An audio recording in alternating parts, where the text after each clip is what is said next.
ಇತ್ತೀಚೆಗೆ ನಮ್ಮನ್ನಗಲಿದ ಹಿರಿಯ ಯಕ್ಷಗಾನದ ಮದ್ದಲೆಗಾರರಾದ ದಿವಂಗತ ಪ್ರಭಾಕರ ಭಂಡಾರಿಯವರಿಗೆ ನುಡಿ ನಮನವನ್ನು ಸಲ್ಲಿಸುವುದಕ್ಕಾಗಿ ಇಲ್ಲಿ ಸೇರಿದಂಥ ಎಲ್ಲರಿಗೂ ವಂದನೆಗಳು.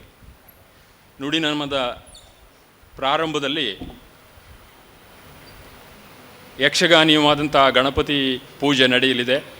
ಈ ಗಣಪತಿ ಪೂಜೆಯನ್ನು ನಡೆಸಿಕೊಡುವವರು ಭಾಗವತರಾಗಿ ಫಣೀಂದ್ರ ಹೆಗಡೆ ಕೆಪ್ಪೆಕೆರೆ, ಹಾಗೂ ಮದ್ದಲೆಯಲ್ಲಿ ಸುಬ್ರಹ್ಮಣ್ಯ ಭಟ್ ಬಾಡ ಅವರು, ಹಾಗೂ ಚಂಡೆಯಲ್ಲಿ ಗಣೇಶ್ ಭಂಡಾರಿಯವರು ಸಹಕರಿಸಲಿದ್ದಾರೆ.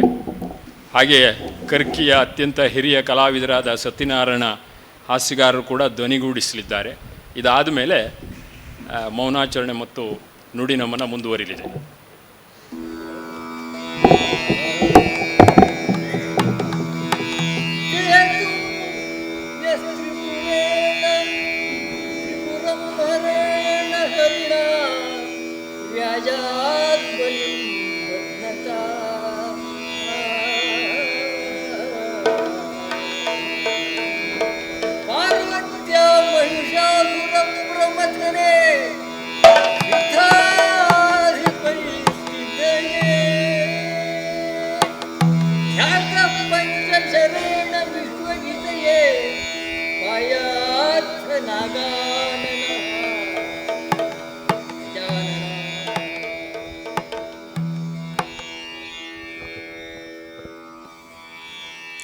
ಶ್ರೀ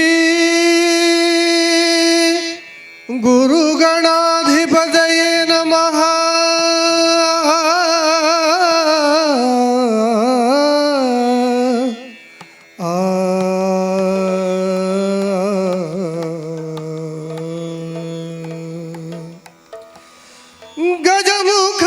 ಗಜಮುಖದವಗೆ ಗಣಪಂಗೆ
ಮುರಗಭೂಷಣನ ಕುಮಾರ ಗಜವದನನ ಚರಣ ಕಮಲಕ್ಕೆ ಆರತಿ ಎತ್ತಿರೆ, ಆರತಿ ಬೆಳಗಿರೆ, ಆರತಿ ಎತ್ತಿರೆ.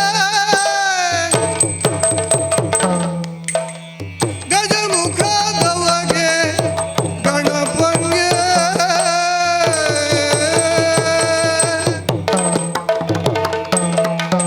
ತೋರಿಂದತ್ತ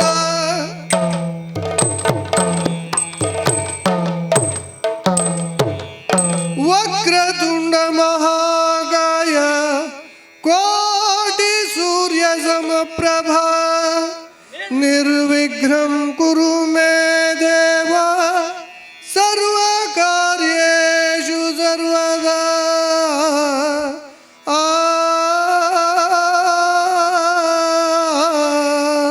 ಆ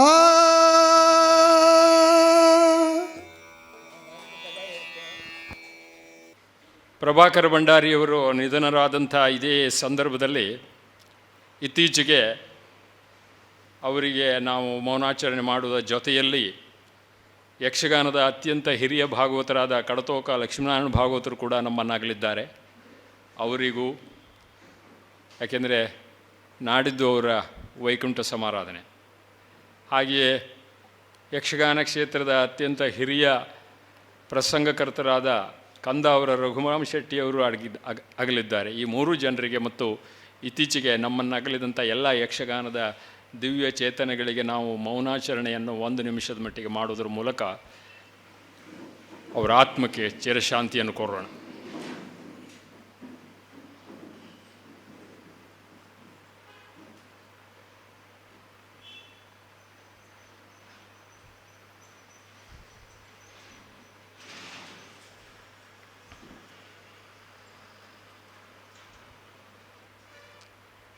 ಓಂ ಶಾಂತಿ. ವೈಯಕ್ತಿಕವಾಗಿ ನನ್ನ ನುಡಿನ ಮನವನ್ನು ಸಲ್ಲಿಸಿ ವಿಶ್ರಮಿಸ್ತೇನೆ. ನಾನು ಕಡತೋಕ ಗೋಪಾಲಕೃಷ್ಣ ಭಾಗವತ.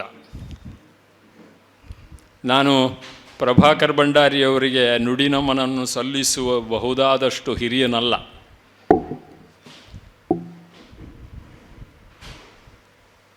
ಯಾಕೆಂದರೆ ನಾನು ಪ್ರಭಾಕರ್ ಭಂಡಾರಿಯವರ ಮದ್ದಲೆಗಾರಿಕೆಯನ್ನು ದೂರದಿಂದ ನೋಡಿದವ, ಆಸ್ವಾದಿಸಿದ ಅಷ್ಟೇ.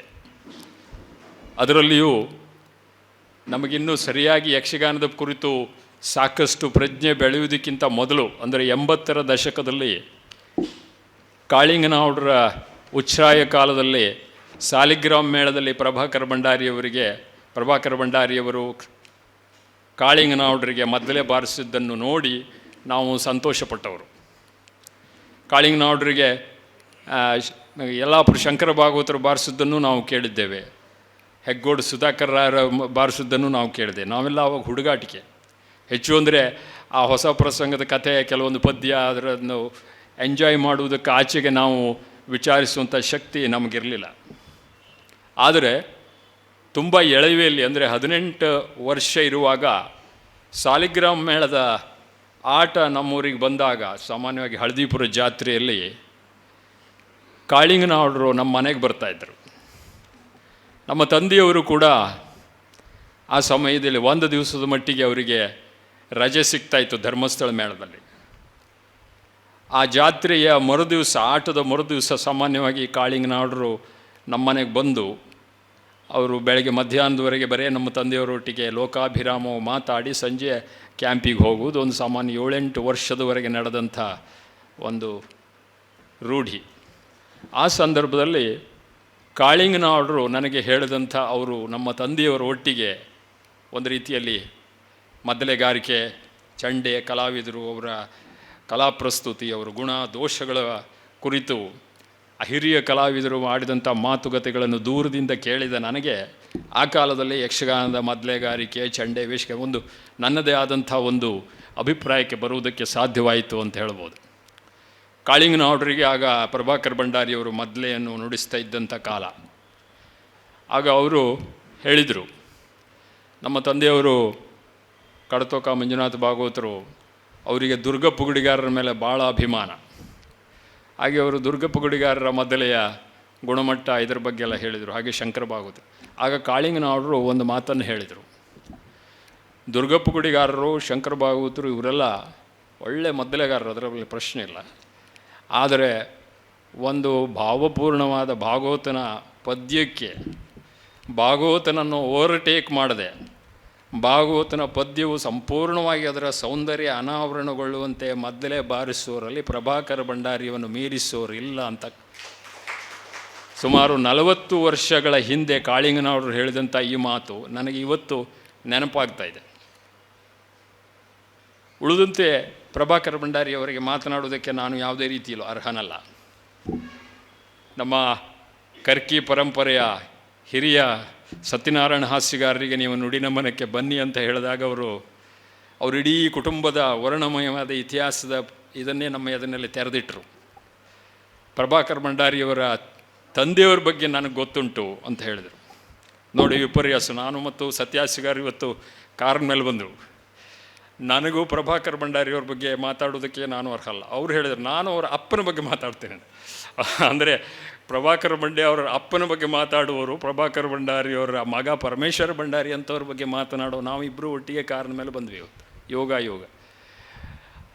ಆ ಪಾಂಡುರಂಗ ಭಂಡಾರಿಯವರ ಪರಂಪರೆಯ ಕುರಿತು ನಮ್ಮ ಸತ್ಯಾಸಿಗಾರರು ನಮಗೆ ತಿಳಿಪಡಿಸಿದರು. ಹಿಂದೆ ಕರ್ಕಿ ಮೇಳದವರಿಗೆ ಆ ಪರಮಯ್ಯ ಹಾಸ್ಯಗಾರರಿಗೆ ಲಾಲಿ ಕುಣಿತವನ್ನು ಹೊಡೆಯುವುದಕ್ಕೆ ಆ ಗುಂಡು ಚಾಪು ಸರಿಯಾಗಿ ಅದರ ಒಂದು ಟೆಂಪರ್ ಇಲ್ಲದೆ ಹೋದರೆ ಅದು ಪ್ರಯೋಜನ ಆಗುವುದಿಲ್ಲ ಅಂತ ಹೇಳಿ ನಮ್ಮ ಅಜ್ಜಯ್ಯನವರು ಅಂದರೆ ಮುದುಕ ಪರಮಯ್ಯ ಹಾಸ್ಯಗಾರರು ಪಾಂಡುರಂಗ ಭಂಡಾರಿಯವರ ಮದ್ಲೆಯನ್ನೇ ಪ್ರಿಫರ್ ಮಾಡ್ತಾ ಇದ್ದರು.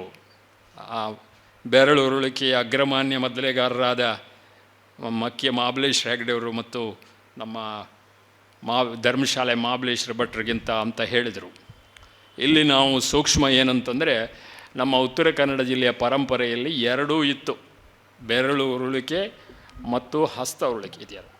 ಆ ಹಸ್ತ ಉರುಳಿಕೆಯ ಒಂದು ಆದ್ಯ ಮದ್ಲೆಗಾರರು ಪಾಂಡುರಂಗ ಭಂಡಾರಿಯವರ ಆ ಪರಂಪರೆಯಲ್ಲಿ ಬಂದವರು ಪ್ರಭಾಕರ ಭಂಡಾರಿಯವರು ಎನ್ನುವುದು ನಾವು ಇವತ್ತು ಅತ್ಯಂತ ಹೆಮ್ಮೆಯಿಂದ ಹೇಳ್ಕೊಳ್ಬೇಕಾದಂಥ ವಿಚಾರ. ಅಂದರೆ ಪ್ರಭಾಕರ ಭಂಡಾರಿ ಅಂತವರಿಗೆ, ನಮ್ಮ ಹಿರಿಯರಾದಂಥ ಪಾಂಡುರಂಗ ಭಂಡಾರಿಯವರಿಗೆ ನಾವು ನಿಜವಾದ ನುಡಿನಮನ ಶ್ರದ್ಧಾಂಜಲಿ ಸಲ್ಲಿಸೋದು ಅಂತಂದರೆ ಆ ಒಂದು ಪಠ್ಯದ ಅಡಿಯಲ್ಲಿ ಹಳೆಯ ನಾವು ಮರೆತು ಹೋದಂಥ ಬಿಟ್ಟು ಹೋದಂಥ ಆ ಸಾಂಪ್ರದಾಯಿಕ ಮದ್ದಲೆಗಾರಿಕೆಯ ಪದ್ಧತಿಯನ್ನು ಈಗ ಜನಪ್ರಿಯರಾಗಿರುವ ಪ್ರಭಾಕರ ಭಂಡಾರಿಯವರ ಮಕ್ಕಳು ಅಂದರೆ ಪರಮೇಶ್ವರ ಭಂಡಾರಿಯವರಾಗಲಿ ಉಳಿದವರಾಗಲಿ ಅದರಲ್ಲಿ ಆಸಕ್ತಿ ವಹಿಸಿ ತಮ್ಮ ಬಿಡುವಿಲ್ಲದೆ ಯಕ್ಷಗಾನದ ಕಾಯಕದ ಮಧ್ಯದಲ್ಲೂ ತಿಂಗಳಿಗೆ 1-2 ದಿವಸ ಅದರ ಬಗ್ಗೆ ಸಮಯವನ್ನು ತೆಗೆದಿಟ್ಟರೆ ನಾವು ಆ ಮನೆತನದ ನಡೆಸ್ಕೊಂಡು ಬಂದಂಥ ಒಂದು ಮದ್ದಲೆಗಾರಿಕೆಯ ಪರಂಪರೆಗೆ ನಾವು ವಿಶೇಷವಾದ ಗೌರವವನ್ನು ಸಲ್ಲಿಸಿದಂಗೆ ಆಗ್ತದೆ ಅಂತ ಹೇಳ್ತಾ ನಾನು ಅವರಿಗೆ ಆ ವಿನಂತಿಯನ್ನು ಮಾಡಿಕೊಳ್ತೇನೆ. ಮತ್ತು ಆ ಮೂಲಕವೂ ಕೂಡ ನಾವು ಪ್ರಭಾಕರ ಭಂಡಾರಿಯವರಿಗೆ ಮತ್ತು ಅಳಿದು ಹೋದಂಥ ಅವರ ಕುಟುಂಬದ ಎಲ್ಲ ಹಿರಿಯ ಚೇತನಕ್ಕೆ ನಾವು ನುಡಿನಮನವನ್ನು ಸಲ್ಲಿಸೋಣ ಮತ್ತು ಅವರ ಆತ್ಮಕ್ಕೆ ಶಾಂತಿ ಸಿಗೋಣ ಅಂತ ಮಾಡ್ತಾ ಹೇಳ್ತಾ ಈ ನುಡಿನಮನ ಸಲ್ಲಿಸೋದಕ್ಕೆ ಅವಕಾಶವನ್ನು ಮಾಡಿಕೊಟ್ಟಂಥ ಎಲ್ಲ ಮಿತ್ರರಿಗೆ ನಾನು ವಂದಿಸ್ತೇನೆ. ಇದು ಯಾರೋ ಒಬ್ಬರು ಸಂಘಟಿಸಿದಂಥ ಒಂದು ನುಡಿನಮನ ಕಾರ್ಯಕ್ರಮ ಅಲ್ಲ. ಪ್ರಭಾಕರ ಭಂಡಾರಿಯವರ ಕುಟುಂಬದವರು ಕೂಡ ಇದರಲ್ಲಿ ಕೈ ಜೋಡಿಸಿದ್ದಾರೆ. ನಮ್ಮ ಪತ್ರಕರ್ತ ಹಿರಿಯ ಮಿತ್ರರಾದಂಥ ಬಿ ಗಣಪತಿಯವರು ಪ್ರಭಾಕರ ಭಂಡಾರಿಯವರು ನಿಧನರಾದರು ಅಂತ ಹೇಳಿದ ತಕ್ಷಣ ಅದರ ಬಗ್ಗೆ ಒಂದು ನುಡಿನಮನ ಮಾಡಬೇಕಲ್ಲ ಗೋಪಾಲಕೃಷ್ಣ ಅವರ, ನೀವು ಅದ್ರ ಬಗ್ಗೆ ಆಸಕ್ತಿ ವಹಿಸಿ ಅಂತ ಹೇಳಿದ ಪ್ರಕಾರ ನಾನು ಕೂಡ ಬಂದಿದ್ದೇನೆ. ಹಾಗೆ ಎಲ್ಲ ಸ್ನೇಹಿತರಿಗೆ ನಾನು ಆಮಂತ್ರಣವನ್ನು ಇದನ್ನು ಕಳಿಸಿದ್ದೇನೆ. ಅನೇಕರು ಇಲ್ಲಿ ಬಂದಿದ್ದಾರೆ ನಮ್ಮ ಒಂದು ವಿನಂತಿಗೊಟ್ಟು, ಅವರಿಗೆಲ್ಲ ನಾನು ಕೃತಜ್ಞತೆಯನ್ನು ಹೇಳ್ತೇನೆ.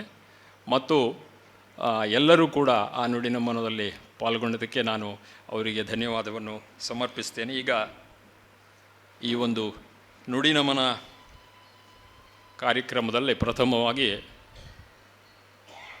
ಕರ್ಕಿ ಊರಿನವರಾಗಿದ್ದು ಪತ್ರಕರ್ತರಾಗಿ ನಮ್ಮ ನಡುವೆ ಇರುವಂಥ ಕೃಷ್ಣಮೂರ್ತಿ ಹೆಬ್ಬಾರರವರು ಅವ್ರ ಹತ್ರ ನೀವು ಬಂದು ನುಡಿನಮನ ಸಲ್ಲಿಸಬೇಕು ಅಂತ ಹೇಳಿದಾಗ ನನಗೆ ಯಕ್ಷಗಾನದ ಬಗ್ಗೆ ಏನೂ ಗೊತ್ತಿಲ್ಲ ಮಾರೆ, ನಾನು ಏನು ಮಾತಾಡಲಿ, ನಾನು ಗದ್ದೆ ಹೂಡುವಾಗ ಅವರು ಒಟ್ಟಿಗೆ ಬರ್ತಾಯಿದ್ರು ಅಂತೇನು ಹೇಳಿದ್ರು. ಅದನ್ನೇ ಹೇಳಿ ಒಬ್ಬ ಕಲಾವಿದನಿಗೆ ನುಡಿನಮನ ಸಲ್ಲಿಸೋದು ಅಂದರೆ ಅವನ ಕಲೆಯ ಪ್ರಸ್ತುತಿ ಬಗ್ಗೆ ಮಾತ್ರ ಮಾತಾಡೋದು ಅಂತಲ್ಲ, ಅವರ ಬದುಕಿನ ಬವಣೆಯ ಬಗ್ಗೆಯೂ ಕೂಡ ಮಾತನಾಡಬಹುದು ಬನ್ನಿ ಅಂತ ಹೇಳಿದ ಪ್ರಕಾರ ಬಂದಿದ್ದಾರೆ. ಅವರಿಗೆ ನಾನು ಈ ವೇದಿಕೆಯನ್ನು ಬಿಟ್ಟುಕೊಡ್ತಾ ಇದ್ದೆ. ಶಕ್ತಿಯ ಕೊಡು, ಶಕ್ತಿಯ ಕೊಡು, ಶಕ್ತಿಯ ಕೊಡು ಹೇ ಪ್ರಭು. ಸತ್ಯಕ್ಕಾಗಿ ನಿಲ್ಲುವ ಛಲವ ದೀಪ್ತಿಗೊಳಿಸು ನಮ್ಮಳು. ಎಡರ ಕಡಲ ತೆರೆಹೆಡೆಗಳು ಬೋರ್ಗರೆಯುತ್ತ ಬಂದರು. ತಡೆದು ನಿಲ್ಲುವ ಮಳಲ ತಡಿಯ ಬಲವ ನೀಡು ಶ್ರೀಗುರು. ನೂರುಲ್ಕೆಯ ರಭಸಮತಿಯ ಅಬ್ಬರಗಳ ನಡುವೆಯೂ ನಿಯತಗತಿಯ ತಾರಗೆಯಲು ನೇರವಿರಿಸು ನನ್ನನ್ನು. ಗುಡುಗು ಸಿಡಿಲು ಮಿಂಚಿನಾಚೆ ಅಚಂಚಲದ ನೀಲಿಗೆ ಸದಾ ತುಡಿವ ಗರುಡ ಗತಿಯ ತುಂಬು ನನ್ನ ಹೃದಯಕ್ಕೆ. ನಮಸ್ಕಾರ. ಪ್ರಭಾಕರ್ ಭಂಡಾರಿಯವರ ಈ ನುಡಿನಮನ ಕಾರ್ಯಕ್ರಮದಲ್ಲಿ ಅವರನ್ನು ನೆನಪಿಸಿಕೊಳ್ಳುವ ಒಂದು ಕ್ಷಣದ ಮಾತಿಗಾಗಿ ನಾನು ನಿಮ್ಮ ಎದುರಿಗಿದ್ದೇನೆ. ಪ್ರಭಾಕರ್ ಭಂಡಾರಿಯವರು ಮತ್ತು ಇಲ್ಲಿ ನಮ್ಮ ಭಂಡಾರಿ ಸಮಾಜದ ಕೆಲವೇ ಮನೆ ಅವರು ಎಷ್ಟು ಬಡತನದಲ್ಲಿದ್ದರು ಅನ್ನೋದನ್ನು ನಾನು ನೋಡಿದ್ದೀನಿ. ನಾವೆಲ್ಲ ಸಣ್ಣವರು, ನಮ್ಮ ಗದ್ದೆ ಇಲ್ಲೆಲ್ಲ ಭಾಳ ಈಗ ಹಾಳು ಬಿದ್ದುಕೊಂಡಿದೆ. ಕೊಂಕಣ್ ರೈಲ್ವೆ ದೊಡ್ಡ ಯೋಜನೆಯ ಸಲುವಾಗಿ ಹಾಳು ಬಿದ್ದುಕೊಂಡಿದೆ. ಅಲ್ಲಿ ಅವರ ಸಣ್ಣ ಸಣ್ಣ ದೇವಸ್ಥಾನಕ್ಕೆ ಬಿಟ್ಟ ಜಾಗದಲ್ಲಿ ಅವರು ಶೇಂಗಾ ಭತ್ತ ಎಲ್ಲ ಬೆಳೀತಾಯಿದ್ರು. ಈ ಭಂಡಾರಿಯವರು ಅಣ್ಣ ಇದು ಸತ್ಯನಾರಾಯಣ ಭಂಡಾರಿಯವರು, ಅಮ್ಮಣ್ಣ ಭಂಡಾರಿಯವರು, ನಮ್ಮ ಅಪ್ಪ ಅವರಿಗೆ ಎತ್ತು ಇರಲಿಲ್ಲ. ಅವರಿಗೆ ಎತ್ತಿಗೆ ಕೊಟ್ಟರೆ ದುಡ್ಡು ಕೊಡಬೇಕಲ್ಲ ಅಂಥೇಳಿ ಅವ್ರ ಹತ್ರ ದುಡ್ಡು ಇರಲಿಲ್ಲ. ಬರೀ ಗದ್ದೆ ಮಾತ್ರ ಇತ್ತು. ಬೆವರುವ ಮೈ, ಸಶಕ್ತವಾದ ಮೈ. ಅವರು ಆ ಇದಕ್ಕೆ ಏನು ಹೂಡುವ ಏನು ನೇಗಿಲಿದೆಯಲ್ಲ ಅದ್ರ ಮುಂದೆ ಕಟ್ಟುವಂಥ ಏನು ಹೇಳ್ತಾರೆ ಅದಕ್ಕೆ, ನೊಗಕ್ಕೆ 2 ಜನ ಅಣ್ಣ ತಮ್ಮಂದಿರು ಹೊತ್ತುಕೊಂಡು ಬೆಳಗಿಂದ ಸುಮಾರು 6:30-7 ಗಂಟೆಗೆ ಕಟ್ತಿದ್ರು. ಗಳಿಯ ಕಟ್ಟಿದಂಗೆ ಅವರನ್ನು ಕಟ್ತಿದ್ರು. ನಮ್ಮ ತಂದೆ ಮತ್ತು ಯಾರೋ ಬೇಕಾದವರು ಅವರಿಗೆ ಸಹಾಯ ಮಾಡುವವರು ಇರ್ತಾಯಿದ್ರು. ಅವರು ನಿಜವಾಗಲೂ ಅವರ ಆ ಬಡತನ ಅದರ ನಡುವೆ ಈಗ ಅವರ ಮಕ್ಕಳೆಲ್ಲ ಸಣ್ಣ ಪುಟ್ಟ ಇಲ್ಲಿ ಕೊಂಕಣ್ ರೈಲ್ವೆಗೆ 1 ಗಂಟೆ 2 ಗಂಟೆ ಆಗಿದ್ದಾರೆ ಬಿಟ್ಟರೆ, ಆದರೆ ಆ ಬಡತನದ ಬೆವರು ಅವರ ಮದ್ದಳೆಯಲ್ಲಿ ನುಡಿಸ್ತಾಯಿದ್ರು, ಮೂರ್ತಿಯನ್ನು ಕೆತ್ತುವುದರಲ್ಲಿ ನುಡಿಸ್ತಾಯಿದ್ರು. ಅವರು ಮಾತಾಡ್ತಾ ಇರಲಿಲ್ಲ. ಅವರ ಬೆರಳುಗಳು, ಅವರ ಕಣ್ಣುಗಳೆಲ್ಲ ಕನಸು ತುಂಬಿತ್ತು. ಮತ್ತು ಭಂಡಾರಿ ಸಮಾಜದ ದೊಡ್ಡ ಬಂಡವಾಳ ಅಂದರೆ ಅಪಾರವಾದ ದುಡಿತ, ಪ್ರಾಮಾಣಿಕತೆ. ಅವ್ರಿಗೆ ಸಿಟ್ಟು ಬರೋದು ಹೆಚ್ಚು. ಯಾರು ಪ್ರಾಮಾಣಿಕರು ಅವನಿಗೆ ಹೆಚ್ಚು ಸಿಟ್ಟು ಬರ್ತದೆ. ಅದನ್ನು ನೀವು ಯಾರ ಹತ್ರ ಕೂಡ ನೋಡ್ಬೋದು. ಕಳ್ಳರು ಕಣ್ಣಲ್ಲಿ ಕಣ್ಣಿಟ್ಟು ನೋಡುವುದಿಲ್ಲ ಯಾರನ್ನೂ, ಅವರು ಬೇಗ ತಪ್ಪಿಸ್ಕೊಂಡು ಹೋಗ್ತಾರೆ. ಆದರೆ ನಮ್ಮ ಭಂಡಾರಿ ಸಮಾಜದ ದೊಡ್ಡ ಗುಣ ಅಂತಂದರೆ ಇಷ್ಟೆಲ್ಲ ನೋಡಿ, ರಾಜ್ಯೋತ್ಸವ ಪ್ರಶಸ್ತಿ ಬಂದಿದೆ ಸತ್ಯನಾರಾಯಣ ಭಂಡಾರರು, ನೀವೆಲ್ಲ ಕುಣಿದು ನೋಡಿ. ಅವ್ರ ಮಕ್ಕಳು ಈಗ ಪರಮೇಶ್ವರ್ ಭಂಡಾರಿ ಎಂದಾದರೂ ಯಾರ ಬಗ್ಗೆ ತಮ್ಮ ಬಗ್ಗೆ ಅವರು ಹೇಳ್ಕೊಂಡವರೇ ಅಲ್ಲ. ಅವರ ದುಡಿತ, ಅವರ ಮಿಡಿತ, ಅವರ ಕಲೆ, ಅದರ ಸೌಖ್ಯ, ಆ ಮೂರ್ತಿ ನೋಡಿದ್ರೆ ಇಡೀ ಜಗತ್ತೇ, ಇಷ್ಟು ಸಣ್ಣ ಊರಿನಲ್ಲಿ ಅವರು ಕಟ್ಟುವ 100 ಮೂರ್ತಿಗಳು ಇಡೀ ಊರು ತುಂಬ, ಜಗತ್ತಿನ ತುಂಬ ಹೊರಾಡ್ತವೆ. ಕಾರಣ ಏನಂದರೆ ಕೌಶಲ್ಯಪೂರ್ಣತೆ ಮತ್ತು ನಿಯಮಿತವಾದಂಥ ಸತತ ಪ್ರಯೋಗಶೀಲತೆ. ನೀವು ಪ್ರಭಾಕರ್ ಭಂಡಾರಿಯವರು ಈಗ ಇಳಿ ವಯಸ್ಸಾದಮೇಲೆ ಒಂದು ಸಣ್ಣ ಮುಂಡು ಉಟ್ಕೊಂಡು ಅದರ ಕೈ ಚುಂಗ್ ಹಿಡ್ಕೊಂಡು ವಾಕಿಂಗ್ ಬರ್ತಾಯಿದ್ರು. ನಾವು ಕೈ ಮುಗಿದ್ರೆ ಒಂದು ಮುಗುಳ್ನಕ್ಕೂ ಮುಂದೆ ನಡೀತಾಯಿದ್ರು. ಅವ್ರು ಯಾರ ಹತ್ರ ಹೆಚ್ಚು ಮಾತಾಡಿದವರಲ್ಲ. ಆದರೆ ಅವರ ಮೌನದಲ್ಲಿ ಅವರು ಸಾಧಿಸಿಕೊಂಡ ಬದುಕಿನ ಆ ಸಾಮರ್ಥ್ಯ, ಕೌಶಲ್ಯ, ಆ ತಪಸ್ಸು, ಅದು ನಮ್ಮೆಲ್ಲರಲ್ಲೂ ಒಂದು ಅಚ್ಚಳಿಯದ ನೆನಪಾಗಿದೆ. ಕೊನೆಯದಾಗಿ ನಾನು ಹೇಳುವುದೇನೆಂದರೆ, ಯಾವಾಗಲೂ ಅಷ್ಟೇ, ಗುಡಿಗೆ ಹೊರಟ ದಾರಿಯಲ್ಲಿ ಹೆಜ್ಜೆಗೊಂದು ಹೂವಿದೆ. ನೀವು ಒಳ್ಳೆ ಕೆಲಸಕ್ಕೆ ಹೋದರೆ, ನೀವು ಗುಡಿಗೆ ಹೊರಟ್ರೆ, ದೇವರಿಗೆ ಹೋಗಬೇಕು ಅಂತ ಹೊರಟ್ರೆ ಹೆಜ್ಜೆಗೊಂದು ಹೂವಿದೆ. ಪುಣ್ಯ ಪಯಣ ಸಾರುವಲ್ಲಿ ನಿಮಿಷಕ್ಕೊಂದು ನೋವಿದೆ ಅಂತ. ನೋವನ್ನು ಹೂವಾಗಿಸಿಕೊಳ್ಳುವ ಕಲೆಯನ್ನು ಪ್ರತಿ ಕಲಾವಿದ ಸಾಕ್ಷಾತ್ಕರಿಸಿಕೊಂಡಿರ್ತಾನೆ. ಅಂಥ ಕಲಾವಿದರಲ್ಲಿ ನಮ್ಮ ಪುಣ್ಯದ ಪ್ರಭಾಕರ್ ಭಂಡಾರಿಯವರು ಒಬ್ಬರು ಅಂತ ಹೇಳ್ತಾ, ನಮ್ಮಲ್ಲಿ ಭಾಳ ಜನ ಇವತ್ತು ಹಿರಿಯರೆಲ್ಲ ಬಂದಿದ್ದಾರೆ. ಅವರೆಲ್ಲರಿಗೂ ನಮಿಸಿ, ಕರ್ಕಿಯವರು ಹೇಳ್ಕೊಂಡದಕ್ಕಿಂತ ನಾವು ಕೂಡಿ ಬೆಳೆಯುವವರು. ಕರ್ಕಿ ಕೂಡಿ ಎಲ್ಲಿ ಬೇಕು ಹೊತ್ತಾಕಿದ್ರೂ ನಾವು ಬೆಳಿತೇವೆ. ಯಾಕೆ ಕೇಳಿದ್ರೆ ನಮ್ಮ ಹತ್ರ ಕೌಶಲ್ಯ ಉಂಟು, ಬೆವರುಂಟು, ಬೆಳಕುಂಟು. We are living all together, we are growing all together, we are reaching the ಗೋಲ್.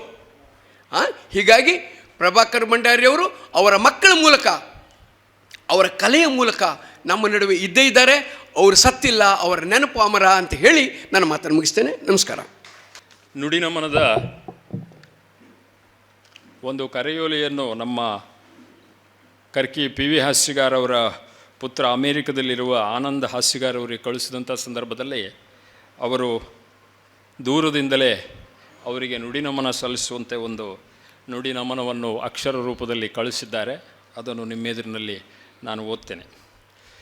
ಇತ್ತೀಚೆಗೆ ನಮ್ಮನ್ನು ಅಗಲಿದ ಹಿರಿಯ ಕಲಾವಿದ ಶ್ರೀ ಕರ್ಕಿ ಪ್ರಭಾಕರ್ ಭಂಡಾರಿಯವರ ದಿವ್ಯ ಚೇತನಕ್ಕೆ ಪ್ರಣಾಮಗಳು. ಕರ್ಕಿ ಭಂಡಾರಿ ಕುಟುಂಬ ಮತ್ತು ನಮ್ಮ ಹಾಸ್ಯಕಾರ ಕುಟುಂಬಗಳಿಗೆ ಅವಿನಾಭಾವ ಸಂಬಂಧ, ತಲೆಮಾರುಗಳ ಒಡನಾಟ ಇದೆ. ಪ್ರಭಾಕರ ಭಂಡಾರಿಯವರ ಪೂರ್ವಜರು ಕರ್ಕಿ ಮೇಳದ ಕಲಾವಿದರೇ ಆಗಿದ್ದರಂತೆ. ಶ್ರೀ ಪ್ರಭಾಕರ ಭಂಡಾರಿಯವರ ತಂದೆ ದಿವಂಗತ ಪಾಂಡುರಂಗ ಭಂಡಾರಿಯವರು ಹಿರಿಯ ಪರಮಯ್ಯ ಹಾಸ್ಯಗಾರ ಕಾಲದಲ್ಲಿ ಕರ್ಕಿ ಮೇಳದಲ್ಲಿ ಮದ್ದಲೆ ವಾದಕರು. ಅವರ ಅಣ್ಣಂದಿರಾದ ಶ್ರೀ ಕೇಶವ ಭಂಡಾರಿಯವರು ಜೀವನ ಪರ್ಯಂತ ಮತ್ತು ಶ್ರೀ ಸತ್ಯನಾರಾಯಣ ಭಂಡಾರಿಯವರು ಕೆಲಕಾಲ ಮದ್ದಲೆ ಚಂಡೆ ವಾದಕರಾಗಿ ಕರ್ಕಿ ಮೇಳದಲ್ಲಿ ಸೇವೆ ಸಲ್ಲಿಸಿದವರು. ನನಗೆ ಪಾಂಡುರಂಗ ಭಂಡಾರಿಯವರನ್ನು ಬಾಲ್ಯದಲ್ಲಿ ಒಂದೆರಡು ಬಾರಿ ನೋಡಿದ ಅಸ್ಪಷ್ಟ ನೆನಪಿದೆ. ಆದರೆ ಪಾಂಡುರಂಗ ಭಂಡಾರಿಯವರ ಮದ್ದಲೆ ವಾದನವನ್ನು ಕೇಳುವ ಭಾಗ್ಯ ಸಿಗಲಿಲ್ಲ. ಅವರಿಂದಲೇ ಮದ್ದಲೆಗಾರಿಕೆಯ ಆರಂಭಿಕ ಶಿಕ್ಷಣ ಪಡೆದ ಪ್ರಭಾಕರ ಭಂಡಾರಿಯವರು ವೃತ್ತಿಯ ಅನಿವಾರ್ಯತೆಗೆ ಬೇಕಾಗಿ ಮುಂದೆ ಉಡುಪಿ ಕುಂದಾಪುರ ಭಾಗದ ನಡು ಬಡಗಿನ ಮದ್ದಲೆ ವಾದನಕ್ಕೆ ಅಲ್ಲಿಯ ಕಲಾವಿದರಿಗೆ ತಮ್ಮನ್ನು ಹೊಂದಿಸಿಕೊಂಡರು. ಆದಾಗ್ಯೂ ಪಾಂಡುರಂಗ ಭಂಡಾರಿಯವರ ಮದ್ದಲೆ ವಾದನದ ಕೆಲವು ಪೆಟ್ಟುಗಳನ್ನು ಪ್ರಭಾಕರ ಭಂಡಾರಿಯವರ ಮದ್ದಲೆಯ ನುಡಿತದಲ್ಲಿ ಕಾಣಬಹುದು ಎಂದು ನನ್ನ ತಂದೆ ದಿವಂಗತ PV ಹಾಸ್ಯಗಾರರು ಹೇಳಿದ್ದನ್ನು ನೆನಪಿಸಿಕೊಳ್ಳುತ್ತೇನೆ. ನನ್ನ ಬಾಲ್ಯದಲ್ಲಿ ಅಂದರೆ 1970ರ ದಶಕದಲ್ಲಿ ಶ್ರೀ ಕೆರಮನೆ ಶಂಭು ಹೆಗಡೆ ಅವರ ಇಡುಗುಂಜಿ ಮೇಳದ ಪ್ರದರ್ಶನಗಳಲ್ಲಿ ಮದ್ದಲೆ ವಾದಕರಾಗಿ ಶ್ರೀ ಪ್ರಭಾಕರ ಭಂಡಾರಿ ಅವರನ್ನು ಕಂಡಿದ್ದಿದೆ. ಆದರೆ ನನಗಿರುವ ಅವರ ಮದ್ದಲೆ ವಾದನದ ಸವಿ ನೆನಪುಗಳು ಮುಂದೆ 1980ರ ದಶಕದಲ್ಲಿ ಸಾಲಿಗ್ರಾಮ ಮೇಳದಲ್ಲಿ ದಿವಂಗತ ಕಾಳಿಂಗನವರ ಭಾಗವತೆಯಲ್ಲಿ. ಈಗಿನಂತೆ ಮದ್ದಲೆಗೆ ಧ್ವನಿವರ್ಧಕಗಳನ್ನು ಅಳವಡಿಸುವ ಪದ್ಧತಿ ಆಗ ಇರಲಿಲ್ಲ. ಆದರೂ ಟೆಂಟಿನ ಕೊನೆಯಲ್ಲೂ ಅವರ ಕರುಣಾನಂದಕರವಾದ ಮದ್ದಲೆ ಪೆಟ್ಟುಗಳು ಸ್ಪಷ್ಟವಾಗಿ ಕೇಳುತ್ತಿದ್ದವು. ಅವರೊಬ್ಬ ಯಕ್ಷಗಾನ ಕಂಡ ಶ್ರೇಷ್ಠ ಕಲಾವಿದ. ನಾಡಿನ ಯಕ್ಷಗಾನ ಪ್ರಿಯರಿಗೆ ತಮ್ಮ ಮದ್ದಲೆ ವಾದನದ ರುಚಿಯನ್ನು ಉಣಬಡಿಸಿದವರು. ಪ್ರಚಾರ ಪ್ರಿಯರಲ್ಲದೆಯೂ ಎಲೆಮರೆಯ ಸಂಪಿಗೆ ಹೂವಿನಂತೆ ತಮ್ಮ ಕಲಾ ಕಂಪು ನೀಡಿ ಕಲಾಭಿಮಾನಿಗಳ ಹೃದಯದಲ್ಲಿ ಶಾಶ್ವತವಾದ ಸ್ಥಾನವನ್ನು ಪಡೆದರು. ತಮ್ಮ ಕುಟುಂಬದಲ್ಲಿ ನಡೆದು ಬಂದ ಇತರ ಕಲೆಗಳಲ್ಲೂ ಪ್ರಭಾಕರ ಭಂಡಾರಿಯವರು ಸಿದ್ಧಹಸ್ತರಾಗಿದ್ದರು. ಚರ್ಮವಾದ್ಯಗಳ ತಯಾರಿಕೆ, ಮಣ್ಣಿನ ಗಣಪತಿ ಮೂರ್ತಿಗಳ ನಿರ್ಮಾಣ, ಪಂಚವಾದ್ಯ ವಾದನಗಳಲ್ಲೂ ಅವರ ಕಲಾವಂತಿಕೆಯನ್ನು ಮೆರೆದರು. ತಮ್ಮ ಇಬ್ಬರು ಮಕ್ಕಳಾದ ಶ್ರೀ ಮಂಜುನಾಥ ಭಂಡಾರಿ ಮತ್ತು ಶ್ರೀ ಪರಮೇಶ್ವರ ಭಂಡಾರಿ ಅವರನ್ನು ತಮ್ಮ ಕಲಾ ಪರಂಪರೆಗೆ ನೀಡಿದರು. ಮಿತಭಾಷಿ, ಸರಳ ಸಜ್ಜನ ಶ್ರೀ ಪ್ರಭಾಕರ ಭಂಡಾರಿಯವರು ಕರ್ಕಿ ಊರಿನ ಒಬ್ಬ ಅಮೂಲ್ಯವಾದ ಕಲಾರತ್ನ ಎನ್ನುವುದು ವೈಯಕ್ತಿಕವಾಗಿ ನನಗೆ ಹೆಮ್ಮೆಯ ವಿಷಯ. ಅವರಿಗೆ ಭಗವಂತ ಸದ್ಗತಿಯನ್ನು, ಅವರ ಕುಟುಂಬದವರಿಗೆ ಅವರ ಅಗಲುವಿಕೆಯ ದುಃಖವನ್ನು ಸಹಿಸುವ ಶಕ್ತಿಯನ್ನು ದಯಪಾಲಿಸಲೆಂದು ನನ್ನ ಮತ್ತು ಕರ್ಕಿ ಹಾಸ್ಯಗಾರ ಕುಟುಂಬದ ಪರವಾಗಿ ಪ್ರಾರ್ಥಿಸುತ್ತೇನೆ. ಆನಂದ ಹಾಸ್ಯಗಾರ, ಕರ್ಕಿ. ಈಗ ಡಾಕ್ಟರ್ GK ಹೆಗಡೆ ಹರಿಕೇರಿಯವರು ಬೆಂಗಳೂರಿಗೆ ಹೋಗಿದ್ದಾರೆ. ಅವರಿಗೂ ಕೂಡ ನುಡಿ ನಮನಕ್ಕೆ ಬನ್ನಿ ಅಂತ ಹೇಳಿದಾಗ ನನಗೆ ಬರುವುದಕ್ಕಾಗುವುದಿಲ್ಲದ ಅಸಹಾಯಕತೆಯನ್ನು ಸೂಚಿಸಿ ವಾಯ್ಸ್ ಮೆಸೇಜನ್ನು ಕಳಿಸಿದ್ದಾರೆ. ಹಾಗೆಯೇ ಶ್ರೀ ಇಡುಗುಂಜಿ ಮಹಾಗಣಪತಿ ಯಕ್ಷಗಾನ ಮಂಡಳಿಯ ಶ್ರೀ ಕೆರಮನೆ ಶಿವಾನಂದ ಹೆಗಡೆಯವರು ಕೂಡ ಔಟ್ ಆಫ್ ಸ್ಟೇಷನ್ ಇದ್ದಾರೆ. ಅವರು ಕೂಡ ಪ್ರಭಾಕರ ಭಂಡಾರಿಯವರ ಆತ್ಮಕ್ಕೆ ಶಾಂತಿಯನ್ನು ಕೋರಿ ಇಂದಿನ ಈ ನುಡಿನಮನದಲ್ಲಿ ಪಾಲ್ಗೊಳ್ಳದೇ ಇರುವುದಕ್ಕೆ ಸಂತಾಪವನ್ನು, ವಿಷಾದವನ್ನು ವ್ಯಕ್ತಪಡಿಸಿ ವಾಯ್ಸ್ ಮೆಸೇಜನ್ನು ಕಳಿಸಿದ್ದಾರೆ. ಇದು ಡಾಕ್ಟರ್ GK ಹೆಗಡೆ ಹರಿಕೆರೆ. ಮದ್ದಳೆ ವಾದಕರು ಆಗಿರುವ ಪ್ರಭಾಕರ ಭಂಡಾರಿಯವರು ತೀರಿಕೊಂಡುದರಿಂದ ಅವರ ಅಭಿಮಾನಿಗಳಿಗೆ ಹಾಗೂ ಯಕ್ಷಗಾನ ಪ್ರಿಯರಿಗೆ ತುಂಬ ನೋವುಂಟಾಗಿದೆ. ಹಾಗೆ ನೊಂದುಕೊಂಡವರಲ್ಲಿ ನಾನು ಒಬ್ಬ. ಪ್ರಭಾಕರ ಭಂಡಾರಿಯವರಿಗೆ ಸಲ್ಲುತ್ತಿರುವ ಈ ನುಡಿನಮನ ಕಾರ್ಯಕ್ರಮದಲ್ಲಿ ನಾನೂ ಭಾಗಿಯಾಗಿ ನುಡಿನಮನವನ್ನು ಸಲ್ಲಿಸಬೇಕಾಗಿತ್ತು. ಭಾಗವಹಿಸಲು ಆಗದುದಕ್ಕೆ ನನಗೆ ತುಂಬ ನೋವಿದೆ. ಪ್ರಭಾಕರ ಭಂಡಾರಿಯವರಿಗೆ ಕಲಾಪ್ರೀತಿ ಹಾಗೂ ಕಲಾ ಪರಿಣತಿ ಪರಂಪರಾಗತವಾಗಿ ಬಂದುದು. ಅವರ ಇಡೀ ಕುಟುಂಬವೇ ಬೇರೆ ಬೇರೆ ವಾದ್ಯಗಳ ವಾದನಕ್ಕೆ ಹೆಸರಾದುದು. ಮಣ್ಣಿನ ವಿಗ್ರಹಗಳ ತಯಾರಿಕೆಯಲ್ಲಿಯೂ ಈ ಕುಟುಂಬದವರ ಹೆಸರು ಜನಜನಿತವಾದುದೆಂದು ತಮಗೆಲ್ಲ ಗೊತ್ತು. ಯಕ್ಷಗಾನದ ಪ್ರಾತಸ್ಮರಣೀಯರೆನಿಸಿರುವ ಕರ್ಕಿಯ ಅಜ್ಜ ಪರಮಯ್ಯ ಹಾಸ್ಯಗಾರ್, ಮೂಡ್ಕಣಿ ನಾರಾಯಣ ಹೆಗಡೆ, ಕೆರಮನೆ ಶಿವರಾಮ ಹೆಗಡೆಯವರೇ ಮೊದಲಾದ ಸುಪ್ರಸಿದ್ಧ ಕಲಾವಿದರನ್ನು ಕುಣಿಸಿರುವ ಸಭಾಹಿತ ಮಟ್ಟಿನ ಮದ್ದಳೆ ವಾದನ ಶೈಲಿಯ ಅಂದರೆ ಬೆರಳುಗಾರಿಕೆಯ ಮದ್ದಳೆ ವಾದನದ ಪಾಂಡುರಂಗ ಭಂಡಾರಿಯವರ 4 ಗಂಡು ಮಕ್ಕಳಲ್ಲಿ 3ನೇಯವರಾದ ಪ್ರಭಾಕರ ಭಂಡಾರಿಯವರಿಗೆ ತಂದೆಯೇ ಗುರು ಆದುದರಿಂದ ಪ್ರಭಾಕರರು ಬೆರಳುಗಾರಿಕೆಯನ್ನೇ ಮದ್ದಳೆಯಲ್ಲಿ ರೂಢಿಸಿಕೊಂಡಿರಬೇಕು. ತದನಂತರದಲ್ಲಿ ಹೊರಳಿಕೆಯನ್ನು ಅಳವಡಿಸಿಕೊಂಡಿರಬೇಕೆಂದು ತೋರುತ್ತದೆ. ಅವರದು ತುಂಬ ಪರಿಣಾಮಕಾರಿಯಾದ ಮದ್ದಳೆಯ ವಾದನವೆಂದು ನಾನು ಧೈರ್ಯವಾಗಿ ಹೇಳಬಲ್ಲೆ. ಗಟ್ಟಿ ಲಯ, ತಾಳಜ್ಞಾನ, ಶ್ರುತಿಜ್ಞಾನ, ಸ್ಪಷ್ಟ ನುಡಿತ ಇವು ಸಮರ್ಥ ಮದ್ದಳೆಗಾರರನ್ನಾಗಿ ಅವರನ್ನು ಸ್ಥಿರಗೊಳಿಸಿತು. ಪ್ರಭಾಕರರ ಮದ್ದಳೆ ವಾದನದ ಬಗ್ಗೆ ಹೇಳುವಾಗ ಈ ಅಂಶವನ್ನು ಹೇಳಲೇಬೇಕು. ವಾದನ ಶುದ್ಧಿಯ ಜೊತೆ ನಾದ ಶುದ್ಧಿಯೂ ಅವಶ್ಯ. ಎಡಬಲಗಳ ಹೊಂದಾಣಿಕೆ ತುಂಬ ಪ್ರಮುಖವಾದುದು. ಎಡಬಲಗಳಲ್ಲಿ ಯಾವುದಾದರೊಂದು ದುರ್ಬಲವಿದ್ದರೂ ವಾದನವೇ ಸಪ್ಪೆ ಎನಿಸದಿರದು. ಆದರೆ ಪ್ರಭಾಕರ ಭಂಡಾರಿಯವರ ವಾದನದಲ್ಲಿ ಈ ದೋಷವನ್ನು ಎಳ್ಳಿನಷ್ಟೂ ಗುರುತಿಸುವಂತಿಲ್ಲ. ವಾದನದ ಸಮಯದಲ್ಲಿ ವಿಕಾರವನ್ನು ಕಾಣುವಂತಿಲ್ಲ. ಸ್ವಲ್ಪ ಬೆನ್ನು ಬಾಗಿಸಿ ಎದೆ ಮುಂದು ಮಾಡಿ ಕುಳಿತು ಮದ್ದಳೆ ನುಡಿಸುವ ಅವರದು ಮೋಹಕ ರೂಪ. ಕೆಂಪು ರುಮಾಲು ಸಹ ಅವರಿಗೆ ತುಂಬ ಒಪ್ಪುವಂಥದ್ದು. ತಂದೆಯಿಂದಲೇ ಬಂದ ಮೌರಿವಾದನದಲ್ಲೂ ಅವರು ಪರಿಣತರು. ವಿದ್ಯೆಯ ಜೊತೆಯಲ್ಲಿ ಅವರಲ್ಲಿದ್ದ ವಿನಯ ಅವರನ್ನು ಸಾತ್ವಿಕ ಕಲಾವಿದನನ್ನಾಗಿಸಿತು. ಪ್ರಸಿದ್ಧರನ್ನು ಕುಣಿಸಿದರು, ಸುಪ್ರಸಿದ್ಧ ಭಾಗವತರಿಂದ ಮೆಚ್ಚುಗೆ ಗಳಿಸಿದರು, ನಿಷ್ಠೆಯಿಂದ ಕಲಾದೇವಿಯನ್ನು ಆರಾಧಿಸಿದರು. ಅನೇಕ ಮೇಳಗಳಲ್ಲಿ ಮದ್ದಳೆ ವಾದಕರಾಗಿ ಕಾರ್ಯನಿರ್ವಹಿಸಿದರು. ತುಂಬ ಸಾಚಾ ಸ್ವಭಾವದ ಅವರಿಂದ ಕಲಾವಿದರಿಗಾಗಲಿ ಮೇಳದ ಯಜಮಾನರಿಗಾಗಲಿ ಕಿರಿಕಿರಿ ಆಗಿರಲಿಲ್ಲವೆಂದೇ ನಾನು ಭಾವಿಸುತ್ತೇನೆ. ಪ್ರಭಾಕರ ಭಂಡಾರಿಯವರಿಗೆ ತನ್ನಂತೆ ತನ್ನ ಮಕ್ಕಳು ಕಲಾರಾಧನೆ ಮಾಡಲಿ ಎಂಬ ಆಸೆ ಇತ್ತು. ಅವರ ಆಸೆಯನ್ನು ಮಕ್ಕಳು ಪೂರೈಸಿದರು. ಅವರ ಮಕ್ಕಳಾದ ಮಂಜ, ಪಮ್ಮೇಚ ಹೀಗೆಂದು ಹೇಳಿದ್ದಕ್ಕೆ ಕ್ಷಮೆ ಇರಲಿ, ನನ್ನಿಂದ ಬೇರೆ ಹೇಳುವುದಕ್ಕಾಗುವುದಿಲ್ಲ. ಮಂಜ, ಪಮ್ಮೇಚ ತಂದೆಯ ಹಾದಿಯನ್ನೇ ಕಲಾ ವಿಷಯದಲ್ಲಿ ಅನುಸರಿಸುತ್ತಿದ್ದಾರೆ. ಮಕ್ಕಳೆಲ್ಲ ಗಣರೇಯ, ಕಲೆ ನಂಬ್ಕೊಂಡವ್ರೆ, ಹೆಸರು ಮಾಡ್ತಾವ್ರೆ, ಮತ್ತೆಂತ ಬೇಕ್ರ ಎಂದು ಪ್ರಭಾಕರ ಭಂಡಾರಿಯವರು ನನ್ನಲ್ಲಿ ಹೇಳಿದ್ದನ್ನು ಮರೆಯಲಾರೆ. ಒಮ್ಮೆ ಕರ್ಕೆ ಚೆನ್ನಕೇಶವ ದೇವಾಲಯದಲ್ಲಿ ಅವರು ಮೌರ್ಯ ನುಡಿಸುತ್ತಿದ್ದಾಗ ಫೋಟೋ ತೆಗೆದಿದ್ದೆ. ಅವರ ಬಗ್ಗೆ ಬರೆದು ಎಲ್ಲಾದರೂ ಪ್ರಕಟಿಸೋಣ ಎಂದುಕೊಂಡಿದ್ದೆ. ಬರೆದರೆ ಫೋಟೋ ಬಳಸಲು ಅವರ ಅನುಮತಿಯನ್ನು ಪಡೆದಿದ್ದೆ. ಬರೆಯಲಾಗಲಿಲ್ಲ. ವಿಷಾದ ನನಗಿದೆ. ಸುದೀರ್ಘ ಕಾಲ ಯಕ್ಷಾಕಾಶದಲ್ಲಿ ಮದ್ದಳೆ ವಾದಕನಾಗಿ ಬೆಳಗಿರುವ ಪ್ರಭಾಕರನೆಂಬ ಮದ್ದಳೆ ಸೂರ್ಯ ಅಸ್ತಂಗತನಾದ. ಭಗವಂತ ಚಿರಶಾಂತಿ ಕರುಣಿಸಲಿ. ಅವರ ಅಗಲಿಕೆ ನೋವನ್ನು ಭರಿಸುವ ಶಕ್ತಿ ಸಾಮರ್ಥ್ಯಗಳನ್ನು ಅವರ ಬಂಧು ಬಾಂಧವರಿಗೆಲ್ಲ ದೇವರು ಅನುಗ್ರಹಿಸಲಿ. ಓಂ ಶಾಂತಿ. ಈಗ ನಮ್ಮ ಪತ್ರಕರ್ತ ಮಿತ್ರರಾದ ಬಿ ಗಣಪತಿಯವರು ನುಡಿ ನಮ್ಮನ್ನು ಸಲ್ಲಿಸುತ್ತಾರೆ. ಇಲ್ಲಿ ನೆರೆದಿರುವ ಪ್ರಭಾಕರ್ ಭಂಡಾರಿಯವರ ಅಭಿಮಾನಿಗಳಿಗೆ ಮತ್ತು ಅವರ ಕುಟುಂಬದವರಿಗೆ, ಸ್ನೇಹಿತರಿಗೆ ಎಲ್ಲರಿಗೂ ನನ್ನ ನಮಸ್ಕಾರಗಳು. ಪ್ರಭಾಕರ್ ಭಂಡಾರಿಯವರ ವ್ಯಕ್ತಿತ್ವವನ್ನು ಇವತ್ತು ಸ್ಮರಿಸುವುದರ ಔಚಿತ್ಯದ ಬಗ್ಗೆ ನಾವು ಹೆಚ್ಚು ಮನನ ಮಾಡಿಕೊಂಡ್ರೆ ಪ್ರಾಯಶಃ ನಾವು ಏನನ್ನು ಕಳ್ಕೊಂಡಿದ್ದೇವೆ ಮತ್ತು ಏನನ್ನು ಮಾಡಬೇಕಾಗಿದೆ ಅನ್ನುವ ಮಾರ್ಗಸ್ಪಷ್ಟತೆ ನಮ್ಮೆದುರು ಆಕೃತಿಗೊಳ್ಳುತ್ತದೆ ಅಂತ ನಾನು ಭಾವಿಸಿದ್ದೇನೆ. ಕರ್ಕಿ ಕುಟುಂಬ ಒಂದು ಘರಾಣ. ಅದು ಪಾಂಡುರಂಗ ಭಂಡಾರಿಯವರಿಂದ ಆರಂಭಿಸಿ ಮಂಜುನಾಥ ಮತ್ತು ಪರಮೇಶ್ವರರವರೆಗೆ ಸತ್ಯಭಂಡಾರಿಯವರ ಮಕ್ಕಳನ್ನು ಸೇರಿ ನೀವು ಒಂದೊಂದು ಪರಂಪರೆಯ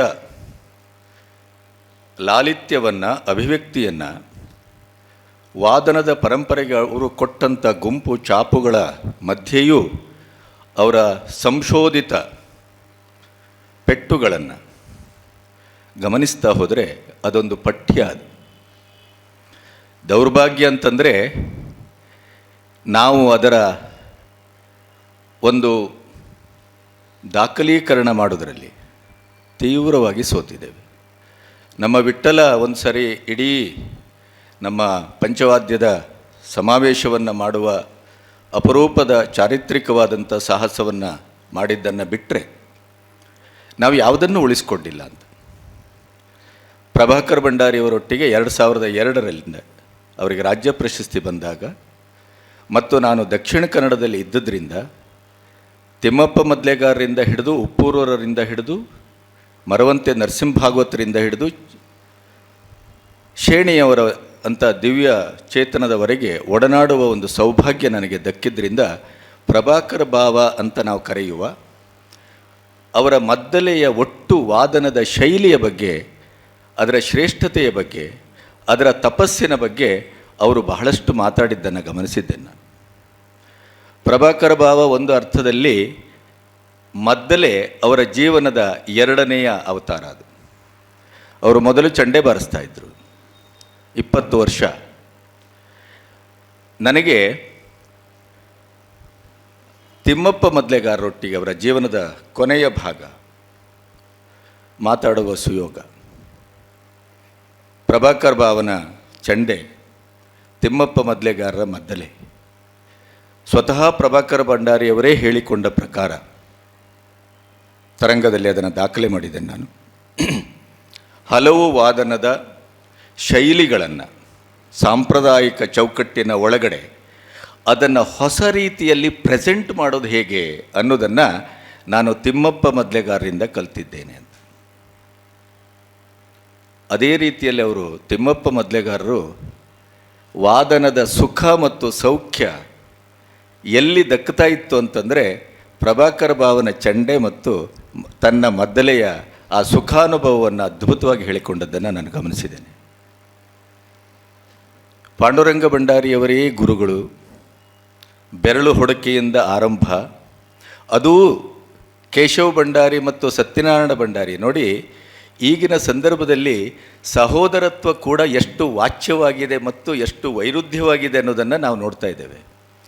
ಆದರೆ ಇವತ್ತು ಪ್ರಭಾಕರ ಭಾವನಂಥ ಒಬ್ಬ ಚಾರಿತ್ರಿಕವಾದಂಥ ವಾದನದ ಶ್ರೇಷ್ಠತೆಯನ್ನು ದಾಖಲಿಸಿದ ಒಬ್ಬ ತಪಸ್ವಿಯ ಬಗ್ಗೆ ನಾವು ಮಾತಾಡ್ತೇವೆ ಅಂತಂದರೆ ಖಂಡಿತವಾಗಿಯೂ ಕೇಶವ ಭಂಡಾರಿ ಮತ್ತು ಸತ್ಯನಾರಾಯಣ ಭಂಡಾರಿಯವರ ಮರೆಯಲಿಕ್ಕೆ ಸಾಧ್ಯ ಇಲ್ಲ ಅಂತ. ಯಾಕೆಂತಂದರೆ ಅವರ ಪೆಟ್ಟುಗಳನ್ನು ಚಂಡೆಯಿಂದ ಮದ್ದಲೆಗೆ ಸ್ಥಾನಾಂತರಿಸಿದ್ದು, ರೂಪಾಂತರಿಸಿದ್ದು ಈ ಇಬ್ಬರು ಅಣ್ಣದಿಕ್ಕಳು.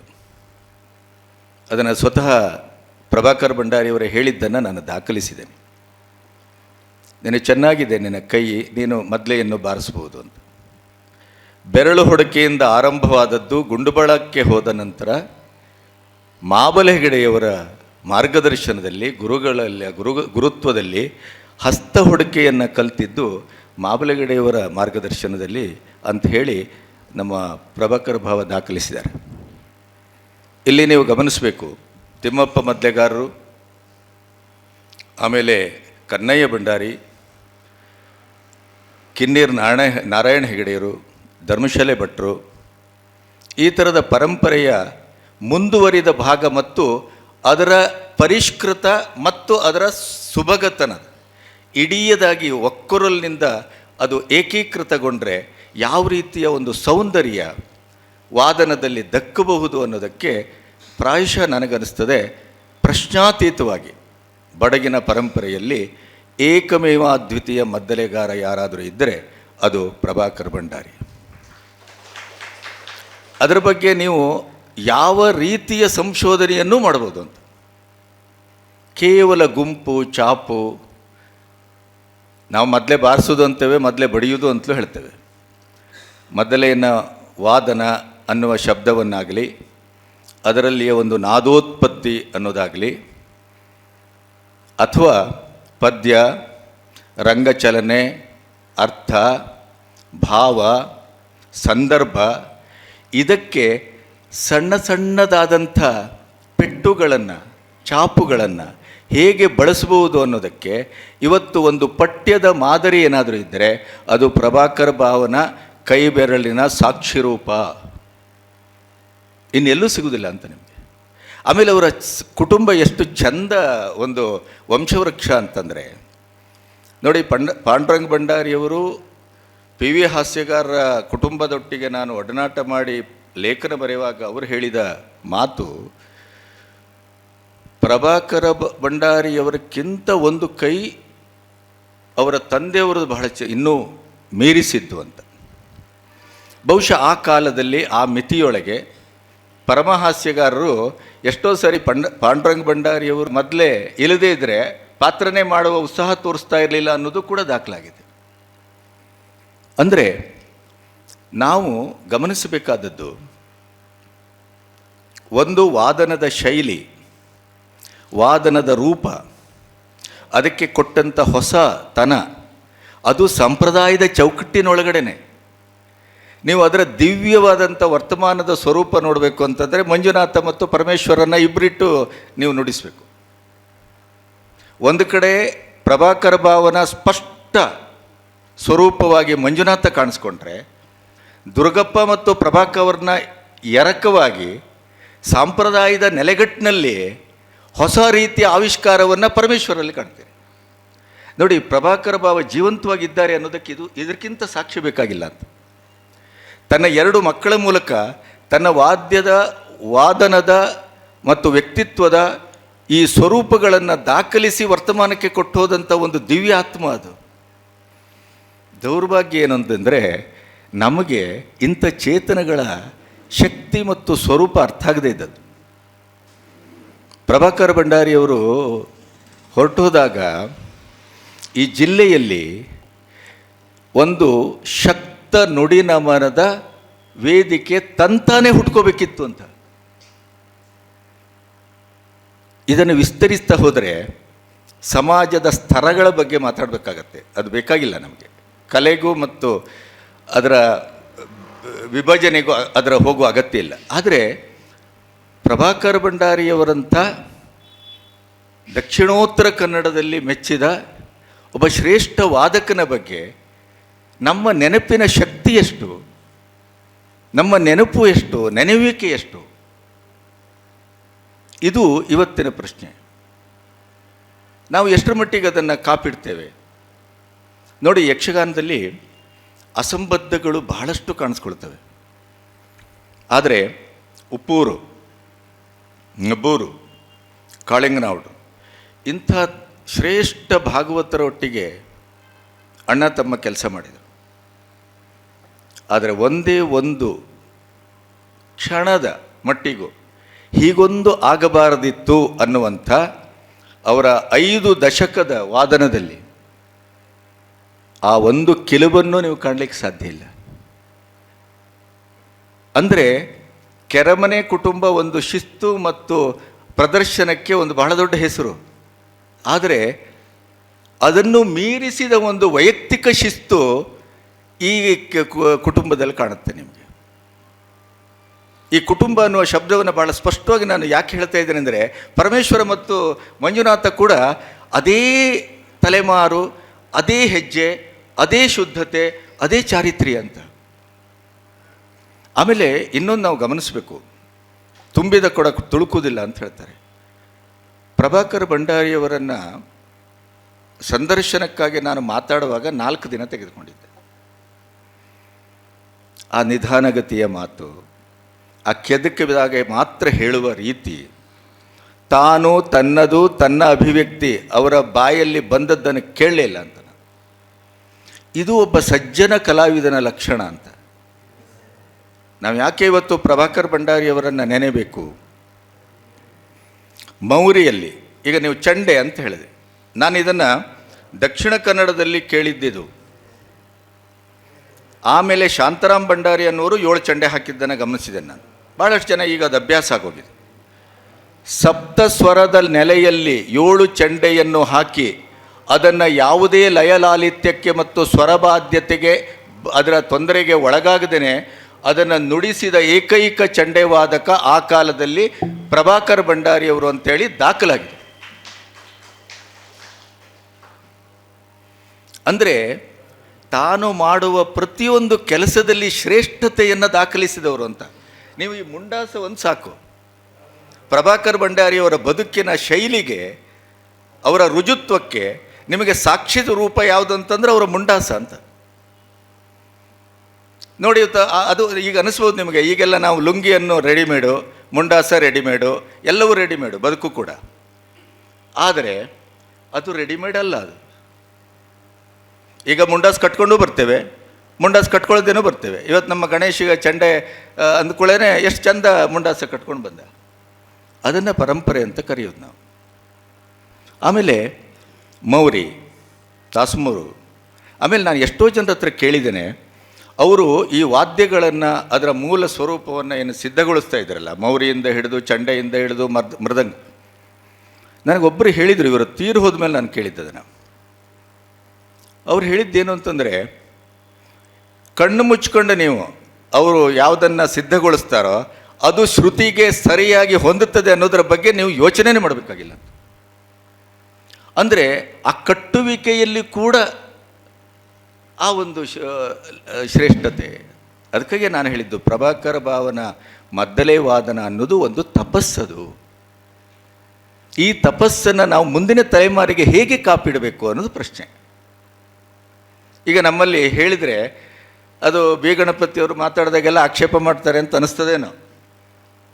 ನಮ್ಮದೊಂದು ಜಾತಿ ಸಂಘ ಇದೆ. ಮೂಲತಃ ಜಾತಿಯ ಹೆಸರಿನಲ್ಲಿ ಸಂಘ ಕಟ್ಟೋದಕ್ಕೆ ನನ್ನ ವಿರೋಧ ಇದೆ. ಆದರೆ ಈ ಜಾತಿಗೆ ಸಂಘ ಇರುವುದರ ಬಗ್ಗೆ ಒಪ್ಪಿಕೊಳ್ಳುವ ಗುಣವೂ ಇದೆ. ಯಾಕೆ? ನಮ್ಮ ನಾನು ಕಂಡ ಹಾಗೆ ಒಂದು ನೆಲದ ಹೆಸರಿನಲ್ಲಿ ಹಾಡು ಮತ್ತು ಗೇಯತೆಯನ್ನು ಕಂಡದ್ದಿದ್ದರೆ ಹಾಡುವಳ್ಳಿ ಭಟ್ಗಳದ್ದು. ಇನ್ನೊಂದು ಜಾತಿಯ ಹೆಸರಿನಲ್ಲಿ ಲಯ ಪ್ರಜ್ಞೆ, ವಾದನದ ಪ್ರಜ್ಞೆ ನಮ್ಮಲ್ಲಿ ಎಷ್ಟರ ಮಟ್ಟಿಗಿತ್ತು ಅಂತಂದರೆ, ನಮ್ಮ ಗಣೇಶ ಎಲ್ಲಿದ್ದಾನೆ ಅವರ ತಂದೆ, ನಾವು ದೊಡ್ಡಜ್ಜ ಅಂತ ಕರೀತಾ ಇದ್ದೆವು. ಈ ಜಾತಿಯಲ್ಲಿ, ಈ ನೆಲದಲ್ಲಿ ಕಂಡಂಥ ಅತ್ಯಂತ ಅದ್ಭುತವಾದ ದೋಳುವಾದಕ. ದೋಳಿನಿಂದ ಕೂಡ ಅಂಥ ಒಂದು ಧ್ವನಿಯನ್ನು ತೆಗೆಬಹುದು ಅನ್ನೋದನ್ನು ನಾನು ನೋಡಿದ್ದು ಅವ್ರದಲ್ಲಿ ಮಾತ್ರ. ಅವರು ಹೇಳ್ತಾ ಇದ್ದದ್ದು ಕೇಳಿದ್ದೇನೆ ನಾನು. ಅಂದರೆ ಈ ರೀತಿಯ ಒಂದು ಸ್ವಭಾವವನ್ನು ನಾವು ದಾಖಲಿಸುವ ಪ್ರಶ್ನೆ ಮಾಡೇ ಇಲ್ಲ ಅಂತ. ಈಗ ಅಂಥ ದೋಳುವಾದಕರು ಇರ್ಬೋದು, ಹೊನ್ನಾವರದ ಕೃಷ್ಣ ಭಂಡಾರಿ ಅಂಥವ್ರು ಇರ್ಬೋದು, ತಲಗೋಡ್ನಲ್ಲಿ ಇದ್ದರು, ಅಲ್ಲಿ ನಮ್ಮಲ್ಲಿ ಇದು ಎಲ್ಲದರಲ್ಲೂ. ಆದರೆ ನಮ್ಮ ಜಾತಿಯ ಸಂಘಟನೆಯ ಕೆಲಸ ಏನು ಅಂತಂದರೆ, ಬಿಲ್ಡಿಂಗ್ ಕಟ್ಟಬೇಕು, ಆದರೆ ಕಲಾತ್ಮಕವಾದಂಥ ಹೆಸರಿನಲ್ಲಿ. ನಮ್ಮ ದೊಡ್ಡಜ್ಜ ಹೇಳ್ತಾ ಇದ್ದ, ನಮ್ಮ ಜಾತಿಯಲ್ಲಿ ಹುಟ್ಟಿದ ಮಗು ಮರೆಯ ನೆಲಕ್ಕೆ ಬಿದ್ದರೂ ಶ್ರುತಿಬದ್ಧವಾಗಿ ಅಳುತ್ತದೆ ಅಂತ. ಈ DNA ಪ್ರಾಯಶಃ ಈ ಜಾತಿಯಲ್ಲಿ ಮಾತ್ರ ಇರೋದು ಅಂತ. ಇದನ್ನು ಪ್ರಶ್ನಾತೀತವಾಗಿ ಒಪ್ಕೋಬೇಕಾಗತ್ತೆ ಅಂತ. ಅದರ ಅರ್ಥ ನಮ್ಮ ಗೋಪು ತಬಲೆ ಬರೆಸ್ತಾನೆ ಅನ್ನೋದು ತಪ್ಪು, ಅಥವಾ ಅದು ಅದೇ ಅವನಲ್ಲಿ ಇಲ್ವ ಅಂತ ಕೇಳೋದು ಬೇಡ. ಅಲ್ಲೊಂದು ಪರಂಪರೆ ಇದೆ. ಆದರೆ ನಾನು ಹೇಳೋದು, ಈ DNA ಇದೆಯಲ್ಲ, ನಮ್ಮ ಜಾತಿಯ DNA, ಅದು ಕಲೆ ಮತ್ತು ಸಾಹಿತ್ಯ, ಸಂಗೀತ, ಲಯ ಪ್ರಜ್ಞೆಯಿಂದ ಕೂಡಿದ್ದು ಅಂತ. ನಾವು ಇದನ್ನು ಉಳಿಸ್ತಾ ಇಲ್ಲ ಅಂತ. ನಾವು ಎಷ್ಟರ ಮಟ್ಟಿಗೆ ಅಂತಂದರೆ, ನಮ್ಮ ಜಾತಿಯಲ್ಲೇ ತಗೊಳ್ಳಿ, ಈಗ ಪ್ರಭಾಕರ ಭಾವ ಇಲ್ಲ, ಆದರೆ ಅವರ ನುಡಿ ನಮನ ಮಾಡಬೇಕು ಅನ್ನೋದು ಆ ಸಂಘಟನೆಗೆ ಅರ್ಥವೇ ಆಗುವುದಿಲ್ಲ ಅಂತ.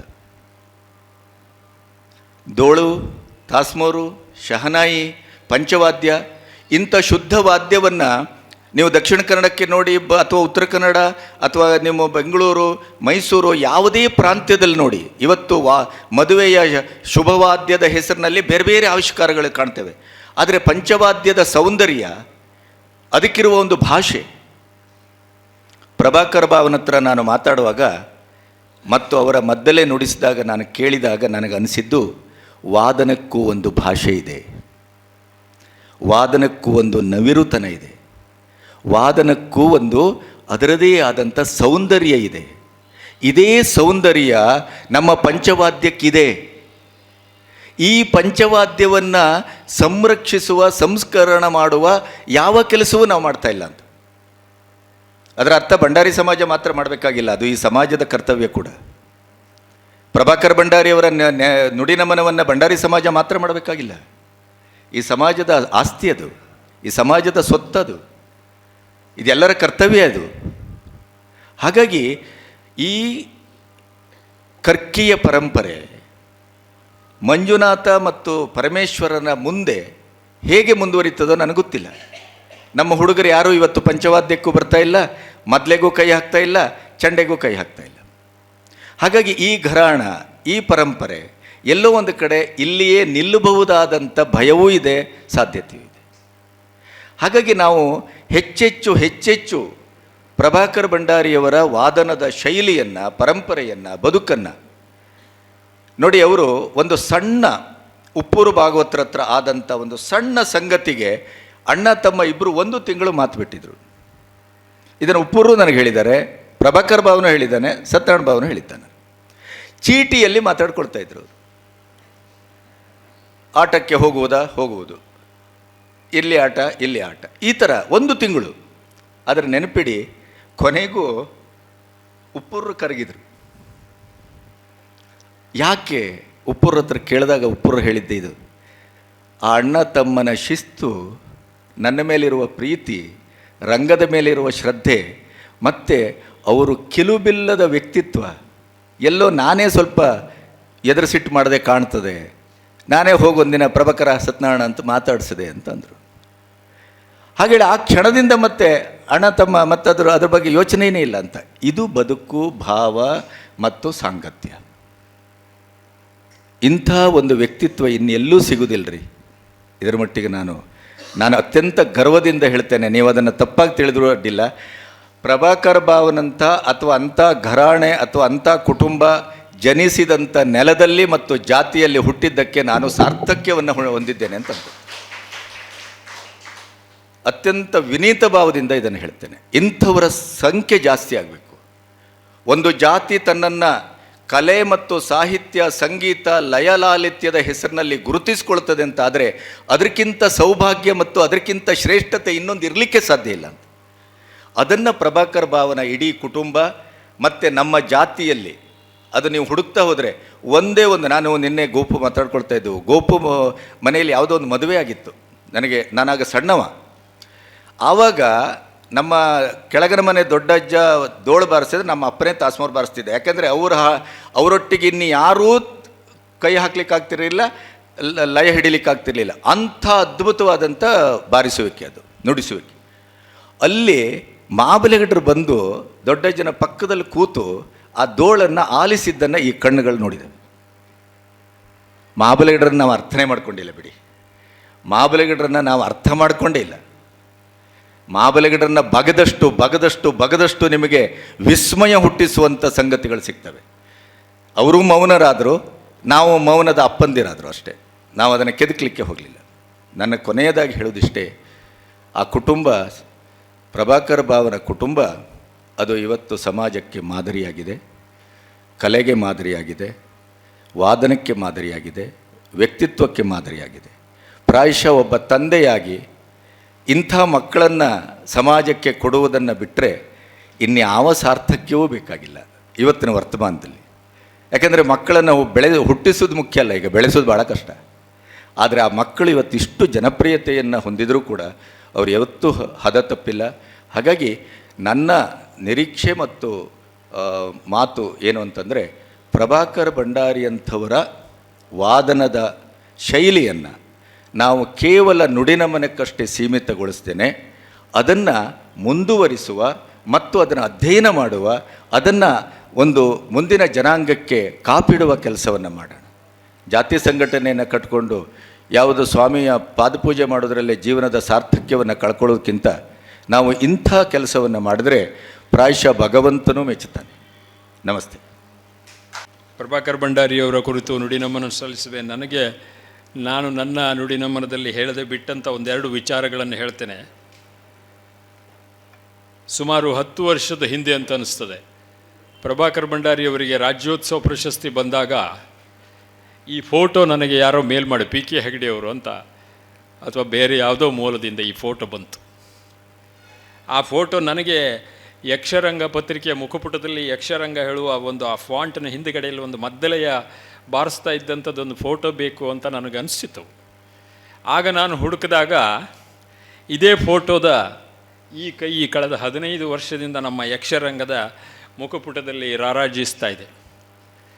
ಆಮೇಲೆ ಮೊನ್ನೆ ಅವರು ತೀರ್ಕೊಂಡಾಗ ನಾನು ಆ ಇಡೀ ಫೋಟೋವನ್ನು ಮುಖಪುಟದಲ್ಲಿ ಇಟ್ಟು ಫೋಟೋಶಾಪ್ನಲ್ಲಿ ಕೆಲಸ ಮಾಡ್ತಾ ಇರುವಾಗ ಕಾಕತಾಳೀಯವಾಗಿ ಬಿ ಗಣಪತಿಯವರು ಫೋನ್ ಮಾಡಿದರು. ಹಾಗೆ ಒಂದು ನುಡಿನಮನ ಸಲ್ಲಿಸಬೇಕಲ್ಲ ಅಂತ. ಆಗ ನಾನು ಹೇಳಿದೆ, ನಾನು ಈಗ ನುಡಿನಮನ ಸಲ್ಲಿಸ್ತಾ ಇದ್ದೇನೆ, ಅದಕ್ಕೆ ನಾನು ಯಕ್ಷರಂಗದ ಮುಖಪುಟದಲ್ಲಿ ಅವರ ಫೋಟೋವನ್ನು ಇಡ್ತಾ ಇದ್ದೇನೆ ಅಂತ. ಅವರ ಈ ಫೋಟೋವನ್ನು ಹೊಡೆದಂಥ ಆ ಫೋಟೋಗ್ರಾಫರ್ ಯಾರು ಅಂತ ಗೊತ್ತಿಲ್ಲ. ಇದು ಗಣಪತಿಯವರ. ಇದೊಂದು ಅದ್ಭುತವಾದ ಫೋಟೋ. ಈ ಫೋಟೋವನ್ನು ನನಗೆ ಈ ಕಳೆದ 20 ವರ್ಷಗಳಲ್ಲಿ ಮುಖಪುಟದಲ್ಲಿ ಬೇರೆ ಬೇರೆ ಕಲಾವಿದರ ಫೋಟೋವನ್ನು ಇಡುವಾಗ ನಮಗೆ ಅತ್ಯಂತ ಸಂತೋಷ ಆದದ್ದು ಈ ಫೋಟೋವನ್ನು ಇಟ್ಟಾಗ ನನಗೆ ಅಷ್ಟು ಖುಷಿಯಾಗಿದೆ. ಆದ್ದರಿಂದ ಸುಮಾರು ಎಷ್ಟೋ ಕಡೆಗಳಲ್ಲಿ ನಾನು ಇದನ್ನೆಲ್ಲ ಶೇರ್ ಮಾಡಿದ್ದೇನೆ. ಈಗ ನಮ್ಮ NR ಹೆಗಡೆಯವರು ನುಡಿ ನಮನವನ್ನು ಸಲ್ಲಿಸಬೇಕು.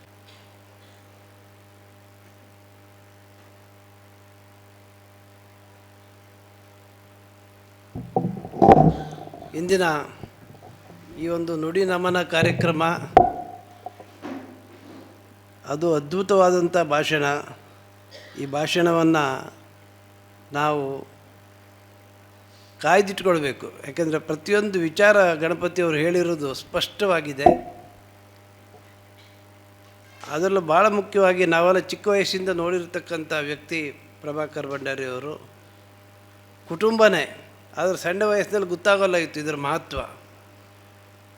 ಯಕ್ಷಗಾನದಲ್ಲಿ ಪ್ರತಿಭೆಯನ್ನು ತೋರಿಸಿ ದಕ್ಷಿಣೋತ್ತರ ಕನ್ನಡ ಜಿಲ್ಲೆಯಲ್ಲಿ, ಕನ್ನಡ ನಾಡಿನ ಕರಾವಳಿ, ಕನ್ನಡ ತಾಯಿಯ ಪ್ರಭಾವಳಿ, ಈ ಪ್ರಭಾವಳಿಯಲ್ಲಿ ರಾರಾಜಿಸ್ತಾ ಇರತಕ್ಕಂಥ ಭಂಡಾರಿ ಮನೆತನ ಇವತ್ತು ಕರ್ಕಿ ಊರಿಗೆ ಭಂಡಾರ ಆಗಿದೆ ಅಂತ ಹೇಳಲಿಕ್ಕೆ ಇಷ್ಟಪಡ್ತೇನೆ. ಯಾಕೆಂದರೆ ಎಂಥ ಭಂಡಾರ ಇದು! ಒಂದೆರಡು ವಿದ್ಯೆ ಅಲ್ಲ ಅವರಲ್ಲಿ, ಎಲ್ಲ ವಿದ್ಯೆ. ಯಕ್ಷಗಾನ, ನಮ್ಮ ಹಾಸಿಗಾರ ಮನೆತನದಲ್ಲಿ ಕೆಲಸ ಮಾಡಿರ್ತಕ್ಕಂಥವ್ರು ಬಿಗಿನಿಂಗಿಂದ ಬೇರೆ ಬೇರೆ ದೇಶಗಳಲ್ಲಿ ವಿದೇಶಗಳಲ್ಲಿ ಕೆಲಸ ಮಾಡಿರೋದೆಲ್ಲ ಬಿಡಿ, ಭಾಳಷ್ಟು ಮಾತುಕತೆ ಇದೆ. ನಂತರ ಈ ಗಣಪತಿ ಮಾಡೋದು, ಬೆಳಗಾಮಿಂದ ಯಾವ್ಯಾವುದೋ ಊರಿನವರು ಬಂದು ಗಣಪತಿ ತಗೊಂಡು ಹೋಗ್ತಾರೆ ಇಲ್ಲಿ, ಭಂಡಾರಿಯವರ ಕಲೆ.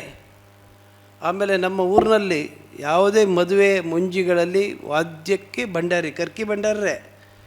ನಮ್ಮ ಕರ್ಕಿ ಊರಲ್ಲಿ ನಾನು ತಿಳಿದ ಮಟ್ಟಿಗೆ, ನಾನೀಗ 50 ವರ್ಷದಿಂದ ಬೆಂಗಳೂರಲ್ಲಿದ್ದೇನೆ, ಆದರೆ ನಾನು ತಿಳ್ಕೊಂಡಿರೋ ಮಟ್ಟಿಗೆ ಬೇರೆ ಊರು ಭಂಡಾರಿಗಳು ಬರಲಿಲ್ಲ ಇಲ್ಲಿ. ಭಂಡಾರಿ ಅನ್ನೋದು ಈಗಾಗಲೇ ಗಣಪತಿಯವರು ಹೇಳೋದು, ನಾನು ಜಾತಿಗೆ ಸಂಬಂಧಪಟ್ಟು ಮಾತಾಡ್ತಾ ಇಲ್ಲ. ಆ ವಾದ್ಯವನ್ನು ನುಡಿಸೋರು ಮದುವೆ ಮುಂಜಿಗಳಲ್ಲಿ ಅಷ್ಟು ಒಂದು. ನಂತರ ನಮ್ಮೂರಿನ ಮೂಡುಗಣಪತಿ ದೇವಸ್ಥಾನದಲ್ಲಿ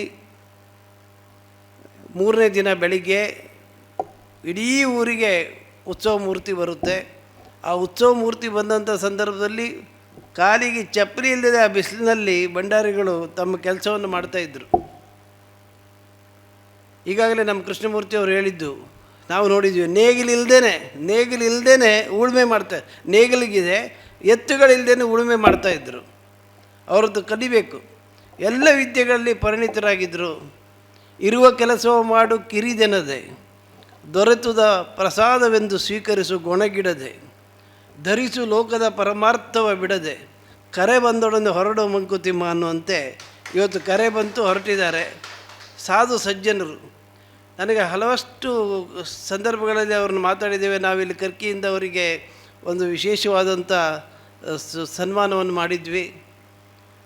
ಅದೇ ಥರ ನಮ್ಮ NR ನಾಯಕರು, ದಿವಂಗತ NR ನಾಯಕರು, ದಿವಂಗತ ಶಾಂತಿ ನಾಯಕ್ ಅವರು ಜನಪದ ಇದರಿಂದ ಒಂದು ಕಾರ್ಯಕ್ರಮವನ್ನು ಇಟ್ಕೊಂಡಿದ್ದರು.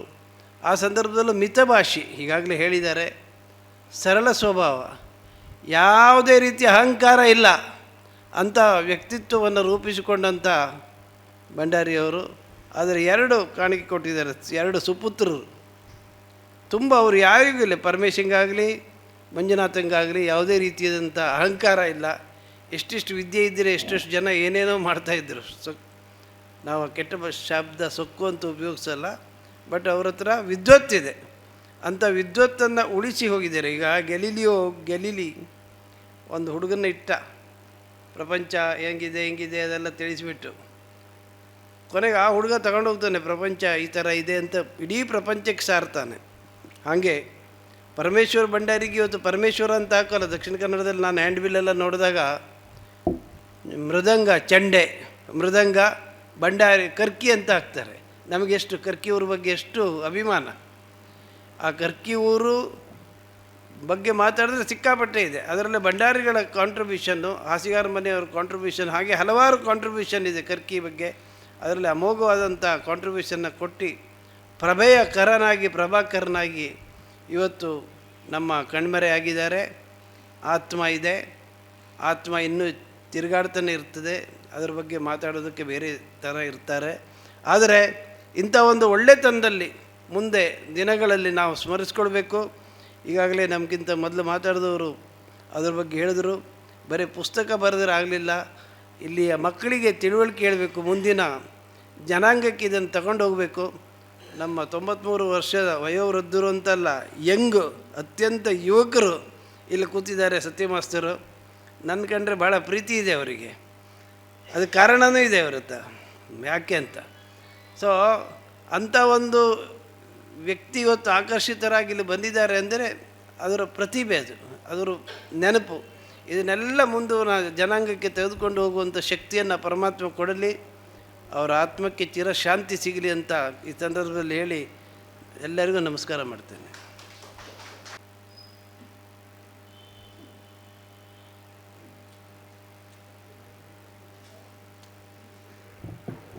ಆತ್ಮೀಯರೇ, ಅಗಲಿದ ಚೇತನವಾಗಿರುವಂಥ ಪ್ರಭಾಕರ್ ಭಂಡಾರಿಯವರ ವಿಚಾರದಲ್ಲಿ ಹೇಳಬೇಕು ಅಂತೇಳಾದರೆ, ಒಂದು ಸುವರ್ಣ ಯುಗವನ್ನು ನಾವು ಕಂಡಿದ್ವಿ ಕೆರೆಮನೆ ಮೇಳದಲ್ಲಿ. 72ರಲ್ಲಿ ಮೇಳ ಪ್ರಾರಂಭ ಆಗಿ ಒಂದು 2-3 ವರ್ಷದ ನಂತರ ಇವರೇನು ಸೇರಿದರೋ ಆ ದಿವಸದಿಂದ ಮುನ್ನೆಲೆಯಲ್ಲಿ ಶಂಭು ಹೆಗಡೆಯವರ ಪ್ರತಿಯೊಂದು ವೇಷಕ್ಕೆ ಅದರ ಅಂತರಂಗವನ್ನು ಅರಿತು ತನ್ಮೂಲಕವಾಗಿ ಅದೇ ರೀತಿಯಾದಂಥ ಒಂದು ವಾದನವನ್ನು ಮಾಡುವುದುಂಟಲ್ಲ, ಅದು ಮತ್ತೆ ನಾವು ಅದನ್ನು ಕಾಣಿಸಲೇ ಇಲ್ಲ, ನಮಗೆ ಕಾಣಲೇ ಇಲ್ಲ ಅದು. ಆ ವಿಚಾರ ಹೇಗಿತ್ತು ಅಂತೇಳಿ ಹೇಳಿದರೆ, ಅವರ ಪೆಟ್ಟಿನಲ್ಲಿ ಆ ಪೆಟ್ಟು ಬಿಟ್ಟಾಗಲೂ ಕೂಡ ನಾದ ಹೊಮ್ತಾ ಇತ್ತು. ಈ ಪವಿತ್ರವಾದಂಥ ಒಂದು ನೆಲ ಇದೆಯಲ್ಲ, ಇದು ವಿದ್ಯಾವಂತರ ನೆಲ. ಇದು ವೇದಗಳ ಮೂರ್ತಿಗಳಿದ್ದರು, ಆಗಿ ಹೋಗಿದ್ದಾರೆ. ವಿದ್ಯಾವಂತರಲ್ಲಿ ಅದರಲ್ಲೂ ಕೂಡ ಆಗಿ ಹೋಗಿದ್ದಾರೆ. ಪತ್ರಿಕಾಕರ್ತರಲ್ಲಿಯೂ ಕೂಡ ಶ್ರೇಷ್ಠರಾದಂಥವರು ಆಗಿ ಹೋಗಿದ್ದಾರೆ. ಅದೇ ರೀತಿ ಯಕ್ಷಗಾನದಲ್ಲಿ ಅನೇಕ ಶತಮಾನಗಳ ಇತಿಹಾಸ ಇರುವಂತಹ ಹಾಸ್ಯಗಾರ ಮನೆಯುತನವೂ ಕೂಡ ಇದೆ. ಇಂಥದ್ರಲ್ಲಿ ಒಂದು ಕಲಾವಂತಿಕೆಯಲ್ಲಿ, ಒಂದು ಅವನದ್ದ ವಾದ್ಯದಲ್ಲಿ ತನ್ನದೇ ಆದಂಥ ಒಂದು ಪರಂಪರೆಯನ್ನು ಸೃಷ್ಟಿಸಿ ಅವರು ಇಲ್ಲದೇ ಇದ್ದಾಗಲೂ ಕೂಡ ಅವರ ಹೆಸರನ್ನು ಪ್ರತಿಯೊಬ್ಬರೂ ಕೂಡ ನೆನಪಿಸಿಕೊಳ್ಳಬೇಕಪ್ಪ. ಆ ರೀತಿಯಲ್ಲಿ ಬದುಕಿ ಬಾಳಿದಿರುವಂತಹ ಪ್ರಭಾಕರ್ ಭಂಡಾರಿಯವರ ವಿಚಾರದಲ್ಲಿ ಮತ್ತೊಂದು ಮುಖ್ಯವಾದಂಥ ಒಂದು ಗುಣ ಯಾವುದಿತ್ತು ಕೇಳಿದ್ರೆ, ಅವರ ಅಣ್ಣ ತಮ್ಮಂದಿರ ಪ್ರೀತಿ. ಅದು ಸತ್ಯನಾರಾಯಣ ಭಂಡಾರಿ ಆಮೇಲೆ ಪ್ರಭಾಕರ್ ಭಂಡಾರಿಯವರ ಮೇಳದಲ್ಲಿ ಅವರಿಬ್ಬರು ಒಬ್ಬರಿಂದೊಬ್ಬರು ಬಿಟ್ಟು ಯಾವತ್ತಿಗೂ ಹೋಗ್ತಾ ಇರಲಿಲ್ಲ. ಅವರು ಎಲ್ಲಿಗೆ ಹೋಗಿದ್ದು, ಯಾವುದೇ ಮೇಳಕ್ಕೆ ಹೋಗಬೇಕಾದ್ರೆ ಅವ್ರು ಹೇಳಿದ್ರಲ್ಲ, ಯಾರಿಗೆ ಜಗಳ ಆಗಿತ್ತೇನೋ ಗೊತ್ತಿಲ್ಲ, ಆದರೆ ಇಬ್ಬರಲ್ಲಿ ಚೀಟಿ ವ್ಯವಹಾರ ಆಗುವಾಗ ಯಾರಿಗೂ ಒಬ್ಬರಿಗಾದದ್ದನ್ನು ಇಬ್ಬರು ಅನುಭವಿಸ್ತಿದ್ರು. ಆದರೆ ಪ್ರತಿರೋಧ ಯಾವತ್ತಿಗೂ ಇಲ್ಲ. ಸಾತ್ವಿಕವಾದಂಥ ಒಂದು ಪ್ರತಿಭಟನೆ ಬಿಟ್ಟರೆ ಪ್ರತಿರೋಧ ಅವರಲ್ಲಿ ಇರಲೇ ಇಲ್ಲ. ಅವರ ಸತ್ಯನಾರಾಯಣ ಭಂಡಾರಿಯವರ ಚಂಡೆ ಆಗಲಿ, ಪ್ರಭಾಕರ್ ಭಂಡಾರಿಯವರ ಮದ್ದಲೆ, ನೆಬ್ಬೂರು ಉಪ್ಪೂರ ಇವರ ಅಥವಾ ಕಾಳಿಂಗನಾವುಡರ ಈ ತಾಳ, ಈ ಎರಡರ ಇವೆಲ್ಲದರ ಮಧ್ಯದಲ್ಲಿ ಆ ಮದ್ದಲೆಯ ನುಡಿ ಸ್ಪಷ್ಟವಾಗಿ ಕೊನೆಯ ಭಾಗದವರೆಗೂ ಕೇಳ್ತಾ ಇರುವಂಥ ಆ ಸಾಧ್ಯತೆಗಳಿತ್ತಲ್ಲ, ಅದು ಮತ್ತೊಬ್ಬರ ಹತ್ರ ಕಾಣಲಿಕ್ಕೆ ಸಾಧ್ಯನೇ ಆಗ್ತಾ ಇಲ್ಲ. ಕರುಣರಸದಲ್ಲಿ ಶಂಭು ಹೆಗಡೆ ಅವರು ಕರ್ಣನನ್ನು ಮಾಡಿ ಶಿವ ಶಿವ ಸಮರದಲ್ಲಿ ಕೈಸೋತನೆಲ್ಲ ಅದಕ್ಕೂ ಕೂಡ ಕುಣಿತಾ ಇರುವಾಗ, ಆ ಕುಣಿಯುವಾಗ ಆ ಕಲಾವಿದನ ಇವರ ಆ ಯಶಸ್ಸು ಹೇಗಿರ್ತದೆ ಕೇಳಿದ್ರೆ, ಹಿಂದುಗಡೆ ಹಿಮ್ಮೇಳದವರಿಗೆ ಮುಂದಿನ ಮುಖಭಾವ ಗೊತ್ತಿರೋದಿಲ್ಲ. ಯಕ್ಷಗಾನ ಕಲಾವಿದರಲ್ಲಿ ಭರತನಾಟ್ಯದ್ದಾಗಲಿ ಕಥಕ್ಕಾಗಲಿ ಆಚೆ ಕಡೆ ಕೂತ್ಕೊಳ್ತಾರೆ. ಇಲ್ಲಿ ಹಿಮ್ಮೇಳ ಮುಂದುಗಡೆ ಏನೂ ಗೊತ್ತಿರೋದಿಲ್ಲ. ಆದರೆ ಪ್ರಭಾಕರ ಭಂಡಾರಿಯವರ ನುಡಿತದಲ್ಲಿ ಮುಂದಿನ ಕಲಾವಿದನ ಮುಖಭಾವವನ್ನು ಅವ್ರು ಹೇಗೆ ಅರ್ಥ ಆಗ್ತಿತ್ತೇನೋ, ಅವರು ಅದನ್ನು ನೋಡಿಕೊಂಡು ಅದಕ್ಕೆ ಬೇಕಾಗಿರುವಂತಹ ಪೆಟ್ಟನ್ನು, ಮೃದುವಾದಂಥ ಪೆಟ್ಟು, ಘನವಾದಂಥ ಪೆಟ್ಟು, ಈ ಎರಡರ ಪೆಟ್ಟಿನ ಮಧ್ಯದಲ್ಲಿ ಒಂದು ಸೂಕ್ಷ್ಮವಾಗಿರುವಂಥ ಒಂದು ಸಣ್ಣದಾದಂಥ ಒಂದು ತಟ್ಟುವಿಕೆಯ ಗುಂಪು ಚಾಪು, ಈ ಬೆರಳಿನ ಹೊರಳುವಿಕೆ, ಈ ಎಲ್ಲದರ ವಿಧಾನದಲ್ಲಿ ಸಿದ್ಧಸ್ಥರಾಗಿರುವುದನ್ನು ಗಮನಿಸಿದ್ದೇವೆ. ಹಾಗಾಗಿ ಪ್ರಭಾಕರ್ ಭಂಡಾರಿಯವರು ತೀರ್ಕೊಂಡಂಥ 2ನೇ ದಿವಸಕ್ಕೆ ಅವ್ರ ಮನೆಗೆ ನಾನು ನಮ್ಮ GS ಹೆಗಡೆ ಇಬ್ಬರು ಹೋದಾಗ ಅವ್ರ ಹತ್ರ ಕೇಳಿದೆ, ಮಂಜುನಾಥ್ ಭಂಡಾರಿ ಹತ್ರ ಕೇಳಿದೆ, ಅಪ್ಪ ನನ್ನ ಹತ್ರ ಮತ್ತೇನು ಹೇಳಲಿಲ್ಲ, ಅಣ್ಣ ತಮ್ಮ ಒಂದು ಚಂದ ಮಾಡ್ಕೊಂಡು ಹೋಗಿ ಅಂತೇಳಿ ಹೇಳಿರೋದು. ಅವರು ಅಂದರೆ ಅದನ್ನು ನಂಬ್ಕೊಂಡಿದ್ದರು. ಸಹೋದರಿಯತ್ವ ಅಂದರೆ ತಮ್ಮ ಮನೆಯಲ್ಲಿ ಮಾತ್ರ ಅಲ್ಲ, ಹೊರಗಡೆ ಕಂಡುಕೊಂಡ್ರು. ತಾವು 3 ಜನವು ಹೇಗೆ ಆದರ್ಶವಾಗಿ ಬದುಕಿದ್ದೇವೋ ತಮ್ಮ ಮಕ್ಕಳು ಕೂಡ ಅದೇ ರೀತಿ ಬದುಕಬೇಕು ಅಂತೇಳಿ ಒಂದು ಕನಸನ್ನು ಕಂಡಿದ್ದರು. ಬೇರೆ ಬೇರೆ ಮದುವೆಯಾಗಿ 2 ದಿವಸಕ್ಕೆ ಬೇರೆ ಬೇರೆ ಹೋಗುವಂಥ ಸಂದರ್ಭದಲ್ಲಿ ಎಲ್ಲರೂ ನೀವು ಒಟ್ಟಿಗಾಗಿ ಇರೋ ನಮ್ಮಾಗೆ ಅಂತೇಳಿ ಹೇಳುವಂಥ ಒಂದು ಕರೆ ಅವರು ಮಕ್ಕಳಿಗೆ ಕೊಟ್ಟಿದ್ದಾರೆ ಅಂದರೆ ಅದರ ಹಿಂದೆ ಎಷ್ಟು ದೊಡ್ಡ ಸಂಸ್ಕಾರ ಇದೆ ಅಂತೇಳಿ ಹೇಳೋದು ಅಲ್ಲಿ ಅರ್ಥ ಆಗ್ತಾ ಇದೆ. ನೆಲದ ಪುಣ್ಯ ಅನೇಕ ಜನರನ್ನು ಹಿರಿಯರನ್ನು ಕಳ್ಕೊಳ್ತಾ ಇದ್ದೇವೆ ನಾವು. ಈ ಕಳೆದುಕೊಂಡ್ರೆ ಅವರನ್ನು ಉಳಿಸುವಿಕೆ ಎಲ್ಲಿದೆ ಕೇಳಿದ್ರೆ ಬೇರೆ ಕಡೆ ಎಲ್ಲ ಕಳೆದೋಗ್ಬಿಟ್ಟಿದೆ. ಆದರೆ ಇವತ್ತಿಲ್ಲಿ ಮಂಜು ಮತ್ತು ಪಮೇಚ ಇವರಿಬ್ಬರಲ್ಲಿ ಇದನ್ನೆಲ್ಲ ಮತ್ತೆ ಪುನಃ ದಾಖಲಿಸುವ ಮತ್ತೆ ಪುನಃ ಉಜ್ಜೀವನಗೊಳಿಸುವಂತಹ ಸಾಮರ್ಥ್ಯ ಅವರಲ್ಲಿ ಖಂಡಿತವಾಗಿಯೂ ಇದೆ. ಹಾಗಾಗಿ ಅವರು ಈ ಸಂದರ್ಭದಲ್ಲಿ ಈ ಸತ್ಯನಾರಾಯಣ ಭಂಡಾರಿಯವರ ಚಂಡೆಯನ್ನು, ಪ್ರಭಾಕರ್ ಭಂಡಾರಿಯವರ ಮದ್ದಳೆಯನ್ನು, ಆಮೇಲೆ ಇಲ್ಲಿನ ಈ ನೆಲದ ಪರಂಪರೆಯನ್ನು, ನಮ್ಮ ಹೊನ್ನಾವರ ತಾಲೂಕಿನ ಶರಾವತಿಯ ಎಡ ಬಲ ದಂಡೆಯ ಎಲ್ಲ ವಿಧವಾದಂಥ ಒಂದು ಸಂಸ್ಕಾರವನ್ನು ಮತ್ತೊಮ್ಮೆ ತೋರಿಸುವಂಥ ಕಾಲ ಬರಲಿ. ಹಾಗೂ ಇದಕ್ಕೆ ಮುಖ್ಯವಾಗಿ ಬಿ ಗಣಪತಿಯವರು ಏನು ಹೇಳಿದ್ರು, ನಮ್ಮ ಸಮಾಜದ್ದು, ಸಮಾಜ ಅಂದರೆ ನಮ್ಮದು ಎಲ್ಲರದ್ದು ಕೂಡ ಇಂಥ ಒಂದು ಕಲಾವಂತರ ಒಂದು ಹಿರಿತನದ ಒಂದು ಸೂಕ್ಷ್ಮತೆಯನ್ನು, ಒಂದು ಯಶಸ್ಸನ್ನು ನಾವೆಲ್ಲರೂ ಕೂಡ ಮತ್ತೊಮ್ಮೆ ಅನುಭವಿಸಬೇಕಾದದ್ದನ್ನು ತೋರಿಸಬೇಕು, ದಾಖಲಿಸಿಕೊಳ್ಳಬೇಕು. ಎಲ್ಲರೂ ಕೂಡ ಇದಕ್ಕೆ ಕೈ ಜೋಡಿಸಬೇಕು ಅಂತೇಳಿ ಹೇಳ್ತಾ ಮತ್ತೊಮ್ಮೆ ಈ ಸರಿ ಯಕ್ಷರಂಗದಲ್ಲಿಯೂ ಕೂಡ ತುಂಬ ಚೆನ್ನಾಗಿ ಪ್ರಭಾಕರ್ ಭಂಡಾರಿಯವರ ಕುರಿತಾಗಿ ಬಂದಿದೆ. ಅವರಿಗೆ ಆ ಎಲ್ಲ ಚೇತನಕ್ಕೆ ಅವರ ಹಿಂದಿನ ಪಾಂಡುರಂಗ ಭಂಡಾರಿಯವರಿಂದ ಹಿಡಿದು ತನ್ನದೇ ಆದಂಥ ಒಂದು ಛಾಪನ್ನು ಮೂಡಿಸಿರುವಂತಹ ಮೃದು ಮಾತಿನ, ಮಾತನಾಡದೆ ಆ ಸುಂದರವಾದಂಥ ವ್ಯಕ್ತಿತ್ವವನ್ನು ಹೊಂದಿರುವಂತಹ ಆ ಚೇತನಕ್ಕೆ ಆ ಪರಮಾತ್ಮ ಸದ್ಗತಿಯನ್ನು ಕೊಡಲಿ. ಅವರು ಬಿಟ್ಟು ಹೋಗಿರುವಂಥ ಈ ಅವನದ್ದ ವಾದ್ಯ ಅನುರಣಿಸುತ್ತಿರಲಿ ಅಂತೇಳಿ ಹೇಳ್ತಾ ನನ್ನ ಮಾತನ್ನು ಮುಗಿಸ್ತೇನೆ. ನಮಸ್ಕಾರ. ಎಲ್ರಿಗೂ ನಮಸ್ಕಾರ. ನಾನು ಒಬ್ಬ ಯಕ್ಷಗಾನ ಅಭಿಮಾನಿ ಅಷ್ಟೇ, ವಿದ್ವಾಂಸ ಅಲ್ಲ. ತಾಳ ಹಿಮ್ಮೇಳದ ಬಗ್ಗೆ ಅಂಥ ಕಲ್ಪನೆಯೂ ಇಲ್ಲ. ಆದರೆ ಅನೇಕ ಜನ ಹೇಳುವುದನ್ನು ಒಂದು 2 ನಿಮಿಷ ಹೇಳ್ತೇನೆ ನಾನು. ಕೃಷ್ಣಿಯಾಜಿ ಅದ್ಭುತವಾದಂಥ ಚಂಡೆವಾದಕರು ಒಮ್ಮೆ ಹೇಳ್ತಾ ಇದ್ದರು, ಹಿಮ್ಮೇಳದಲ್ಲಿ ಪ್ರಭಾಕರ್ ಭಂಡಾರಿಯವರ ಮೊದಲೇ ಇದ್ದರೆ ಯಾವ ಭಾಗವತ್ತಿಗೂ ತಾಪತ್ರೆ ಎಲ್ಲ ಮುಗಿಸ್ತಾರೆ ಅವರು ಅಂತೇಳಿ ಒಂದೇ ಮಾತು. ನಾನು ಆಸ್ವಾದಿಸಿದ ಪ್ರಕಾರ ನಮ್ಮ ಪರಮೇಶ್ವರ ಮತ್ತು ಮಂಜುನಾಥ ಅವರಿಬ್ಬರ ಮೃದಂಗವನ್ನು ಆಸ್ವಾದಿಸಿದ್ದೇನೆ ಭಾಳಷ್ಟು. ಅದು ಈ ನದಿ ಹೋಗಿ ಬೋರ್ಗರೆಯುವ ಸಪ್ಪಳ ನನಗೆ ಪರಮೇಶ್ವರನ ಮೃದಂಗದಲ್ಲಿ ಕಾಣ್ತಾ ಇದೆ. ಈ ನದಿ ನಿಧಾನವಾಗಿ ಹರಿದು ಹೋದರೆ ಯಾವ ಸೌಂದರ್ಯವೋ ಅದು ಪ್ರಭಾಕರ್ ಭಂಡಾರಿಯವರ ಒಂದು ವಾದನದಲ್ಲಿ ಕಾಣ್ತಾ ಇತ್ತು ಅಂತ ಅನೇಕ ಜನ ವಿದ್ವಾಂಸರು ಹೇಳಿದ್ರು. ಅಂಥ ಮೃದುವಾದಂಥ ಹಿತವಾದಂಥ ಧ್ವನಿ. ಮಾನ್ಯ ದಿವಂಗತ ಶಂಭು ಹೆಗಡೆಯವರು, ಚಿಟ್ಟಾಣಿ ರಾಮಚಂದ್ರ ಹೆಗಡೆಯವರು ಕೂಡ ಹೀಗೆ ಮಾತಾಡುವಾಗ ನನಗೇನೋ ಅಂಥ ಅನುಭವ ಇಲ್ಲ, ಹೇಳಿದ್ದನ್ನು ಕೇಳಿದ್ದೇನೆ ಅಂತ. ಮತ್ತು ಶಂಭು ಹೆಗಡೆಯವರು ಭಾಳ ಸಲ ಹೇಳಿದ್ದು ನನ್ನ ಹತ್ರ ಒಂದು ಸಂದರ್ಭದಲ್ಲಿ ಮಾತನಾಡುವಾಗ ಅವರ ಶಿಸ್ತಿನ ಬಗ್ಗೆ ಹೇಳಿದ್ದಾರೆ. ಈಗ ಆ ಶಿಸ್ತು ಮೇಳದಲ್ಲಿ ಹೇಗಿತ್ತು ಅಂತಂದರೆ, ಎಷ್ಟೋ ವರ್ಷ ಇದ್ದರೂ ಒಂದು ಮಾತು ಹಾಗೆ ಈ ಕಡೆ ಬರದೆ ಒಂದು ವೃತ್ತಿನಿಷ್ಠೆ ಹಾಗೂ ಆ ಒಂದು ಅವರ ವೃತ್ತಿಗೆ ಮತ್ತು ಕಲೆಗೆ ಕೊಡುವಂಥ ಗೌರವ ಹೇಗಿತ್ತು ಅದನ್ನು ನೋಡಿ ಕಲಿಬೇಕು ಅನ್ನೋದಾಗಿ. ಏನೇ ಇದ್ದರೂ ಸಹಿತ ನಾನು ಮಾಡುವ ಕೆಲಸ ನನಗೆ ಸಾಕು, ನನ್ನ ಮುಂದಿನ ಜನ್ಮಕ್ಕೆ ಬೇಡ, ಮುಂದಿನ ತಲೆಮಾರಿಗೆ ಬೇಡ ಅಂತ ಹೇಳುವವರೇ ಭಾಳ ಜನ. ಸಾಕು ಕಷ್ಟ ಅಂತೇಳಿ. ಆದರೆ ಅದನ್ನು ಮಾಡಲಿಲ್ಲ ಅವರು. 2 ಅಮೋಘವಾದಂಥ ರತ್ನವನ್ನು ನಮ್ಮ ಈ ಸಮಾಜಕ್ಕೆ ಕೊಟ್ಟಿದ್ದಾರೆ.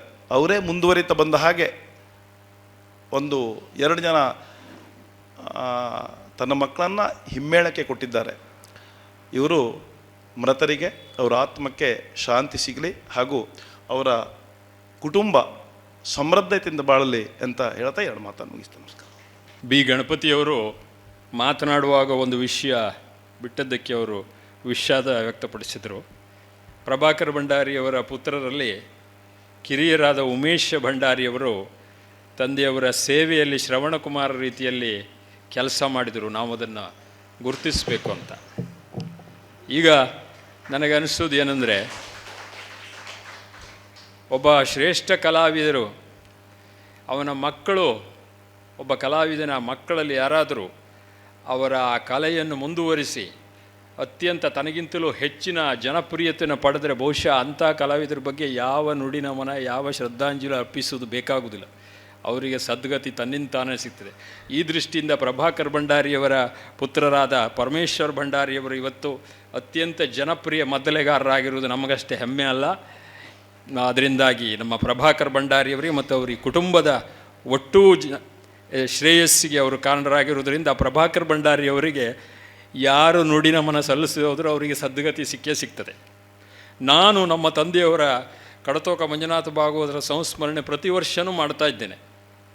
ಯಾಕೆಂದರೆ ನಾನೊಬ್ಬ ಶ್ರೇಷ್ಠ ಭಾಗವತನಾಗಲಿಲ್ಲ. ಆದ್ದರಿಂದ ಎಲ್ಲ ಅಭಿಮಾನಿಗಳ ಶ್ರದ್ಧಾಂಜಲಿಯ ಮೂಲಕವೇ ಅವರಿಗೆ ಸದ್ಗತಿ ಸಿಗಬೇಕಾಗಿದೆ ಅಂತ ಹೇಳ್ತಾ, ಈಗ ನಮ್ಮ ಬೋಳಗೆರೆ ಗಣೇಶ್ ಭಂಡಾರಿಯವರು ಮಾತಾಡಿ.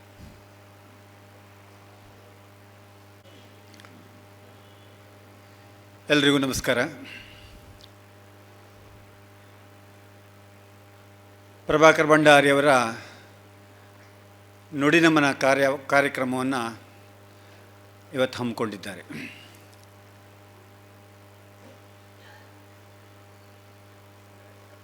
ಸಾಕಷ್ಟು ಪ್ರಭಾಕರ್ ಭಂಡಾರಿಯವರಿಗೆ ಹತ್ತಿರವಾಗಿದ್ದವ ನಾನು. ಅವರ ಮದ್ದಲೆಯನ್ನು ನಾನು ಮೊದಲು ಕೇಳಿದ್ದು ಸಾಲಿಗ್ರಾಮ ಮೇಳದಲ್ಲಿ ಅವರಿದ್ದಾಗ. ಆದರೆ ಅವರ ನಿಕಟ ಸಂಪರ್ಕ ನನಗಾದದ್ದು ಇಡಗುಂಜಿ ಮೇಳದಲ್ಲಿ ಅವರಿದ್ದಾಗ, ಕೆರೆಮನೆ ಮೇಳದಲ್ಲಿ ನಾನು ಕೂಡ ಅವ್ರ ಜೊತೆಯಲ್ಲಿದ್ದೆ. ಈಗ ನಾನು, ಎಲ್ಲರೂ ಹೇಳಿದ್ದಾರೆ, ಈಗ ನಾನು ಕೂಡ ಅವರನ್ನು ಗುರುತಿಸುವುದು, ಈಗ ಮದ್ದಲೆ ವಾದಕರು ಬೇರೆ, ಮದ್ದಲೆ ನುಡಿಸುವವರು ಬೇರೆ, ಹೀಗಾಗಿದೆ. ಈಗ ಈ ಇತ್ತೀಚಿನ ಪರಿಸ್ಥಿತಿಯನ್ನು ನೋಡಿದಾಗ ಹಾಗೆ ಕಾಣ್ತದೆ. ಮದ್ದಲೆ ನುಡಿಸುವವರಲ್ಲಿ ಪ್ರಭಾಕರ್ ಭಂಡಾರಿಯವರು ಅಗ್ರಗಣ್ಯ ಸ್ಥಾನದಲ್ಲಿರ್ತಾರೆ. ಬಹುಶಃ ಒಂದು ಪ್ರತಿ ಪ್ರಸಂಗದ ಪ್ರತಿ ಪದ್ಯಕ್ಕೂ ಕೂಡ ಒಂದು ಭಾವ ಅಂತ ಇರ್ತದೆ. ಆ ಭಾವವನ್ನು ಅರ್ಥ ಮಾಡಿಕೊಂಡು ಭಾಗವತನಾದವನು ಪದ್ಯವನ್ನು ಹೇಳಬೇಕಾಗ್ತದೆ. ಅದೇ ಭಾವವನ್ನು ಅರ್ಥ ಮಾಡಿಕೊಂಡು ಮದ್ದಲೆಗಾರ ಮದ್ದಲೆಯನ್ನು ನುಡಿಸಬೇಕಾಗ್ತದೆ. ಅಂದಾಗ ಮಾತ್ರ ಅದು ಕೇಳುಗರಿಗೆ ಇಂಪಾಗಿ ಕೇಳ್ತದೆ. ಹಾಗೆಯೇ ಕೂಡ ಭಾಗವತ, ಮದ್ದಲೆಗಾರ ಮತ್ತು ಪಾತ್ರಧಾರಿ, ಈ ಮೂರು ಜನರಲ್ಲಿಯೂ ಕೂಡ ಒಂದು ಹೊಂದಾಣಿಕೆ ಇದ್ದಾಗ ಮಾತ್ರ ಅದು ಅತ್ಯಂತ ಸುಂದರವಾದಂಥ ಒಂದು ಯಕ್ಷಗಾನ ಆಗಲಿಕ್ಕೆ ಸಾಧ್ಯ ಉಂಟು. ಅದನ್ನು ಅರ್ಥ ಮಾಡಿಕೊಂಡವರು ಪ್ರಭಾಕರ್ ಭಂಡಾರಿಯವರು.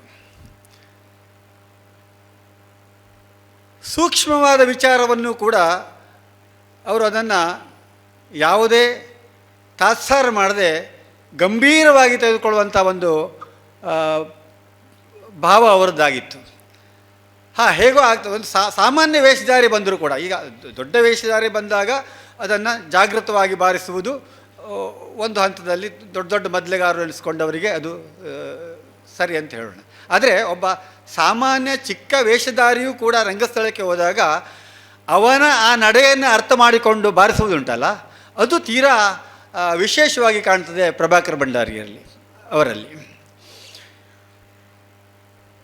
ಕೇವಲ ಪದ್ಯ ಬಂದಾಗ ಮಾತ್ರ ಬಾರಿಸುವುದಷ್ಟೇ ಅಲ್ಲ, ಅದು ಸ್ವಾಭಾವಿಕ. ಆದರೆ ಅವರು ಮಾತನಾಡುವಾಗ ಆ ಒಂದು ಸಿಟ್ಟು ಅಥವಾ ದುಃಖ ಅಥವಾ ಯಾವುದೋ ಹತಾಶ ಭಾವ, ಅದಕ್ಕೂ ಕೂಡ ತಮ್ಮ ಮದ್ದಲೆಯಲ್ಲಿ ಒಂದು ಶಬ್ದವನ್ನು ಕೊಡುವುದರ ಮುಖೇನವಾಗಿ ಆ ಪಾತ್ರದ ವ್ಯಕ್ತಿತ್ವವನ್ನು ಹೆಚ್ಚು ಮಾಡುವಂಥ ಒಂದು ಕಲೆ ಇದ್ದದ್ದಿದ್ದರೆ ಅದು ಖಂಡಿತವಾಗಿ ಪ್ರಭಾಕರ್ ಭಂಡಾರಲ್ಲಿ ಎನ್ನುವುದರಲ್ಲಿ ನಾನು ತೀರಾ ಹತ್ತಿರದಿಂದ ಕಂಡಂಥ ಒಂದು ಭಾವ ಮತ್ತು ನೋಡಿದ್ದು ಸತ್ಯ. ಹಾಗಾಗಿ ಅವರು ಎಲ್ಲ ಮದ್ದಲೆಗಾರರಿಗಿಂತ ತುಂಬ ಎತ್ತರದಲ್ಲಿ ಕಾಣ್ತಾರೆ. ಅಂಥ ಒಂದು ವ್ಯಕ್ತಿಯನ್ನು ನಾವು ಇವತ್ತು ಕಳೆದುಕೊಂಡಿದ್ದೇವೆ. ಪ್ರಭಾಕರ್ ಭಂಡಾರಿಯನ್ನು ನಾವು ಮೊನ್ನೆ ಕಳೆದುಕೊಂಡಿರ್ಬೋದು, ಆದರೆ ಅವರಿಂದಾದ ಅವರ ಮದ್ದಲೆ ಯಾವಾಗ ಅವರು ಹಾಸಿಗೆ ನೀಡಿದ್ರು ಅಲ್ಲಿಂದ ಕೂಡ ನಮ್ಮ ಯಕ್ಷಗಾನ ಪ್ರಪಂಚಕ್ಕೆ ತುಂಬ ನಷ್ಟ ಆಗ್ತಾ ಇದೆ. ಯಾಕೆಂದರೆ ಅಂಥ ಒಬ್ಬ ಮದ್ದಲೆಗಾರ ಬಹುಶಃ ಒಂದು 15-20 ವರ್ಷದಿಂದ ಹಾಸಿಗೆ ಇದ್ದಾಗ ಎಷ್ಟು ಸಮಾಜ ಅವರ ಆ ಒಂದು ಕಲೆಯನ್ನು ನಾವು ಕಳೆದುಕೊಂಡಿರ್ಬೋದಂತ ಬಹುಶಃ ಒಬ್ಬ ಪ್ರಜ್ಞಾವಂತ ಪ್ರೇಕ್ಷಕ ಯೋಚನೆ ಮಾಡಲಿಕ್ಕೆ ಸಾಧ್ಯ ಉಂಟು. ವೈಯಕ್ತಿಕವಾಗಿ ಸಾತ್ವಿಕ ಭಾವ, ಮೆದು ಮಾತು, ಒಬ್ಬ ಅತ್ಯುತ್ತಮ ಶಿಸ್ತಿನ ಮನುಷ್ಯ, ತೀರಾ ಆತ್ಮೀಯವಾದಂಥ ಬಾಂಧವ್ಯ, ಮೇಲು ಕೀಳು, ದೊಡ್ಡವ ಸಣ್ಣವ ಎನ್ನುವ ಯಾವ ಭಾವ ಇಲ್ಲದೆ ಬಂದವರೊಡನೆ ತೀರಾ ಸರಳವಾಗಿ ಮಾತನಾಡುವಂಥ ವ್ಯಕ್ತಿಯನ್ನು ನಾವಿವತ್ತು ಕಳೆದುಕೊಂಡಿದ್ದೇವೆ. ಆದರೆ ಅವರ ಮಕ್ಕಳು ಕೂಡ ತುಂಬ ಒಳ್ಳೆಯ ತಂದೆಯ ಒಂದು ಆಶಯವನ್ನು ಅಥವಾ ತಂದೆಯ ಒಂದು ರೀತಿಯನ್ನು ಅಳವಡಿಸ್ಕೊಂಡು ಬಂದವರಾಗಿದ್ದಾರೆ. ಹಾಗಾಗಿ ಅದು ಮುಂದುವರಿಸಿಕೊಂಡು ಒಂದು ಹಂತದವರೆಗೆ ಹೋಗ್ತದೆ ಎನ್ನುವುದರಲ್ಲಿ ಯಾವ ಅನುಮಾನವೂ ಇಲ್ಲ.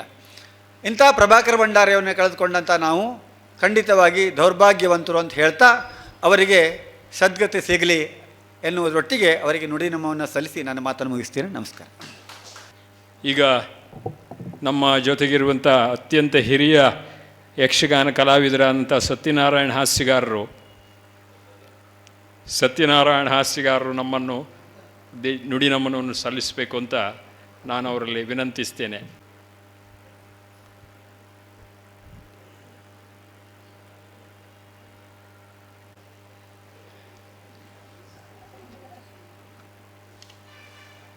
ಪ್ರಭಾಕರ ಭಂಡಾರಿಯವರು ಶ್ರೀ ದಿವಂಗತ ಪ್ರಭಾಕರ ಭಂಡಾರಿಯವರ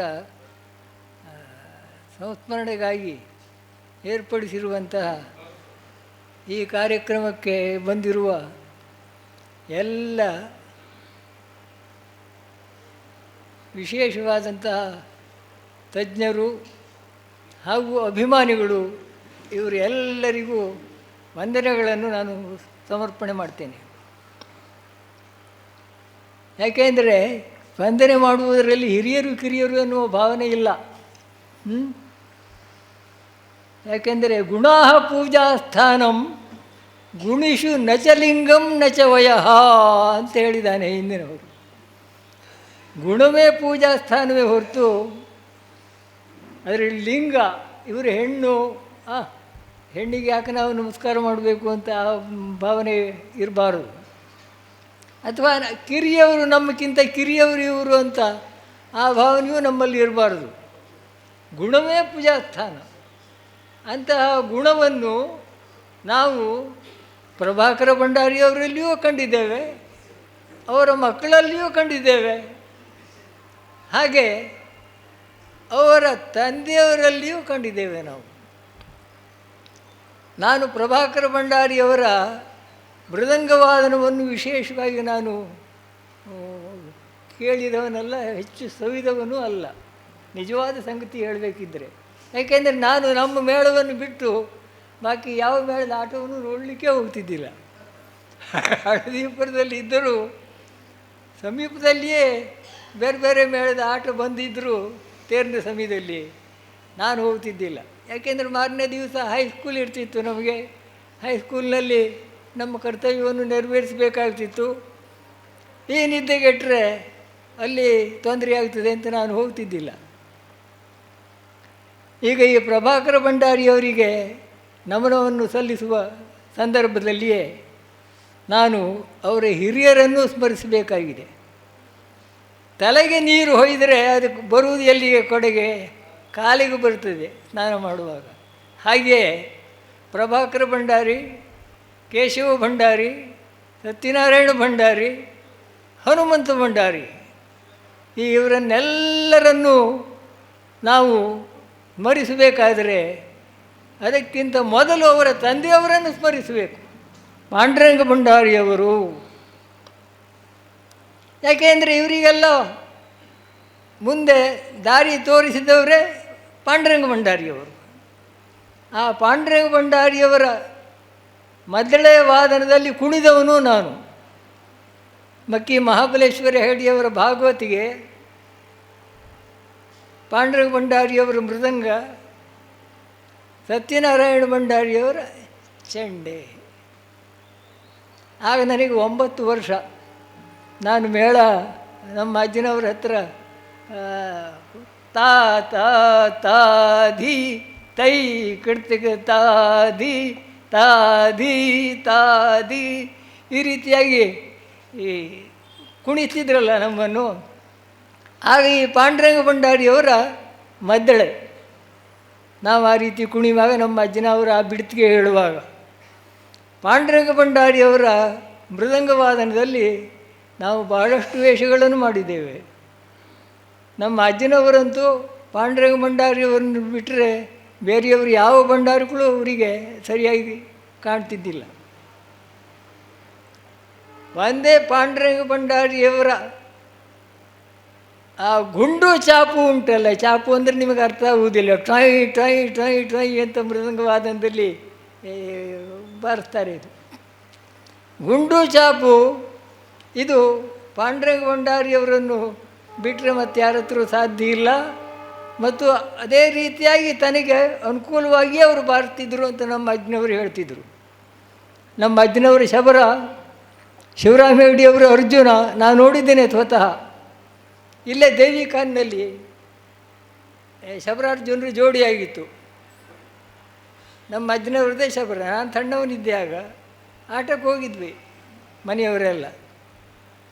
ಅಲ್ಲಿ ಶಬರಾರ್ಜುನರ ಜೋಡಿಯಲ್ಲಿ ಮೃದಂಕಾರ ಪಾಂಡುರಂಗ ಭಂಡಾರಿ, ಭಾಗವತರು ಮಕ್ಕಿ ಮಹಾಬಲೇಶ್ವರ ಹೆಗ್ಡೆಯವರು, ಅವರಿಗೂ ಆಗ ಪ್ರಾಯದ ಕಾಲ. ಆಗ ಒಂದು ವಿಶೇಷ ಅಂದರೆ ಅವರು 10 ಗಂಟೆಗೆ ನಿಂತುಕೊಂಡವರು ಬೆಳಗ್ಗೆ 6 ಗಂಟೆಯವರೆಗೂ ನಿಂತುಕೊಂಡೇ ಕೆಲಸ ಮಾಡಬೇಕಾಗಿತ್ತು. ಈಗಿನ ಕುರ್ಚಿಯಲ್ಲಿ ಕುಳಿತು ಮಂಚದ ಮೇಲೆ ಕುಳಿತು ಪದ್ಯ ಹಾಡುವುದಾಗಲಿ, ಮೃದಂಗ ವಾದನ ಮಾಡುವುದಾಗಲಿ, ಚಂಡೆ ಬಾರಿಸೋದಾಗಲಿ ಆ ಪದ್ಧತಿ ಇರಲೇ ಇಲ್ಲ. ಸ್ಪರ್ಧೆ ಅಂತೂ ಇರಲಿಲ್ಲ ಹಿಂದೆ. ಭಾಗವತರು, ಮೃದಂಕಾರರು, ಚಂಡಿಯವರು ಮತ್ತು ಹಾರ್ಮೋನಿಯಂ ಬಾರಿಸುವವರು ಇವರಿಷ್ಟೇ ಜನ. ಒಂದು ಹಿಂದೆ ಕುಳಿತುಕೊಳ್ಳಲಿಕ್ಕೆ ಗೌರವಾರ್ಥವಾಗಿ ಸಣ್ಣ ಮಂಚವನ್ನು ಹಾಕಿಡ್ತಿದ್ದರು. ಪಾಂಡುರಂಗ ಭಂಡಾರಿಯವರು ತಮ್ಮ ಈ ಕಾಲನ್ನು ಮೇಲೆ ಎತ್ತಿ ಹೀಗೆ ಇಟ್ಟುಕೊಂಡು ಮೃದಂಗವನ್ನು ಬಲಭಾಗವನ್ನು ಹೀಗಿಟ್ಟು ಅವರು ಬಾರಿಸುವಾಗ ನೋಡಬೇಕಾಗಿತ್ತು ಅವ್ರದ್ದೊಂದನ್ನು. ಈಗ ನೆನಪಾಗ್ತದೆ ನನಗೆ. ಕುರುಕುಲಾಗ್ರಣಿಯೇ ಕೇಳಯ್ಯ ತಾಕುಧೇಂ ತಾಕುಧೇಂ ತಾಕುಧೇಂ ತರಿತ ಕಿಟ ಧಿತ್ತ ತೈ ಧಿತ್ತಾಂ ತ್ರಿಕಟದಿಂದ ಕುರುಕುಲಾಗ್ರಣಿಯೇ ಕೇಳಯ್ಯ ನಾಳೆ ಪರಿಕೀಸೋ. ಆಗ ಅಬ್ಬರ ನೋಡಬೇಕಾಗಿತ್ತು ಅವ್ರದ್ದು. ನಮ್ಮ ಅಜ್ಜನವರೇ ದ್ರೋಣ ಮಾಡುತ್ತಿದ್ದರು. ನಮ್ಮ ಅಜ್ಜನವರೇ ಹೇಳ್ತಿದ್ದರು, ಪಾಂಡುರಂಗ ಭಂಡಾರಿಯವರ ಗುಂಡು ಮತ್ತು ಚಾಪು ನನಗೆ ಅತ್ಯಂತ ಅನುಕೂಲವಾದದ್ದು. ಶಬರ್ನಿಗಾಗಲಿ ಅಥವಾ ಸುಭದ್ರಾ ಕಲ್ಯಾಣದ ಬಲರಾಮನಿಗಾಗಲಿ, ಕೀಚಕವದಿಯ ಕೀಚಕನಿಗಾಗಲಿ, ಪರ್ವದ ಭೀಷ್ಮನಿಗಾಗಲಿ ಅವರು ಮಾಡಿದ್ದಾರೆ. ನಮ್ಮ ಅಜ್ಜನವ್ರದ್ದು ಎಲ್ಲ ವೇಷ ಮಾಡಿದ್ದಾರೆ. ಆಗ ಮಾತಿಗೆ ಹೆಚ್ಚು ಮಹತ್ವ ಕೊಟ್ಟವರಲ್ಲ ಅವರು. ಅವರು 4 ಎತ್ತೆಯೋ 3 ಎತ್ತೆಯನ್ನು ಕಲಿತವರು ಅಷ್ಟೇ. ಆದರೆ ಗ್ರಂಥಗಳನ್ನೆಲ್ಲ ಓದಿ ಅವರು ಕಥೆಯನ್ನೆಲ್ಲ ತಿಳ್ಕೊಂಡಿದ್ದರು. ಹಾಗೆ ಸ್ವಲ್ಪ ಮಾತಾಡ್ತಿದ್ದರು. ಆ ಪದಕ್ಕೆ ಅನುಕೂಲ ಆಗುವಷ್ಟು ಮಾತನಾಡ್ತಿದ್ದರು. ಶಿವರಾಮ ಹೆಗ್ಡೆಯವರು ಮತ್ತು ನಮ್ಮ ಅಜ್ಜನವರ ಜೋಡಿ ನಾನು ಭಾಳಷ್ಟನ್ನು ನೋಡಿದ್ದೇನೆ. ಶಬರಾರ್ಜುನರ ಜೋಡಿ, ಬಲರಾಮ ಕೃಷ್ಣರು. ಶಿವರಾಮ ಹೆಗ್ಡೆಯವರು ಕೃಷ್ಣ, ನಮ್ಮ ಅಜ್ಜನವರು ಬಲರಾಮ. ಮೂಡ್ಕಣಿ ನಾರಾಯಣ ಹೆಗ್ಡೆಯವರ ಜೊತೆಯಲ್ಲಿಯೂ ನಾವು ಕೆಲಸ ಮಾಡಿದ್ದೇವೆ. ನಾವು ಸಣ್ಣವರಿರುವಾಗ ಲವಕುಶರ ಕಾಳಗ ಆಗ್ತಿತ್ತು. ಮೂಡ್ಕಣಿ ನಾರಾಯಣ ಹೆಗ್ಡೆಯವರು 3 ಸಲ ನಮ್ಮ ಮೇಳದಲ್ಲಿ ರಾಮನ ಪಾತ್ರವನ್ನು ಮಾಡಿದ್ದಾರೆ. 3 ಸಲ. ಆಗ ಮೃದಂಗವಾದನವನ್ನು ಪಾಂಡುರಂಗ ಭಂಡಾರಿಯವರೇ ಮಾಡ್ತಿದ್ದರು ಮೂಡ್ಕಣಿ ನಾರಾಯಣ ಹೆಗ್ಡೆಯವರಿಗೆ. ರಾಮನ ಪಾತ್ರಕ್ಕೆ ಅನುಕೂಲವಾಗುವ ಹಾಗೆ ಅವರು ಮೃದಂಗ ವಾದನವನ್ನು ಮಾಡ್ತಿದ್ದರು. ಬೇಡಗಾರಿಕೆ ಕಡಿಮೆ ಮಾಡಿಕೊಳ್ತಿದ್ರು. ಹೀಗೆ ಪಾಂಡುರಂಗ ಭಂಡಾರಿಯವರು ಅತ್ಯದ್ಭುತವಾದಂಥ ಮೃದಂಗ ವಾದಕರಾಗಿದ್ದರು. ನುಡಿಸುವವರಲ್ಲ, ವಾದಕರು. ಆ ವಾದನ ಕ್ರಮವೇ ಆಗಿತ್ತು. ಅಂತಹ ಪಾಂಡುರಂಗ ಭಂಡಾರಿಯವರ ಮಕ್ಕಳಾಗಿ ಈ ಕರ್ಕಿ ಊರಿನಲ್ಲಿ ಜನಿಸಿ ಕರ್ಕಿ ಊರಿನ ಈ ಹೆಸರನ್ನು ದಕ್ಷಿಣೋತ್ತರ ಕನ್ನಡ ಜಿಲ್ಲೆಯಲ್ಲಿ ಪ್ರಸಾರವಾಗುವಂತೆ ಮಾಡಿದಂತಹ ಅವರ ಪಾಂಡುರಂಗ ಭಂಡಾರಿಯವರ ಎಲ್ಲ ಮಕ್ಕಳಿಗೂ, ಅದರಲ್ಲಿಯೂ ವಿಶೇಷವಾಗಿ ಪ್ರಭಾಕರ ಭಂಡಾರಿಯವರಿಗೂ ನಾನು ಚಿರಋಣಿಯಾಗಿದ್ದೇನೆ ನಮ್ಮ ಕರ್ಕಿ ಊರಿನ ಪರವಾಗಿ. ಮತ್ತು ಇವತ್ತಿನ ಈ ಕಾರ್ಯಕ್ರಮದಲ್ಲಿ ಮಂಜು ಭಾಗವತರು ಸ್ವತಃ ದೊಡ್ಡ ಭಾಗವತರು, ಅವ್ರ ಮಗ ಈಗಲೂ ಅವರೂ ಪದ ಹೇಳ್ತಾರೆ, ಮಂಜು ಭಾಗವತರ ರೀತಿಯಲ್ಲೇ ಪದ್ಯವನ್ನು ಹಾಡ್ತಾರೆ. ಅವರು ನನ್ನ ಹತ್ರ ಕೇಳಿದ್ರು ಬರ್ತೀಯೋ ಅಂತ. ಖಂಡಿತವಾಗಿ ಬರ್ತೇನೆ ಅಂತ ಹೇಳಿದೆ ನಾನು. ಯಾಕೆಂದರೆ ಮನೆಯಲ್ಲಿ ಕೂತ್ಕೊಂಡು ಕೆಲಸ ಇಲ್ಲ ನನಗೆ. ಹಾಗಾಗಿ ನಾನು ಇಲ್ಲಿಗೆ ಬಂದೆ. ಪಾಂಡುರಂಗ ಭಂಡಾರಿಯವರ ನೆನಪಾಯಿತು ನನಗೆ, ಅದು ಹೇಳಿದೆ. ಇನ್ನೊಂದು ವಿಷಯ ಹೇಳಲಿಕ್ಕೆ ಮರೆತೆ ನಾನು. ಮೃದಂಗ ವಾದಕನಾದವನು ಕುಣಿಯುವವನ ಹೆಜ್ಜೆಯನ್ನು ಗುರುತಿಸ್ತಾ ಇರಬೇಕು. ಅವನು ಹೇಗೆ ಕುಣಿತಾನೆ, ತಾನು ಹೇಗೆ ಪೆಟ್ಟು ಹಾಕಬೇಕು ಅಂತ. ಅವರ ಹೆಸರು ಹೇಳುವುದಿಲ್ಲ ನಾನು, ಆ ಮೃದಂಗಕಾರರ ಹೆಸರು. ನಮ್ಮ ಅಜ್ಜಿನವರು ಒಂದು ಸಲ ವೇಷ ಮಾಡಿ ರಂಗಸ್ಥಳದಲ್ಲಿ ಕುಣಿತಾ ಇದ್ದಾಗ ಅವನು ತಾಗಿಡ್ತದೆ ದಿತ್ತೈ ತೈ ಎತ್ತ ಅಂತ ಆಗಬೇಕಾಗಿತ್ತು ಮುಕ್ತಾಯದಲ್ಲಿ. ಆ ಮೃದಂಗಕಾರ ಏನು ಮಾಡ್ದ ಅಂದರೆ ಹಾಕಲೇ ಇಲ್ಲ. ನಮ್ಮ ಅಜ್ಜನವ್ರ ಕಾಲು ಎತ್ತಿದ್ದಾರೆ ಕೆಳಗೆ ಇಡಬೇಕು ಅಂತ. ದಿತ್ತೈ ತೈ ಎತ್ತ ಅಂತ ಅವ್ರು ಎತ್ತಿದ್ದಾರೆ, ಇವನು ನಿಲ್ಲಿಸ್ಬಿಟ್ಟ. ಅವ್ರಿಗೆ ಸಿಟ್ಟು ಬಂತು. ತಮ್ಮ ಈ ಕಾಲು ಎಲ್ಲಿಡಬೇಕು ಈಗ? ಒಂದು ಪೆಟ್ಟು ಕಡಿಮೆ ಹೊಡೆದುಬಿಟ್ಟಿದ್ದಾನೆ ಅವ. ಅಂಥ ಸಂದರ್ಭವೂ ಇರ್ತದೆ. ಆದರೆ ಪಾಂಡುರಂಗ ಭಂಡಾರಿಯವರಾಗಲಿ ಅವ್ರ ಮಕ್ಕಳಾಗಲಿ ಆ ರೀತಿಯಲ್ಲಿ ಈ ಮೃದಂಗ ವಾದನದಲ್ಲಿ ತಾಳ ಲಯ ಬಿಟ್ಟು ಹೋದವರೇ ಅಲ್ಲ. ಅದರಲ್ಲಿಯೂ ನಮ್ಮ ಸಭಾಯಿತ ಮಟ್ಟಿನ ಉತ್ತರ ಕನ್ನಡದ ಮಟ್ಟಿನ ಈ ಮೃದಂಗ ವಾದನದಲ್ಲಿ ಇವರು ಯಶಸ್ಸನ್ನು ಗಳಿಸಿದ್ದಾರೆ, ಕೀರ್ತಿ ವಿಶೇಷರಾಗಿದ್ದಾರೆ. ಇವತ್ತಿನ ಈ ನುಡಿನವನ ಕಾರ್ಯಕ್ರಮದಲ್ಲಿ ನನ್ನನ್ನು ಆಮಂತ್ರಿಸಿದ್ದಕ್ಕಾಗಿ ನಿಮಗೆಲ್ಲರಿಗೂ ನಾನು ವಂದನೆಯನ್ನು ಸಲ್ಲಿಸಿ ನನ್ನ 2 ಮಾತನ್ನು ಮುಗಿಸ್ತೇನೆ. ಶರಣ ಕವಿ ನಮಿಸಿ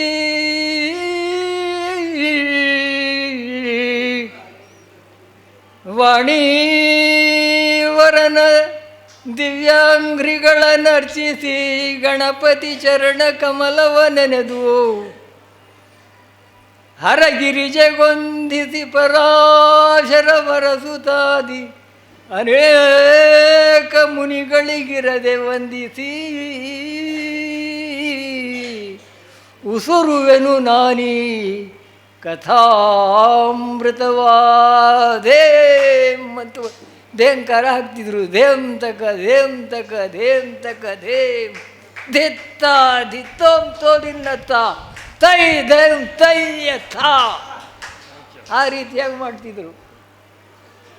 ಎಸ್ ಎನ್ ಹೆಗಡೆಯವರು ನೋಡಿ ನಮ್ಮನ್ನು ಸಲ್ಲಿಸ್ಬೇಕು.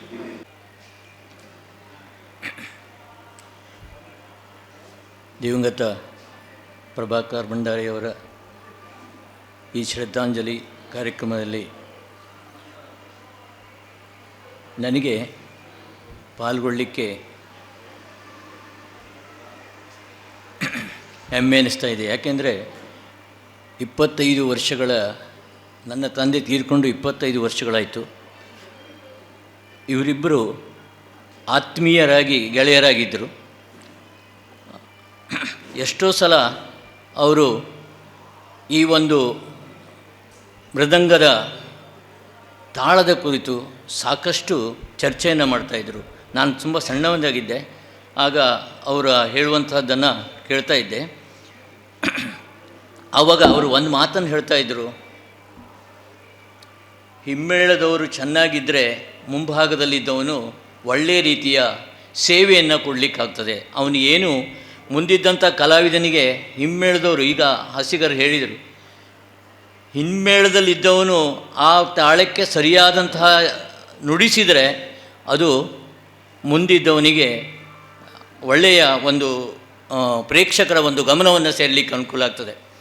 ಆ ನಿಟ್ಟಿನಲ್ಲಿ ಹಿಮ್ಮೇಳ ಚೆನ್ನಾಗಿರಬೇಕಾದ್ರೆ ಅವರು ಬಾರಿಸುವಂತಹ ನುಡಿಗಳುಂಟಲ್ಲ, ಪ್ರಭಾಕರ್ ಭಂಡಾರಿಯವರು ಮತ್ತು ನನ್ನ ತಂದೆಯವರೆಲ್ಲ ನುಡಿಸ್ತಿದ್ದರು. ಬಾರಿಸೋದಲ್ಲ, ನುಡಿಸೋದು. ಹಾಗೆ ಪದ್ಯಕ್ಕೆ ಎಷ್ಟು ಚೆಂದಾಗಿ ನುಡಿಸ್ತಾರೋ ಅದು ಅಷ್ಟು ಪರಿಣಾಮವನ್ನು ಬೀಳ್ತದೆ. ಎಷ್ಟು ದೊಡ್ಡದಾಗಿ ಬಾರಿಸ್ತಾರೆ ಹೇಳೋದು ಮುಖ್ಯ ಅಲ್ಲ. ಮೃದಂಗದಲ್ಲಿ ಆ ಹೊರಡಿಕೆಯ ಒಂದು ಪೆಟ್ಟುಗಳು ಎಷ್ಟು ಸ್ಪಷ್ಟತೆಯನ್ನು ಉಣ್ತದೆ ಹೇಳೋದು ಭಾರಿ ಮಹತ್ವವಾಗಿರ್ತದೆ. ಆ ಪೆಟ್ಟತೆಯ ಸ್ಮೂತ್ನಲ್ಲಿದ್ದಾಗ ಮಾತ್ರ ಅದಾಗ್ತಾ ಇರ್ತದೆ. ಎಷ್ಟೋ ಸಲ ಕೆರೆಮನೆ ಮಾಬಲೇಡಿಯವರು ಹಾಗೆ ಹೇಳ್ತಾ ಇದ್ದರು, ನಾನು ಕಂಡುಕೊಂಡಂತಹ ಒಂದು ಪೆಟ್ಟಿನಲ್ಲಿ ಅತಿ ಸ್ಮೂತ್ ಇರುವಂಥದ್ದು ಒಂದು ಪ್ರಭಾಕರ್ ಭಂಡಾರಿ, ಇನ್ನೊಂದು ಕಿನ್ನೀರ್ ನಾರಾಯಣಗೌಡರು ಹೇಳ್ತಾಯಿದ್ರು. ಅವರು ಎಲ್ಲಿ ಅವರು ಇದ್ದರಾದರೆ ನಮಗೆ ಮುಂಭಾಗದಲ್ಲಿ ಕೆಲಸ ಮಾಡಲಿಕ್ಕೆ ಹೆದರಿಕೆ ಇಲ್ಲ ಅಂಥೇಳಿ, ನಾವು ಎಷ್ಟು ಬೇಕಾದರೂ ಚೆನ್ನಾಗಿ ಕೆಲಸವನ್ನು ಮಾಡ್ಬೋದು ಅಂಥೇಳಿ. ಹಾಗೆ ಅವರಿಬ್ಬರು ಎಷ್ಟೋ ಸಲ ಪ್ರಭಾಕರ್ ಭಂಡಾರಿಯವರು ನಮ್ಮ ಮನೆಗೆ ಹೋಗಿದ್ದಾರೆ. ಸಾಕಷ್ಟು ಅವರು ಈ ಒಂದು ಕುರಿತು ಚರ್ಚೆಯನ್ನು ಮಾಡ್ತಾಯಿದ್ರು. ನಾನು 84ರಲ್ಲಿ ಶಾಲೆಗೆ ಸೇರಿದಾಗ ಪರಮೇಶ್ವರ್ ಭಂಡಾರಿ 8ನೇ ತರಗತಿಯಲ್ಲಿ ಓದ್ತಾ ಇದ್ದ. ಆಗ ಪ್ರಭಾಕರ್ ಭಂಡಾರಿ ನನ್ನ ಕೇಳಿದ್ರು, ನನ್ನ ಮಗ ಕಲೀಲಿಕ್ಕೆ ಹೇಗಿದ್ದಾನೆ ಅಂಥೇಳಿ. ನಾನು ಅವರಿಗೆ ಉತ್ತರವನ್ನು ಹೇಳ್ತಾ ಇದ್ದೆ, ನಿಮ್ಮ ಮಗ ನಿಮ್ಮದೇ ವ್ಯವಸಾಯಕ್ಕೆ ಹೋದರೆ ಅವ ಉತ್ತರ ಕನ್ನಡ ಮತ್ತು ದಕ್ಷಿಣ ಕನ್ನಡ ಜಿಲ್ಲೆಯ ಪ್ರಸಿದ್ಧ ಮೊದಲೇ ವಾದಕನಾಗಿ ಹರಿಬಿಡ್ತಾನೆ. ಇದು 100% ನೀವು ಬರೆದಿಟ್ಕೊಳ್ಳಿ. ಅವನು ಪ್ರತಿ ಸಲ ಕೇಳಿದಾಗೂ ನನ್ನ ಉತ್ತರ ಇದಾಗಿತ್ತು, ಅವರಿಗೆ ಕೊಡುವಂಥ ಉತ್ತರ. ಯಾಕೆಂದರೆ ಅದರಲ್ಲಿ ಅವನಿಗೆ ತುಂಬ ಆಸಕ್ತಿ ಇತ್ತು. ಅಭ್ಯಾಸಕ್ಕಿಂತಲೂ ಹೆಚ್ಚು ಅವನು ಅದರಲ್ಲಿ ಆಸಕ್ತಿ ವಹಿಸಿದ್ದ. ಮತ್ತು ಅವನು ಪರಮೇಶ್ವರ್ ಭಂಡಾರಿ ಇನ್ನೊಂದು ವಿಶೇಷತೆ ಅಂದರೆ ಅವನು ರಾಜ್ಯ ಮಟ್ಟದಲ್ಲೂ ಕೂಡ ಕ್ರೀಡಾಕೂಟದಲ್ಲಿ ಅವನು ರಾಜ್ಯ ಮಟ್ಟದಲ್ಲೂ ಕೂಡ ಭಾಗವಹಿಸಿ ಪ್ರಶಸ್ತಿಯನ್ನು ಪಡ್ಕೊಂಡಿದ್ದ ಉದ್ಯೋಗಿದ್ದ. ಆವಾಗ ನಾನು ಹೇಳ್ತಿದ್ದೆ, ನಿನ್ನ ಶ್ರಮದ ಮೌಲ್ಯಗಳು ನಿನ್ನ ತಂದೆಯ ರೀತಿಯಲ್ಲಿ ನೀನು ಬೆಳಗಬೇಕು ಅಂತ ಆಗಿನಿಂದ ಅವನಿಗೆ ಹೇಳ್ತಾ ಇದ್ದೆ. ಹಾಗೆ ಜಾತಸ್ಯ ಮರಣಂ ಧ್ರುವಂ ಅಂತ ಹೇಳ್ತಾರೆ. ಪ್ರತಿಯೊಬ್ಬ ಹುಟ್ಟಿದಂಥ ಮನುಷ್ಯನೂ ಕೂಡ ಸಾಯಲೇಬೇಕು. ಹುಟ್ಟು ಮತ್ತು ಸಾವುಗಳ ಮಧ್ಯದಲ್ಲಿ ಮನುಷ್ಯ ಏನು ಸಾಧನೆ ಮಾಡ್ತಾನೆ ಅದು ಜೀವನ ಪರ್ಯಂತ ಉಳಿಯುವಂಥದ್ದು. ಹಾಗೆ ಸಮಾನ ವ್ಯಸನೇಸು ಶೀಲಂ ಶಕ್ಯಂ ಅಂತ ಹೇಳ್ತಾರೆ. ಪ್ರಭಾಕರ್ ಭಂಡಾರಿ ಮತ್ತು ನನ್ನ ತಂದೆಯವರು ಸಮಾನ ವ್ಯಸನಿಗಳು. ಇಬ್ಬರು ಕೂಡ ಅದೇ ರೀತಿ ಹೊಂದಾಣಿಕೆ ಇದ್ದಿತ್ತು, ಅದೇ ರೀತಿ ಇತ್ತು. ನನಗೆ ಎಷ್ಟೋ ಸಲ ಇಲ್ಲಿ ಪ್ರಭಾಕರ್ ಭಂಡಾರಿಯವರು ಸಿಕ್ಕಿದಾಗ ಹೇಳ್ತಾ ಇದ್ದರು, ನಿಮ್ಮ ತಂದೆಯವರು ಆರಾಮಿದ್ದಾರಾ, ಹೇಗಿದ್ದಾರೆ, ನಾನು ಒಮ್ಮೆ ಆದರೂ ಬರ್ತೇನೆ. ಅವರು ಅಂದರೆ ಸಾಕಷ್ಟು ಚರ್ಚೆ ಮಾಡಲಿಕ್ಕಿತ್ತು. ಇದೆಲ್ಲ ಆ ಒಂದು ಅವರಿಬ್ಬರ ಒಂದು ಒಡನಾಡಿ ಅಷ್ಟು ಚೆನ್ನಾಗಿತ್ತು. ಹಾಗಾಗಿ ಈ ಒಂದು ಸಂದರ್ಭದಲ್ಲಿ ನನಗೆ ಎಲ್ಲರೂ ಮಾತಾಡಲಿಕ್ಕೆ ಅವಕಾಶವನ್ನು ಕೊಟ್ಟಿದ್ದಕ್ಕಾಗಿ ಅಭಿನಂದನೆ ಸಲ್ಲಿಸ್ತಾ ನನ್ನ ಮಾತಿಗೆ ಪೂರ್ಣ ವಿರಾಮ ನೀಡ್ತೇನೆ. ಈಗ ನುಡಿನಮನ ಬಹುತೇಕ ಕೊನೆಯ ಹಂತಕ್ಕೆ ಬರ್ತಾ ಇದೆ. ನಮ್ಮ ಕಲಬಾಗ ಗೋಪಾಲಕೃಷ್ಣ ಹೆಗಡೆಯವರು 2 ಮಾತು, ಆನಂತರದಲ್ಲಿ ಯಮುನಾ ಗಾಂವ್ಕರ್ ಅವರು ಮಾತಾಡ್ತಾರೆ. ಆನಂತರದಲ್ಲಿ ಅದು ಮುಗೀತದೆ. ಎಲ್ರಿಗೂ ನಮಸ್ಕಾರ. ನಾನು ಸಂಗೀತ ಕ್ಷೇತ್ರದಿಂದ ಯಕ್ಷಗಾನದ ಕುರಿತಾಗಿ ಯಕ್ಷಗಾನದ ಆಗಿ ಹೋದ ಕಲಾವಿದರಾದ ಪ್ರಭಾಕರ್ ಭಂಡಾರಿ ಅವರ ಕುರಿತಾಗಿ 1-2 ನುಡಿ ನಮನ ಸಲ್ಲಿಸಲಿಕ್ಕೆ ಇಲ್ಲಿದ್ದೇನೆ. ನಾವು ಆಮೇಲೆ ಯಕ್ಷಗಾನ ಆದರೂ ಕೂಡ ನಮ್ಮ ಮನೆಯಲ್ಲಿ ನಮ್ಮ ತಂದೆಯವರು ಭಾಗವತರಾಗಿ ತುಂಬ ಮೇಳಗಳನ್ನ ಆಟಗಳನ್ನು ಆಡಿಸಿದ್ದು ಮತ್ತು ಕೆರೆಮನೆ ಕುಟುಂಬದ ಸಂಬಂಧ ಇವೆಲ್ಲ ನಮಗೆ ಯಕ್ಷಗಾನ ತುಂಬ ಪ್ರೇರಣೆ ನೀಡಿದೆ. ಈ ನೆಲೆಯಲ್ಲಿ ಉತ್ತರ ಕನ್ನಡದ 3 ಅತ್ಯಂತ ಸುಮಧುರ ಮದ್ದಲೆ ವಾದಕರಾದ ಕಿನ್ನೀರ್ ನಾರಾಯಣಗೌಡರು, ಧರ್ಮಶಾಲೆ ಮಹಾಬಲೇಶ್ವರ ಭಟ್ರು ಮತ್ತು ಪ್ರಭಾಕರ್ ಭಂಡಾರಿಯವರು, ಸತ್ಯನಾರಾಯಣ ಭಂಡಾರಿಯವರು, ಪ್ರಭಾಕರ್ ಭಂಡಾರಿಯವರು, ಇವು ನಮಗೆ ತುಂಬ ಪ್ರೇರಣೆ ನೀಡಿದೆ. ನಾನು ಮತ್ತು ಪ್ರಭಾಕರ್ ಭಂಡಾರಿಯವರು ನಾವು ಒಂದೇ ಕ್ಷೇತ್ರ. ಹೇಗೆ ಅಂತ ಕೇಳಿದರೆ, ನಾವು ಚರ್ಮವಾದ್ಯಗಾರರು. ನಾನು ತಬಲ ನುಡಿಸ್ತೇನೆ, ಅವರು ಮೃದಂಗ ನುಡಿಸ್ತಾರೆ. ನಮ್ಮ ಕ್ಷೇತ್ರ ಒಂದೇ, ಚರ್ಮವಾದ್ಯ. ಸತ್ತ ಚರ್ಮಕ್ಕೆ ಮತ್ತೆ ಜೀವ ತರುವುದಷ್ಟು ಸುಲಭದ ಕೆಲಸ ಅಲ್ಲ. ಪ್ರಭಾಕರ್ ಭಂಡಾರಿಯವರು ಅವರ ಕೈಯ ಹೊರಳುವಿಕೆಯಲ್ಲಿ ನಾದವನ್ನು ಅಷ್ಟು ಪರಿಪೂರ್ಣವಾಗಿ ತಂದವರು. ಅದರೊಟ್ಟಿಗೆ ಆ ಮದ್ದಲೆಗೆ ಜೀವ ತುಂಬಿದರು. ಅವರು ನುಡಿಸುವಿಕೆಯಲ್ಲಿ ಒಂದೇ ಅಲ್ಲ, ಅವರು ಸ್ವತಃ ಆ ಮದ್ದಲೆಗೆ ಮುಚ್ಚಿಗೆ ಹಾಕ್ತಾಯಿದ್ರು.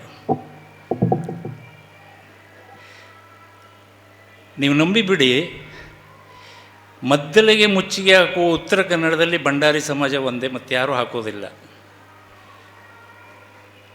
ಇದು ಎಲ್ಲೂ ರೆಕಾರ್ಡೇ ಆಗೋದಿಲ್ಲ. ನಮ್ಮ ದುರಂತ ಉತ್ತರ ಕನ್ನಡದ ಇಂಥ ಹಲವಾರು ವಿಸ್ಮಯಗಳನ್ನು, ದೊಡ್ಡ ಸಂಗತಿಗಳನ್ನು ನಾವು ಕಡೆಗಣಿಸ್ತೇವೋ ಮರೀತೇವೋ ಗೊತ್ತಿಲ್ಲ.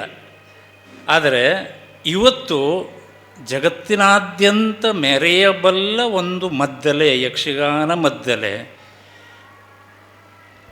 ಅದರಷ್ಟು ಶ್ರುತಿಪೂರ್ಣವಾದ ಅವನದ್ ವಾದ್ಯ, ಚರ್ಮವಾದ್ಯ ಈ ಜಗತ್ತಿನಲ್ಲಿ ಇನ್ನೊಂದಿಲ್ಲ. ಇದು ನೆನಪಿಡಿ. ಶ್ರುತಿಪೂರ್ಣವಾದ ವಾದ್ಯ, ಇದು ಪಾಯಿಂಟ್ಔಟ್ ಮಾಡಿ. ನಾದಪೂರ್ಣವಾದ ವಾದ್ಯ, ತಬಲಾ, ಪಕವಾಜು, ಕರ್ನಾಟಕಿ ಮೃದಂಗ, ಇಂಥ ಸಾಕಷ್ಟು ವಾದ್ಯಗಳಿವೆ. ನೀವು ಗುಂಡು ಬಾರಿಸಿ ಚಾಪ್ ಬಾರಿಸಿ ನುಡಿಯುವುದು ಒಂದೇ ಶ್ರುತಿ, ಅದಕ್ಕೆ ಬೇರೆ ಶ್ರುತಿ ಇಲ್ಲ. ಮದ್ದಲೆಗೆ ಎರಡು ಶ್ರುತಿ ಇಲ್ಲ, ಒಂದೇ ಶ್ರುತಿ. ನೀವು ಇನ್ನುಳಿದ ವಾದ್ಯಗಳಿಗೆ, ಅವನದ್ವಾದ್ಯಗಳಿಗೆ, ಚರ್ಮವಾದ್ಯಗಳಿಗೆ ಎರಡು ನುಡಿತದೆ. ಎರಡು ನುಡಿಯಬಾರ ಅನ್ನುವ ಎಚ್ಚರಿಕೆಯಲ್ಲಿ ನಾವು ನುಡಿಸಬೇಕಾಗ್ತದೆ. ಪ್ರಭಾಕರ್ ಭಂಡಾರಿಯವರು ಕರ್ಕಿ ಭಂಡಾರಿ ಮನೆತನದಲ್ಲಿ, ನನಗೆ ಭಂಡಾರಿ ಮನೆತನದ ನಿಕಟ ಸಂಪರ್ಕ ಮಾರುತಿ ಭಂಡಾರಿಯವರು ಇರೋ ತನಕ ತುಂಬ ಅವ್ರ ಮನೆಗೆ ಹೋದವ ನಾನು. ಚರ್ಮವಾದ್ಯವನ್ನು ತಯಾರು ಮಾಡುವುದರಲ್ಲಿ ನಿಪುಣರು. ಈ ಭಂಡಾರಿ ಸಮಾಜದ ಹೊರತಾಗಿ ಚರ್ಮವಾದ್ಯ ಇನ್ನೆಲ್ಲಿ ಉತ್ತರ ಕನ್ನಡದಲ್ಲಿದ್ದೆ ನೀವು ಒಂದು ತೋರಿಸಿ. ನಾವು ಕಳ್ಕೊಳ್ತಾ ಇದ್ದೇವೆ. ಮತ್ತು ಈಗ ಆ ಕುಟುಂಬ ಅಲ್ಲೂ ಕೂಡ ಅಲ್ಲಿ ಆ ವ್ಯವಸಾಯ ಕ್ಷೀಣಿಸ್ತಾ ಇದೆ. ಒಬ್ಬ ಮದ್ದಲೆಗಾರ ಇನ್ನೊಬ್ಬ ಮದ್ದಲೆಗಾರನಿಗೆ ಶ್ರುತಿಪೂರ್ಣವಾದ ಅತ್ಯುತ್ತಮವಾದ ಮದ್ದಲೆಯನ್ನು ತಯಾರು ಮಾಡಿಕೊಡುವಾಗ ಆ ಮದ್ದಲೆಗಾರನ ಮನಸ್ಥಿತಿ ಎಷ್ಟು ಸ್ಪಷ್ಟ ಇರಬೇಕು, ಎಷ್ಟು ಪರಿಶುದ್ಧವಾಗಿರಬೇಕು. ಅದು ಪ್ರಭಾಕರ್ ಭಂಡಾರಿಯವರು. ನಾವು ಇದನ್ನೆಲ್ಲ ಈ ಸಣ್ಣ ಸಣ್ಣ ವಿಷಯಗಳು ಅಂತ ಅನ್ನಿಸ್ತದೆ, ಇದನ್ನು ನಾವು ಅಬ್ಸರ್ವ್ ಮಾಡೋದಿಲ್ಲ, ಪರಿಗಣಿಸುವುದೇ ಇಲ್ಲ. ಪ್ರಭಾಕರ್ ಭಂಡಾರಿಯವರು ಸ್ವತಃ ಒಂದು ಅತ್ಯುತ್ತಮ ಮದ್ದಲೆಗಾರರು. ಅಲ್ಲೇ ಮದ್ದಲೆ ತಯಾರಾಗ್ತದೆ, ಮುಚ್ಚಿ ಹಾಕ್ತಾರೆ, ಎಲ್ಲರೂ ಬರ್ತಾರೆ. ಎಲ್ಲ ಈ ಉತ್ತರ ಕನ್ನಡದ ಅಥವಾ ಸೌತ್ ಕನ್ನಡದಿಂದ ಮದ್ದಲೆ ಮುಚ್ಚಿಗೆ ಬರ್ತಾರೆ. ಅಲ್ಲಿ ಅವ್ರ ಮೊದಲೇನೂ ಹಾಗೇ ನುಡಿತದೆ ನುಡಿಸಿದ್ರೆ. ಆದರೆ ಬಹುತೇಕ ತೋಮ್ ತೋಮ್ ದಿನ್ನತ್ತೆ, ತೋಮ್ ತೋಮ್, ಇದು ಎಲ್ಲರ ಮೊದಲೇ ನುಡಿಬೇಕಾದ್ದು ಹೀಗೆ. ಅದೇ ಸ್ವಲ್ಪ ತೋಮ್ ತೋಮ್ ದಿನ್ನತ್ತೆ ಅಂದರೆ ಅದು ಡೌಟ್, ಆ ಮೃದಂಗ ಕೂಡಿದೆಯೋ ಇಲ್ಲೋ. ಒಂದು ಮೃದಂಗಕಾರ ಅಗತ್ಯಕ್ಕಿಂತ ಹೆಚ್ಚು ಒತ್ತುತ್ತಾ ಇದ್ದಾನೆ, ಹೇಗೆ ಪೆಟ್ಟು ಕೊಡ್ತಾ ಇದ್ದಾನೆ. ಹೇಗೆ ಇವತ್ತಿನ ಸುಮಾರು ಟೀಕೆ ಅಲ್ಲ, ಅದು ಟೀಕೆ ಅಲ್ಲ, ಆ್ಯಕ್ಚುಲಿ ಅದು ನಾವು ಅಲ್ಲಗಳೆಯುವ ವಿಷಯ. ತೂಮ್ ತೂಮ್ ಒಂದು ಮೊದಲೇ ಶ್ರುತಿ ಮಾಡಿದ್ಮೇಲೆ ಎರಡು ನುಡಿ ಬರೋಣ, ಅದು ಕೇಳಿದ್ದು ತೂಮ್ ಅಂದರೆ ಎರಡು ಸ್ವರ, ಒಂದೇ ಸ್ವರ ನುಡಿಬೇಕು. ಅಲ್ಲಿ ಕೊಡುವ ಪೆಟ್ಟಿನ ಘಾತ ಜಾಸ್ತಿ ಆದಾಗ ಮೃದಂಗ ಅಳುತ್ತದೆ. ಇದು ಅಳುವಿಕೆ ಮೃದಂಗದ್ದು. ನೀವು ನಾ ಹೇಳಿದ ಈ ಮೊದಲಿನ ತರುವಾಯದ ಈ 3 ಜನರ ಮೊದಲೇ ಕೇಳಿ, ಇವತ್ತಿಗೂ ರೆಕಾರ್ಡಲ್ಲಿ ಎಲ್ಲರೂ ಮೊದಲೇ ಹತ್ತದ್ದಿದ್ದರೆ ಹೇಳಿ. ಇದು ರೆಕಾರ್ಡ್. ನಮ್ಮಲ್ಲಿ ಒಂದು ಈ ಥರ ಯೂನಿವರ್ಸಿಟಿಗಳಾಗಬೇಕು, ನಮ್ಮಲ್ಲಿ ಈ ಥರ ಸಂಶೋಧನೆಗಳಾಗಬೇಕು. ಪ್ರಭಾಕರ್ ಭಂಡಾರಿಯವರ ನುಡಿಸುವಿಕೆ ಕುರಿತು ಮತ್ತು ಕಿನ್ನೆ ನಾರಾಯಣ ಹೆಗಡೆಯವರ ಧರ್ಮಶಾಲೆ ಮಹಾಬಲೇಶ್ವರ ಭಟ್ರ ಅಥವಾ ಹಾಗೆ ಹೋದ ಭಾಗವತರ ಕಲಾವಿದರ ಕುರಿತು ಅಧ್ಯಯನ ಪುಸ್ತಕ ಅಲ್ಲ. ನೀವು ಯಕ್ಷಗಾನ ಮದ್ದಲೆಯ ಕುರಿತು ಪುಸ್ತಕ ಏನು ಬರೀತೀರಿ? ಅವರು ವ್ಯಕ್ತಿತ್ವದ ಬಗ್ಗೆ ಬರೀಬಹುದೇ ಬಿಟ್ಟರೆ ನಾದದ ಬಗ್ಗೆ ಪುಸ್ತಕ ಏನು ಬರೀತೀರಿ? ರೆಕಾರ್ಡು ಅದು ಅನಿವಾರ್ಯ. ಭಾಗವತರ ಬಗ್ಗೆ ಅವ್ರ ಗುಣದೋಷಗಳ ಬಗ್ಗೆ ಪುಸ್ತಕ ಬರೀಬಹುದು, ಭಾಗವತಿಗೆ ಬಗ್ಗೆ ಅಕ್ಷರದಲ್ಲಿ ದಾಖಲಿಸಬಹುದೇ ಬಿಟ್ಟರೆ ಏನು ವಿಶೇಷ ಕಾಣಿಸೋದು ಹೇಗೆ? ಅದು ಬೇಕೇ, ಆ ದಾಖಲೀಕರಣ ಆಗಬೇಕು. ನಾವೆಲ್ಲರೂ ಹೀಗೆ ಒಂದಾಗಬೇಕು. ಅವರ ಕುಟುಂಬದವರಿಗೆ ಇಂಥ ಒಂದು ಈ ನಮ್ಮ ಕ್ಷೇತ್ರಕ್ಕೆ ಇಂಥ ಒಂದು ದೇಣಿಗೆ ನಡೆದ ಅಂಥ ಕುಟುಂಬದೇ ಮುಂದುವರಿತಾ ಇದೆ. ಮಂಜುನಾಥ ಮತ್ತು ಪರಮೇಶ್ವರ್ ಅವರಲ್ಲಿ ಇನ್ನೊಂದು ದಿವಸ ನಾವೆಲ್ಲರೂ, ನನ್ನ ಆಸೆ ಇದೆ, ನಾನು ಲಯದ ಹಾಸ್ಯ ಮಾಡಿದಾಗ ಪರಮೇಶ್ವರ್ ಅವರು ಕೇಳಿದ್ದೆ, ಮಂಜುನಾಥ್ ಅವರು ಕೇಳಿದ್ದೆ. ಅವರು ಮೊದಲಿಗೆ ಅವಾಗ ಸ್ವಲ್ಪ ಹಿಂಜರಿದ್ರು ಅವರು. ಅದು ಏನೋ ಒಂದು ನುಡಿಸ್ತಿರೋ ಏನೋ ನನಗೆ ಗೊತ್ತಾಗೋದಿಲ್ಲ ಅಂಥೇಳಿ. ಪರಮೇಶ್ವರ ಇದ್ದಾರೆ, ನಾನು ಅದನ್ನೇ ಕೇಳ್ತಾ ಇದ್ದೇನೆ, ಅಣ್ಣ ತಮ್ಮ ಇಬ್ಬರು ಒಂದು ದಿವಸ ನೀವೇ ಮುಂದೆ, ನಿಮ್ಮ ಮುಂದೆ ಮತ್ತೆ ಯಾರೂ ಇಲ್ಲ. ನಾವೆಲ್ಲ ಏನಾಯ್ತು, ನಾನು ಕನ್ಸಿಡರ್ ಮಾಡೋದು, ನಮ್ಮ ಮುಂದಿರುವವ್ರು ನೋಡಿ ನಾವು ನುಡಿಸಿ ನಾವು ಮುಂದಿರುವವ್ರು ಬೇಕೇ ನಮಗೆ ನುಡಿಸಲಿಕ್ಕೆ. ಈಗ ಹಾಗಲ್ಲ. ಆ ಅಬ್ಬರ ಅಂತ ಅನ್ನೋದು ಏನಿತ್ತು, ದಿಗಣ ಮತ್ತು ಅಬ್ಬರ, ಅದು ನಿಮ್ಮ ಅಣ್ಣ ತಮ್ಮಂದಿರಲ್ಲಿ ಇಲ್ಲೇ ಕರ್ಕಿಲೆ ಒಂದಿವ್ಸ ಮಾಡಿ ನಾನು ಕೇಳಲಿಕ್ಕೆ ಬರ್ತೇನೆ. ಮತ್ತು ಇಂಥ, ಯಾಕೆಂದರೆ ಅದು ಉಳಿಬೇಕು. ಪರಮೇಶ್ವರ ಭಂಡಾರಿಯವರು ಅದು ಅವತ್ತು ನೀವು ಬದುಕಿಸಿದ ಹಾಗೆ, ಅವರನ್ನು ಇನ್ನೂ ಜೀವಂತ ಇಟ್ಟ ಹಾಗೆ, ಇನ್ನು ಉಳಿದವರಿಗೆ ಅವರನ್ನು ಹಂಚಿದ ಹಾಗೆ ನನ್ನ ಆಶೆ ಇದು. ಥ್ಯಾಂಕ್ ಯು ಎಲ್ಲರಿಗೂ, ನಮಸ್ಕಾರ. ಮಾನ್ಯ ಪ್ರಭಾಕರ್ ಭಂಡಾರಿ ಅವರಿಗೆ ನನ್ನ ಕುಟುಂಬ ಮತ್ತು ನಾನಿರುವ ಚಳುವಳಿಗಳ ಪರವಾಗಿ ನಾನು ನಮನವನ್ನು ಸಲ್ಲಿಸ್ತಾ ಇದ್ದೇನೆ. ಇಷ್ಟೆಲ್ಲ ವಿಷಯ ತಜ್ಞರ ಮಧ್ಯೆ ನಾನು ಮಾತನಾಡಲಿಕ್ಕೆ ಎಳ್ಳಷ್ಟು ಸಮರ್ಥಳಲ್ಲ. ಆದರೆ ಅವರೊಟ್ಟಿಗಿನ ಒಂದು 5-6 ಬಾರಿಯ ಒಡನಾಟ ಮಿಗಿಲಾಗಿ ನನ್ನ ಕುಟುಂಬ doctor R.V. Bhandari, doctor Vitthal Bhandari, ಹಾಗೆಯೇ ಅವರ ಮಕ್ಕಳಾದಂಥ ಮಾಧ್ವಿ, ಇನ್ನಕ್ಕ, ಇವರೆಲ್ಲರ ಅತ್ಯಂತ ಆತ್ಮೀಯ ಒಡನಾಟ ಅವರ ಜೊತೆಗಿತ್ತು. ಹಾಗಾಗಿ ನಾನು ನಿಮ್ಮ ಎದುರುಗಡೆ ಹೇಳ್ಕೊಳ್ಳೋದಿಷ್ಟೇ, ಯಕ್ಷಗಾನದವರದ್ದೇ ಭಾಷೆಯಲ್ಲಿ ಹೇಳೋದಿದ್ದರೆ, ಬುದ್ಧಿವಂತರು ನೋಡಿ ತಿದ್ದಿಕೊಂಬುದ ಕೂಡಿ. ನಾನು ಒಂದು ಚಿಕ್ಕ ಗಪದ್ಯವನ್ನು ಪ್ರಸ್ತುತಪಡಿಸ್ತೇನೆ, ಆಮೇಲೆ ನನ್ನ ಒಂದು 2 ಅನಿಸಿಕೆಯನ್ನು ಹೇಳಲಿಕ್ಕಿದೆ. ಸ್ಫುಟವಾದ ಪೆಟ್ಟು, ಮೆದುವಾದ ಹೊರಳಿಕೆ, ಕಲಾತ್ಮಕ ಉತ್ತುಂಗ ಬಣ್ಣಿಸಿದೆವು ನಾವು. ಮನೆಯ ಅಂತರಂಗ ಬೇರೆ ಇತ್ತು ಬಲ್ಲೆ. ನೊಗವ ಹೊತ್ತವನ ಹೆಗಲು ಮದ್ದಲೆಯನೇರಿಸಿತ್ತು. ದೇವಳದ ಗೇಣಿದಾರನ ಕೈ ಚಂಡೆಯ ಬಿಗಿಯಿತು. ಕಿತ್ತು ತಿನ್ನುವ ಬಡತನ ತಾನೇ ತೇದು ತಬಲೆಗೆ ಕರ್ಣ ಹಚ್ಚಿತ್ತು. ಇನ್ನೇನು ಬೇಕು? ದೇವರ ದೇವಗೂ ಜೀವ ಕೊಟ್ಟ ಬಣ್ಣ ಹಚ್ಚಿತ್ತು. ಶ್ರಮವೇ ಸಂಸ್ಕೃತಿ ಎಂಬಾತನ ಬಿಡ್ತಿಗೆ ಬೆರಳು ಹೊರಳಿಸುವ ನಾದ. ಕಿವಿಯೊಳಗೆ ಸದಾ ನಿನಾದಿಸುವ ಆ ಚಂಡೆಯೂ ಮದ್ದಲೆಯೂ ಜೊತೆಗೆ ತಾಸ್ಮೋರು, ಡೋಳು ಶಹನಾಯಿಗಳ ಕಲಾತ್ಮಕ ಉತ್ತುಂಗ ಈತ. ವಾದ್ಯ ಮೇಳವೇ ಈ ಪ್ರಭಾಕರ. ಪ್ರಭಾಕರ್ ಭಂಡಾರಿಯವರ ಬಗ್ಗೆ ಮತ್ತು ಅವ್ರ ಜೊತೆಗೆ R.V. ಭಂಡಾರಿಯವರ ಚರ್ಚೆಯನ್ನು ಕೆರೆಕೋಣದ ಮನೆಯಂಗಳದಲ್ಲಿ ಕೇಳಿದ್ದೇನೆ. R.V. ಅವರು ಅಗಲಿದ ಮೇಲೆ ಅದು ಆ ಮನೆಯಂಗಳ ಸಹಯಾನ ಅಂತ ಖ್ಯಾತವಾಯಿತು. ನನಗೆ 2 ಅಂಶ ಹೇಳಲೇಬೇಕು ಅಂತ ಅನಿಸಿದ್ದೇನಂತಂದರೆ, ನನ್ನ ತಾಯಿ ಒಳ್ಳೆಯ ಯಕ್ಷಗಾನ ಕಲಾವಿದೆ.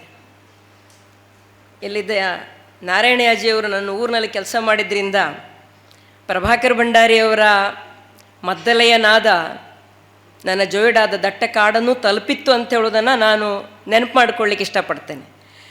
ದೊಡ್ಡ ಮೈಕ್ ಹಚ್ಕೊಂಡು ಅನೌನ್ಸ್ಮೆಂಟ್ ಬರ್ತಾಯಿತ್ತು.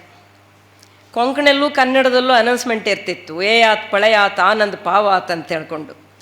ಅದರಲ್ಲಿ ಒಂದು ಕರಪತ್ರ, ಆ ಕರಪತ್ರದಲ್ಲಿ ಹಾಡುಗಾರಿಕೆ, ಭಾಗವತರು, ಕಲಾವಿದರು, ಹಿಮ್ಮೇಳದಲ್ಲಿ ಇಷ್ಟಿರ್ತಿತ್ತು. ನಮ್ಮ ತಂದೆಯವರು ಹೇಳೋರು, ಅದೆಲ್ಲ ಆದಮೇಲೆ ಹಿಮ್ಮೇಳದಲ್ಲಿ ಯಾರಿದ್ದ ಮತ್ತೊಂದು ಸಾರಿ ಹೇಳು ಅನ್ನೋರು. ಆವಾಗ ನಮಗೆ ಇವ್ರದ್ದೆಲ್ಲ ಹೆಸರು ಸ್ವಲ್ಪ ಕಿವಿಗೆ ಹೋಗ್ತಿತ್ತು. ಆದರೆ ನಿಮಗೆ ಒಂದು ವಿಶೇಷ ಅಂತ ಅನಿಸ್ಬೋದು, ಅಥವಾ ಸ್ವಲ್ಪ ಇಲ್ಲಿದ್ದವರಿಗೆ ಜಾಸ್ತಿ ಮಾತಾಡಿದ್ಲು ಎಮ್ಮನ ಏನು ಯಕ್ಷಗಾನದ ಬಗ್ಗೆ ಬಾರದೇ ಇದ್ದವಳು ಅಂತ ಅನಿಸ್ಬೋದು. ಆದರೂ ನಾನು ಹೇಳ್ಕೊಳ್ಳೇಬೇಕು, ಯಾಕಂದ್ರೆ ಬೇರೆ ವೇದಿಕೆ ಇಲ್ಲ. ಸುಮಾರು 78-79 ಸುಮಾರಿಗೆ ಎಲ್ಲಿದ್ದ ಕೆಲವರಿಗೆ ನೆನಪಿರ್ಬೋದು, ವೈಜಯಂತಿ ಅಂತ ಹೇಳುವ ಒಂದು ಸ್ಮರಣ ಸಂಚಿಕೆ ಯಕ್ಷಗಾನದ ಬಗ್ಗೆ ಬಂತು. ಅದು ಉತ್ತರ ಕನ್ನಡ ಜಿಲ್ಲೆಯ ಘಟ್ಟದ ಮೇಲೆ ಮತ್ತು ಘಟ್ಟದ ಕೆಳಗಡೆ, ಹಾಗೆಯೇ ಹಿಂದುಳಿದ ವರ್ಗಗಳ ಯಕ್ಷಗಾನ ಕಲಾವಿದರು, ನಾಡವರ ಮಧ್ಯೆ ಯಕ್ಷಗಾನ ಕಲಾವಿದರು, ಬ್ರಾಹ್ಮಣರ ಹವ್ಯಕ ಬ್ರಾಹ್ಮಣರ ಮಧ್ಯೆ ಯಕ್ಷಗಾನ ಕಲಾವಿದರು, ಹೀಗೆ ಇನ್ನೂ ಒಂದು 3-4 ವಿಭಾಗಗಳನ್ನು ಮಾಡಿಕೊಂಡು ವೈಜಯಂತಿ ಸ್ಮರಣ ಸಂಚಿಕೆ ಬಂತು. ಅದರಲ್ಲಿ ಅನೇಕರು ಬರೆದಿದ್ದಾರೆ, ಜೊತೆಗೆ ಆರ್ ವಿ ಮತ್ತು ಅವಧಾನಿಯವರು ಕೂಡ ಬರೆದಿದ್ದಾರೆ.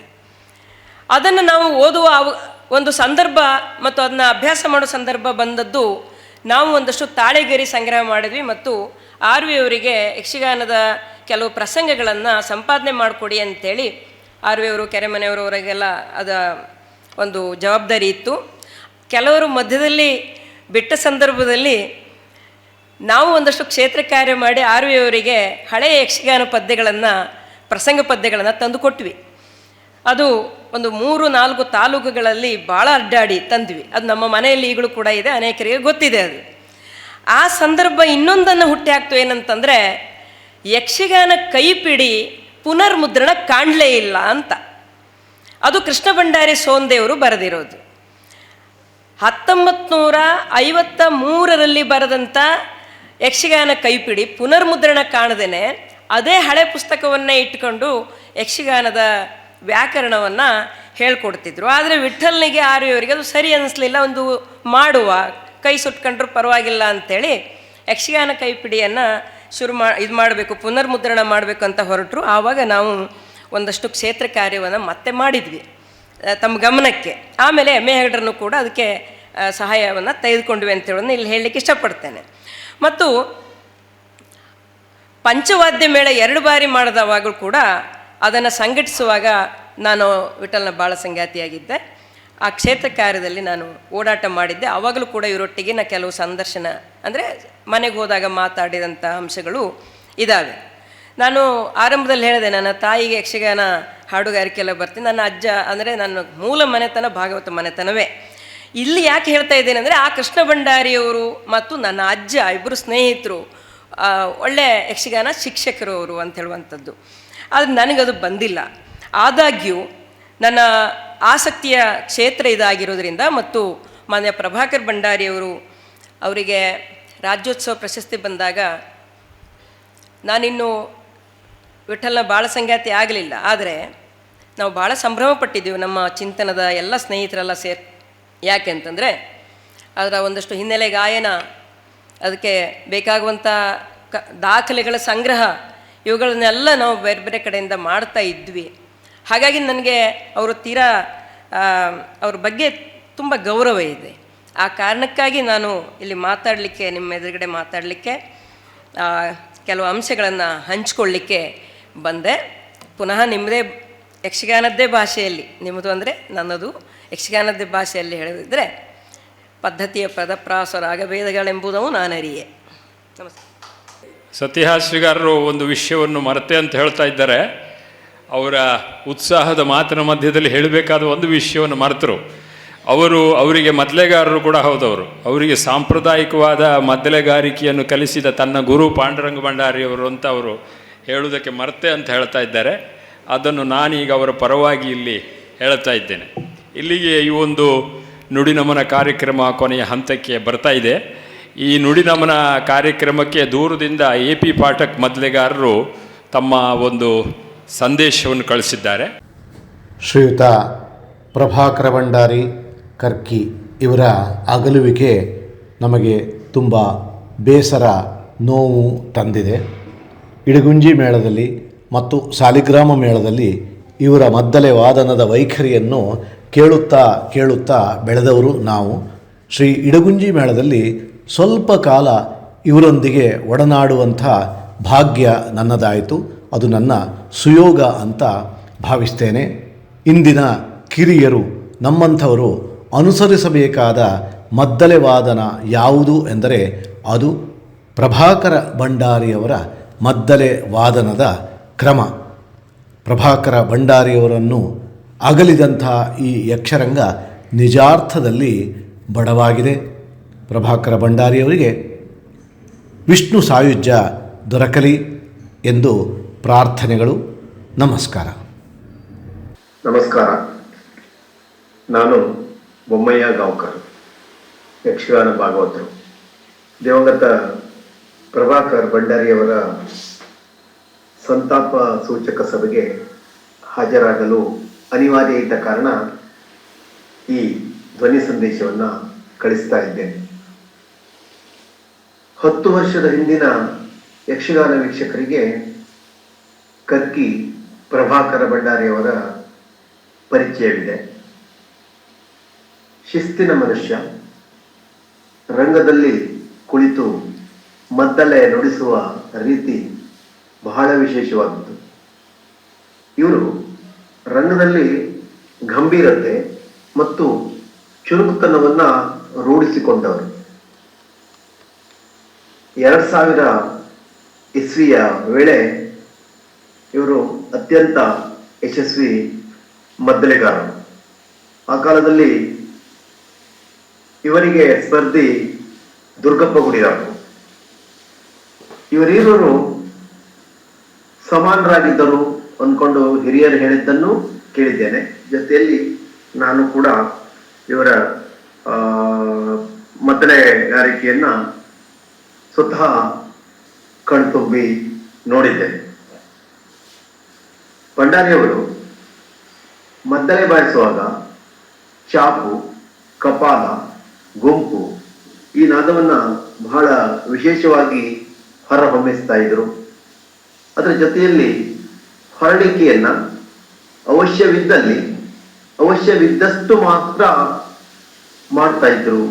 ಎಂತ ಅನುಭವಿ ಚೆಂಡೆವಾದಕರು, ನಮ್ಮ ದೀರ್ಘಕಾಲದ ರಂಗದ ಒಡನಾಡಿಗಳಾದ ಶ್ರೀ ಶುಕ್ರಪ್ಪ ನಾಯ್ಕರು ಹೇಳ್ತಾ ಇದ್ರು.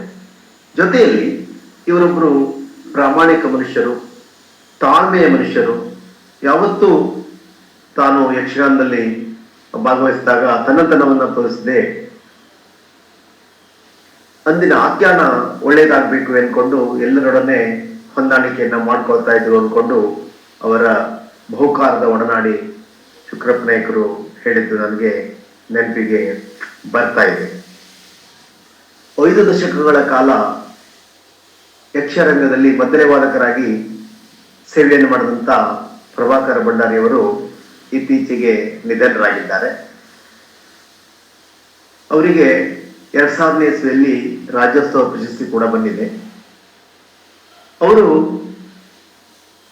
ತಮಗಷ್ಟೇ ಸೀಮಿತ ಮಾಡಿಕೊಳ್ಳದೆ ಯಕ್ಷಗಾನವನ್ನ ತನ್ನ ಮಕ್ಕಳಿಗೆ ಕೂಡ ಯಕ್ಷಗಾನವನ್ನು ಕಲಿಸಿದ್ದಾರೆ. ತನ್ನ ನಂತರ 2 ಮಕ್ಕಳನ್ನ ಯಕ್ಷಗಾನಕ್ಕೆ ನೀಡಿ ಹೋಗಿದ್ದಾರೆ. ಮಂಜುನಾಥ್ ಭಂಡಾರಿ ಮತ್ತು ಪರಮೇಶ್ವರ್ ಭಂಡಾರಿ ಅವರಿಬ್ಬರ ಗಂಡು ಮಕ್ಕಳು ಒಳ್ಳೆಯದಾಗಿ ಮೊದಲೇ ನುಡಿತಾರೆ. ಇವತ್ತು ಪರಮೇಶ್ವರ ಭಂಡಾರಿ ಅವರು ಪ್ರಸ್ತುತ ತಿರುಗಾಟದ ಮೇಳದ ಮದ್ದಲೆಗಾರರಲ್ಲಿ ಅದ್ವಿತೀಯರಾಗಿ ಕೆಲಸವನ್ನ ಮಾಡ್ತಾ ಇದ್ದಾರೆ. ಅವರ ಅಳಿಯ ಚಂದ್ರಶೇಖರ್ ಹೆಗ್ಡೇಕರ್ ಕೂಡ ಒಳ್ಳೆಯ ಮದ್ದಲೆಗಾರರು. ಇವರೆಲ್ಲ ಶ್ರೀಯುತ ದಿವಂಗತ ಪ್ರಭಾಕರ್ ಭಂಡಾರಿ ಅವರ ಪಡಿಯಚ್ಚು ಮದ್ದಲೆಯ ನುಡಿಸುವ ವಿಷಯದಲ್ಲಿ. ಹಾಗಾಗಿ ಕರ್ಕಿ ಭಂಡಾರಿಯವರ ಮಂಥನ ಯಕ್ಷಗಾನದಲ್ಲಿ ಮುಂದುವರಿಬೇಕು ಎಂದ ಆಶಿಸ್ತಾ,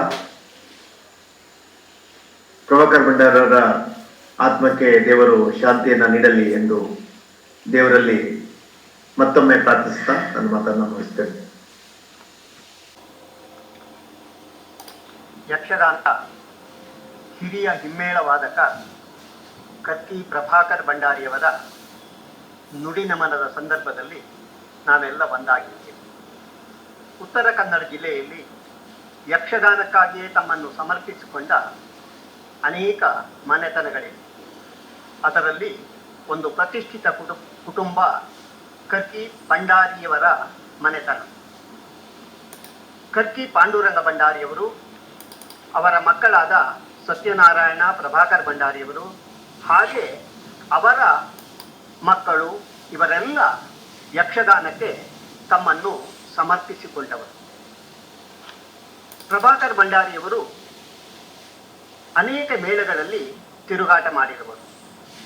ಸುಮಾರು 4 ದಶಕಗಳ ಅವರ ಯಕ್ಷ ಪಯಣ. ನಾನು ಅವರನ್ನು ವಿಶೇಷವಾಗಿ ಕಂಡದ್ದು ಇಡಗುಂಜಿ ಮೇಳದಲ್ಲಿ. ಶ್ರೇಷ್ಠ ಭಾಗವತರಾದ ನೆಬ್ಬೂರು ನಾರಾಯಣ ಭಾಗವತರು, ಕೆರೆಮನೆ ಶಿವರಾಮ ಹೆಗ್ಡೆ, ಮಹಾಬಲ ಹೆಗ್ಡೆ, ಶಂಭು ಹೆಗ್ಡೆ ಈ ಯಕ್ಷ ದಿಗ್ಗಜರೊಂದಿಗೆ ಪ್ರಭಾಕರ್ ಭಂಡಾರಿಯವರ ಮದ್ದಳೆ ವಾದನಕ್ಕೂ ಒಂದು ವಿಶಿಷ್ಟವಾದ ಸ್ಥಾನವಿತ್ತು. ಪೇಟ ಸುತ್ತಿ ಯಕ್ಷಗಾನದ ರಂಗಮಂಚವೇರಿದರೆ ಪ್ರಭಾಕರ ಭಂಡಾರಿಯವರನ್ನ ನೋಡುವುದೇ ಚಂದ. ಅವರು ಮದ್ದಳೆ ಬಾರಿಸುವುದಕ್ಕೆ ತೊಡಗಿದರೆ ಅದು ಕರ್ಣಾನಂದಕರ. ಪ್ರಸಂಗದ ಪದ್ಯಕ್ಕೆ ಪೂರಕವಾಗಿ, ಕಲಾವಿದರ ಲಯಕ್ಕೆ ಅನುಗುಣವಾಗಿ ಅವರ ನುಡಿ ಸಾಗಾಣಿಕೆ ಇತ್ತು. ಅವರು ಯಕ್ಷಗಾನ ಹಿಮ್ಮೇಳ ವಾದಕರಾಗಿ ಹೇಗೆ ಪ್ರಸಿದ್ಧರೋ ಹಾಗೆ ಸಾತ್ವಿಕ ವ್ಯಕ್ತಿತ್ವದಿಂದಲೂ ಅನೇಕರ ಪ್ರೀತಿಗೆ ಪಾತ್ರರಾಗಿದ್ದರು. ಬಹಳ ಶಿಸ್ತುಬದ್ಧವಾದ ಅವರ ನಡೆ ಮತ್ತು ಇಡೀ ಜೀವನ ಕ್ರಮ ಉಳಿದವರಿಗೆ ಮಾದರಿಯಾಗಿತ್ತು.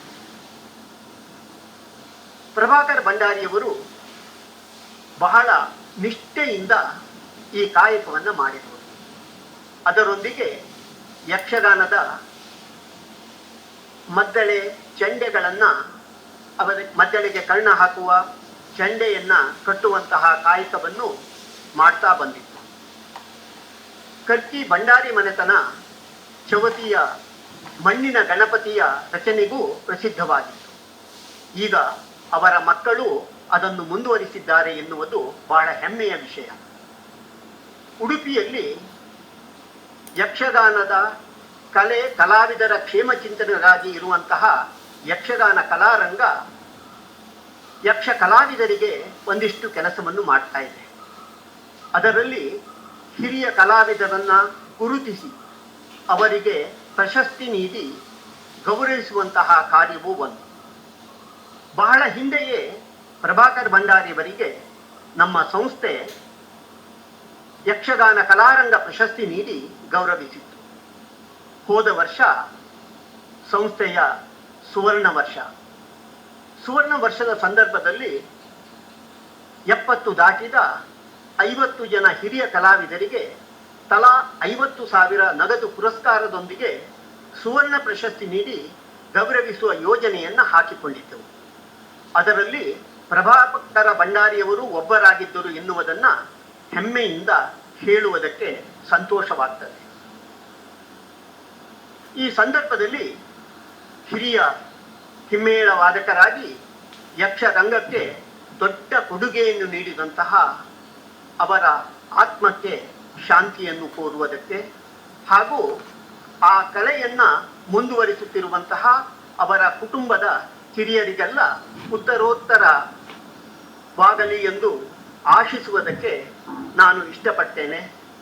ನಮಸ್ಕಾರ. ಇವತ್ತಿನ ಈ ನುಡಿನಮನ ಕಾರ್ಯಕ್ರಮದಲ್ಲಿ ಭಾಗವಹಿಸಿದಂಥ ಎಲ್ಲರಿಗೆ ನಾನು ಎಲ್ಲರ ಪರವಾಗಿ ವಂದಿಸ್ತೇನೆ. ಮುಖ್ಯವಾಗಿ ದಿವಂಗತ ಪ್ರಭಾಕರ್ ಭಂಡಾರಿಯವರ ಕುಟುಂಬದವರ ಪರವಾಗಿ ನಾನು ಎಲ್ಲರಿಗೂ ವಂದನೆಗಳನ್ನು ಸಲ್ಲಿಸ್ತೇನೆ. ಹಾಗೆಯೇ ಇಲ್ಲಿಯ ಎಲ್ಲ ವ್ಯವಸ್ಥೆಯನ್ನು ಕೂಡ ಅವರ ಕುಟುಂಬದವರೇ ಮಾಡಿದ್ದಾರೆ. ನಾವೇ ಮಾಡಿದ್ದೇವೆ ಅಂತ ತಮ್ಮಗಳು ತಪ್ಪು ತಿಳ್ಕೊಂಡು ಬಿಡ್ಬೋದು. ಎಲ್ಲ ವ್ಯವಸ್ಥೆಯನ್ನು, ಈ ಧ್ವನಿವರ್ಧಕದ ವ್ಯವಸ್ಥೆ, ಎಲ್ಲ ವ್ಯವಸ್ಥೆಯನ್ನು ಅವರೇ ಮಾಡಿದ್ದಾರೆ. ಹಾಗೆಯೇ ಒಂದು ಲಘು ಉಪಹಾರದ ವ್ಯವಸ್ಥೆ ಕೂಡ, ದಯವಿಟ್ಟು ಇಲ್ಲಿ ಬಂದಂಥ ಎಲ್ಲರೂ ಲಘು ಉಪಹಾರವನ್ನು ಸೇರಿಸಿಕೊಂಡು ನಿರ್ಗಮಿಸಬೇಕು ಅಂತ ನಮ್ಮ ಭಂಡಾರಿಯವರ ಕುಟುಂಬದಿಂದ ನಾನು ವಿನಂತಿಸ್ತೇನೆ.